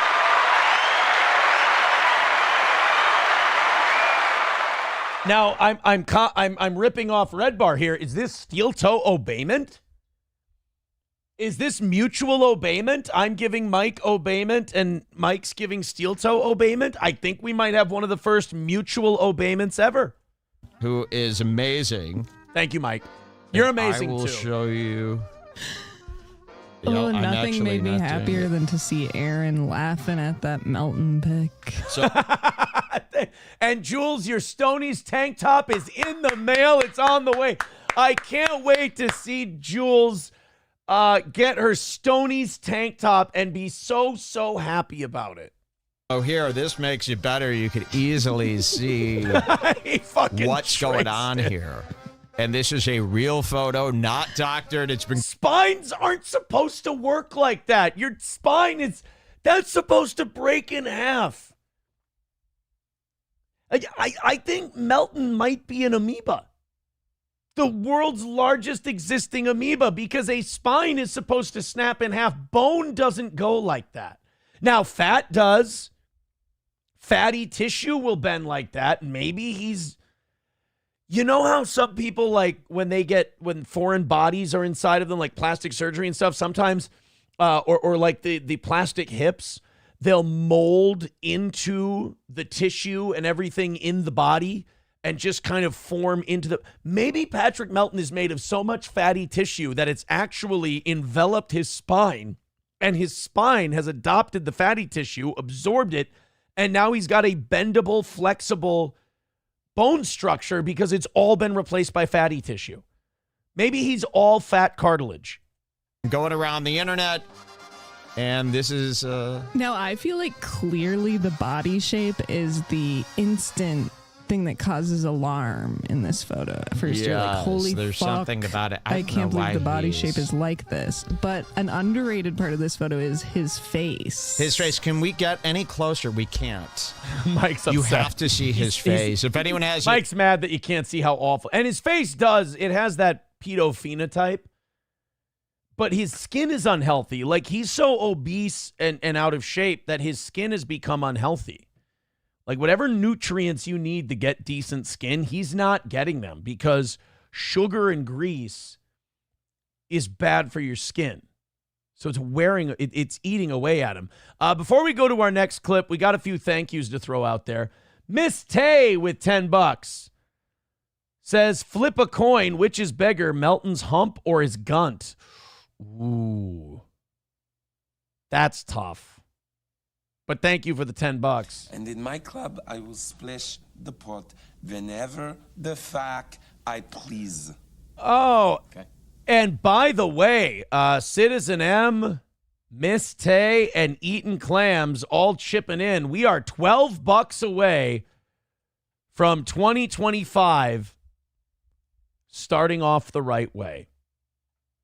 Let's go to our next clip. It's at 7 minutes. Here we go. Let's start it a little bit early there. This is, as you can see, Mike is still on the Melton picture. The Melton. I love that he keeps forming it with his hands too. Like you can tell he's very proud of this, as he should be, but he's still forming it. Like, as he looks at the picture and he looks at the molding, he's like, I can still push a little here and make it a little perfect. He's a perfectionist, Mike David. You know, I don't want to give away all my secrets here, but way too defensive, Melton. Just people are into you, and that's all. So what if this is what I've been telling Patrick Melton. So what if they only care about you because of me? Just embrace it. Run with it. You're not talented. You've never been good at this. You've never grabbed an audience. There's only two reasons you have an audience, Red Bar and me. So stop being so sensitive when we jab at you. This guy will go for 7 or 8 hours about Aaron sucks, I hate Aaron, Aaron's bad, Aaron's this, Aaron's that. Aaron. Now, I would argue if you do that for that long, you're in love with the person. But you do it for 7 or 8 hours, we laugh at you and we go poke, and we just take just a nothing jab, and you blow up and you lose your fucking mind for hours. Over a nothing jab. If you were a fighter, you have no chin, which is ironic because you have about 9 of them. You have no chin. You have no ability to take a punch. And we keep telling you, calm down. Just take the punch and keep moving. and you keep playing into everybody's hands. All this is, you don't got to find a reason. This isn't about me. This isn't about nothing of this is about me. This is a man who really take a tip from us. You're Stop a famous sitting person there and defending yourself Yes. all day and getting so butthurt about Right. every little thing. You're not. Jules is fucking nailing it. And then all Patrick has when he responds to Jules is, "You're a bitch. You're a fucking bitch." Which, by the way, no mommy issues there. No clear telltale signs that mommy did not treat baby Patrick very well. That any woman who criticizes him needs to be destroyed and she's a bitch and she's awful. And he gets angry about it. No red flags there. We're not trying to pick a fight with you. Right. We are just explaining what we're into. We're trying to look about at you. your That's body. it. And it's not us being sarcastic. I'm not thinking I gotcha. Right. No. Didn't I say the same thing Mike's saying? I said, you will destroy yourself. We're not out to destroy you. You get frustrated when you don't destroy anyone. It's because you're not good. You don't know why people watch you. Mike nailed it. They want to watch you because you're fucked up. You say weird shit about children, and you have a weird humpback, fat, morbid obesity thing going on, and it's fascinating to look at. Why isn't that good enough for you? Why are you so insecure? Why do you need to be loved so much? That's what we keep telling you. Stop needing to be loved. Nothing you've built is based on love. You have fans that hate me, and you have fans that love Mike and want to see you lose your mind. That's all you've got. Embrace it. A lot of people don't get that. You know, Ray DeVito has a much smaller audience than you. He doesn't get the hate views that you get. You should be grateful for it. We got it. We're stupid. You're superior to us. You can't we even understand. make your brain as dumb as you would have to make it to understand how stupid. See, Patrick, you do this thing where you get mad and try to own people, and then they go on their show and just make fun of the fact that you're taking it that seriously. You keep trying to go on these big brain rants, and we all know you're a dumb guy. So you can't keep going on these rants where you go, you guys don't even understand. Why don't you? And then his big thing is, why don't you play a clip? You just want us to promote you. We're just trying to have a little fun at your expense. Like we don't, he keeps going on these big brain rants like he's tricking anyone. And we're like, no, Patrick, we're not going to shit on you the way you'd like us to shit on you, you fucking ape. Bid we are. Here's all you need to know, Melton. You claim you don't watch Red Bar. Uh-oh. So you know nothing about it. We've watched everything you've ever done. Everything. Everything. You've got about 5 years of catching up to do. It would take a lifetime to get as much knowledge as we know about you. So just applaud and tell your listeners to join the Scars Club. Yeah. As a matter of fact, guys, join the Scars Club. RedBarRadio.net. And Melton's going to go on his show and he'll go, they're teaming up against me. They're teaming up. We're not teaming up. Mike will probably shit all over me his next episode. He'll probably play this and talk about what a fool I am for believing him. That he got me. That's funny. Nobody's teaming up against you. Mike and I happen to agree on what a fucking buffoon you are and how seriously you take everything. And that just, it's convenient right now. Play 2 seconds of So now we got our next clip. This is 1355. He's going to play some Melton clips. And again, he's going to show Patrick just has no sense of humor about any of this stuff. Goes off for hours and hours about us. And then gets mad that we don't react the way he reacts when someone just pokes him a little bit. He owns himself. And they go, he's such an idiot. So I just want this to be fair because... I know I always guess exactly what he's going to say. And then when he plays the clip, he never shows the part where I guess exactly what he's going to say. So That's true. That is true. He always accuses Kino Casino and others of selectively editing. He's the fucking worst at it. He's a big-time projector, that Patrick Melton. And this is all he's got in his life. You know, he goes on Discord and writes fan fiction, then does a show, then goes back to Discord. Like, he doesn't have an outside life. So if he's miserable in this and he's seeing Mike and me make fun of him and Chad make fun of him, That ruins his day, and that's really sad. And I also love that Mike just keeps bringing that picture up and showing it. He's proud of his artwork. He's not shitting on Patrick. He's proud of his art. No, it always gets cut off. So look at this. This is not bad. I mean, that's good. Can you cut to the close-up? He does, unfortunately, as always in these kind of projects, he looks cuter in your sculpture. Well, you don't have the awful skin in the sculpture. My mind can't be that mean. You gotta put like the red pock marks. Of course, I could go on and on. I could make this the same. You might think, which one's a photograph? Him saw the TV glow. Yeah, him saw the TV glow. Okay, well, let's. And in my club, again, I will splish. So again, Mike's just having a little fun. Mike's just telling a few jokes, and Patty Boy gets mad. Gets all mad about it. $12 away, guys. We got about 10 minutes left. Let's do it a couple bucks at a time. We appreciate it. $12 away from starting 2025 on the right track here for the toe. Citizen M says, please unban me, brother. I'm pro steel toe 2025. No bullshit. Eating clams with $10 when he gave us $10 said, Happy New Year, gay bird. Thank you. Citizen M, I'm sorry, but you know what line you crossed, buddy. You can be pro steel toe from the shadows. You can be pro steel toe from the sidelines, bud. It's okay. Let's go to 15 minutes. We've got Red Bar now playing a Melton clip. And again, it's just, this is how Patrick responds to criticism. He's just angry. Understand. So these are people from this universe that nobody knows. I mean, you got to understand how crazy I am to even talk about this with. I'm throwing away my career doing this. So, Melton, please give me a break. All right, here he is covering me. I didn't get one compliment about the lighting, my outfit, nothing. First, zoom into his face. Yeah, because he's down here. And you'll see this. I don't know why this is so grayed out right now. Jesus Christ. But there he is. Jules. Sometimes it's the simple things that make me laugh. Looking at Patrick's appearance and going, Jesus Christ.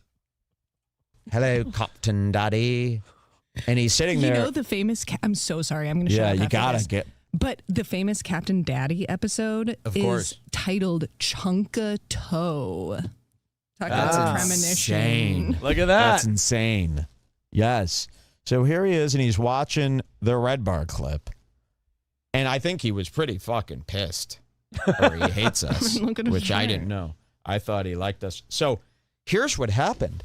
Aaron from Steel Toe showed the Red Bar clip of me talking about Melton's new laugh. And what was the other thing we covered about Melton? Oh, telling about the Nick Ricketta hacking. You just explained why he has this new nervous laugh because of the situation he's in. Aaron covered us talking about Melton. And Aaron, my man, he was... Thank you, Mike. You should have seen Aaron come to life. Thank you, Mike. I've never seen Aaron happier.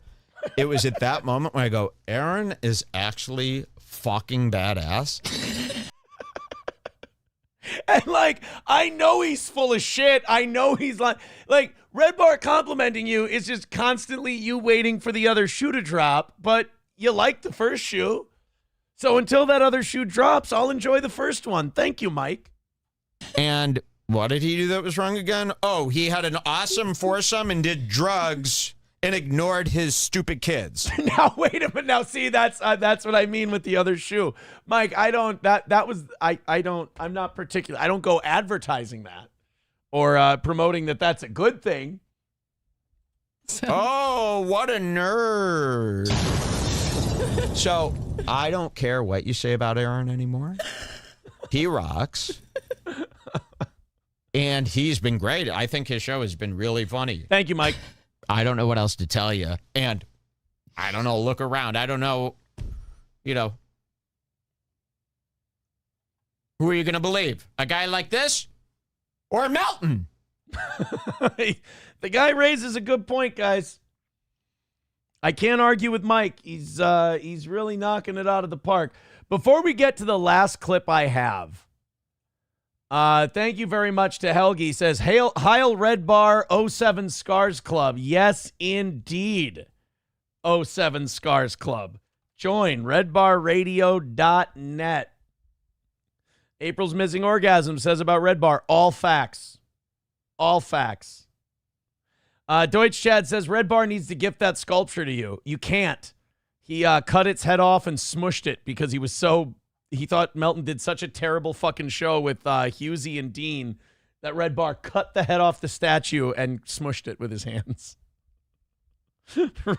Red Bar got mad and he was like, they're so fucking bad. And he just went snip and smush.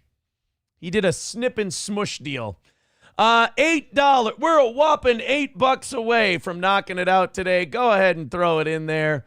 Who's got the last? Just a 10 spot over there on Rumble or YouTube, and it's all over but the crying. All right, one more Red Bar clip. Let's keep her going. Which is equal to me. Okay, here he is covering this. Let's see what happens. Mine was ha ha ha ha. Okay, so yeah, we got to go back then, right? Oh no, you clipped it at the dictation. This isn't the new laugh. This is him reviewing our clip. Yeah, first. I know. It's So he's getting defensive that Red Bar pointed out he had a new laugh, which, by the way, Mike's fucking around.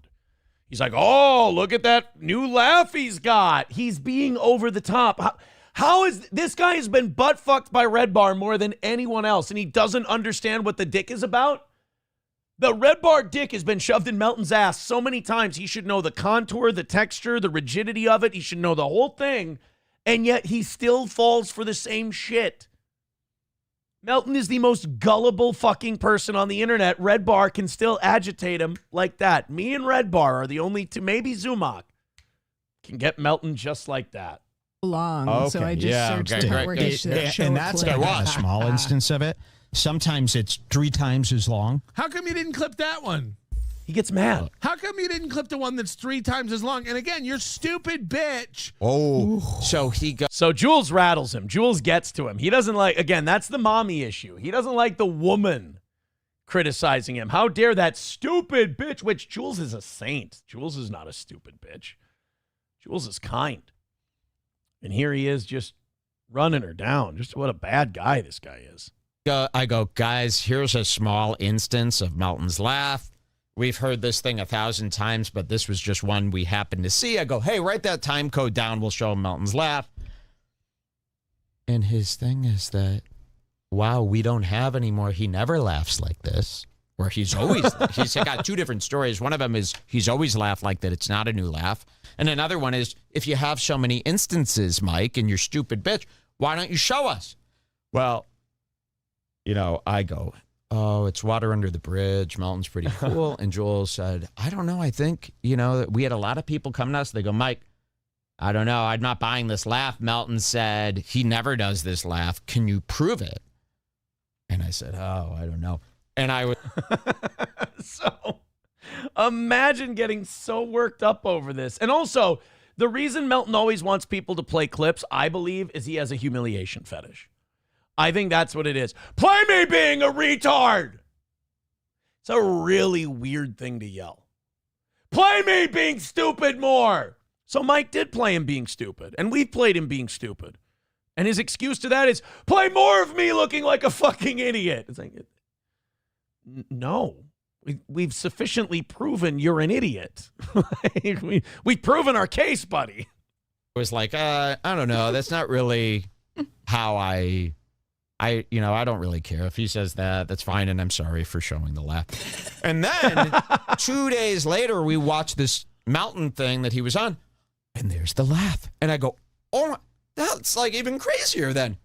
I go, write that down. Then an hour later, we see it again. And remember, my thing was, this is Melton's new laugh that he started doing after what I think is nervous energy. Yes. Or when he's insecure, or when he feels attacked, he starts doing this giggle that I've never heard before. Right. He giggles and he giggles and he yells when he's insecure.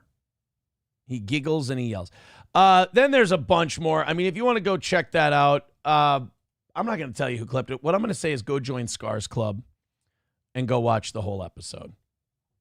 Go check out the whole thing. There we go. Tim over on PayPal with $10.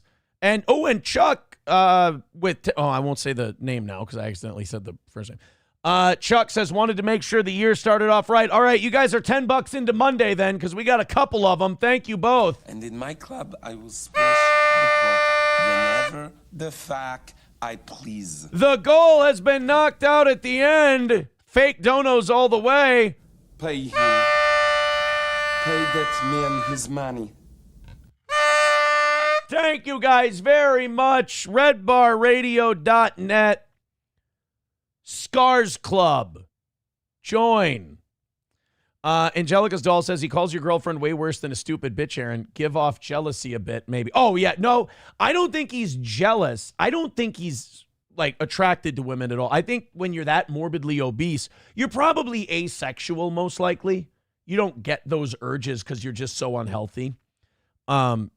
I think what it is, it's just hatred of women. It's a mommy thing. The guy, his mommy probably didn't treat him very well. And there's a lot of unnecessary hatred of women because of it. He loves his SP fan fiction though. Oh my God, he thinks she runs the whole show. It's actually kind of fun to watch. We have a good laugh at it sometimes. Thank you very much, Mike, for all of your kind coverage. We appreciate it. Numero uno, Josh Denny fan with $2 says, Pork Stain Moose Man, we want the ultimatum. I got to catch back up with Red Bar. All right, take it easy, guys. Have a great rest of your day. We've got Rumble Friday tomorrow. Send us your links. We'll talk to you soon. Have a great rest of your Thursday, and Happy New Year.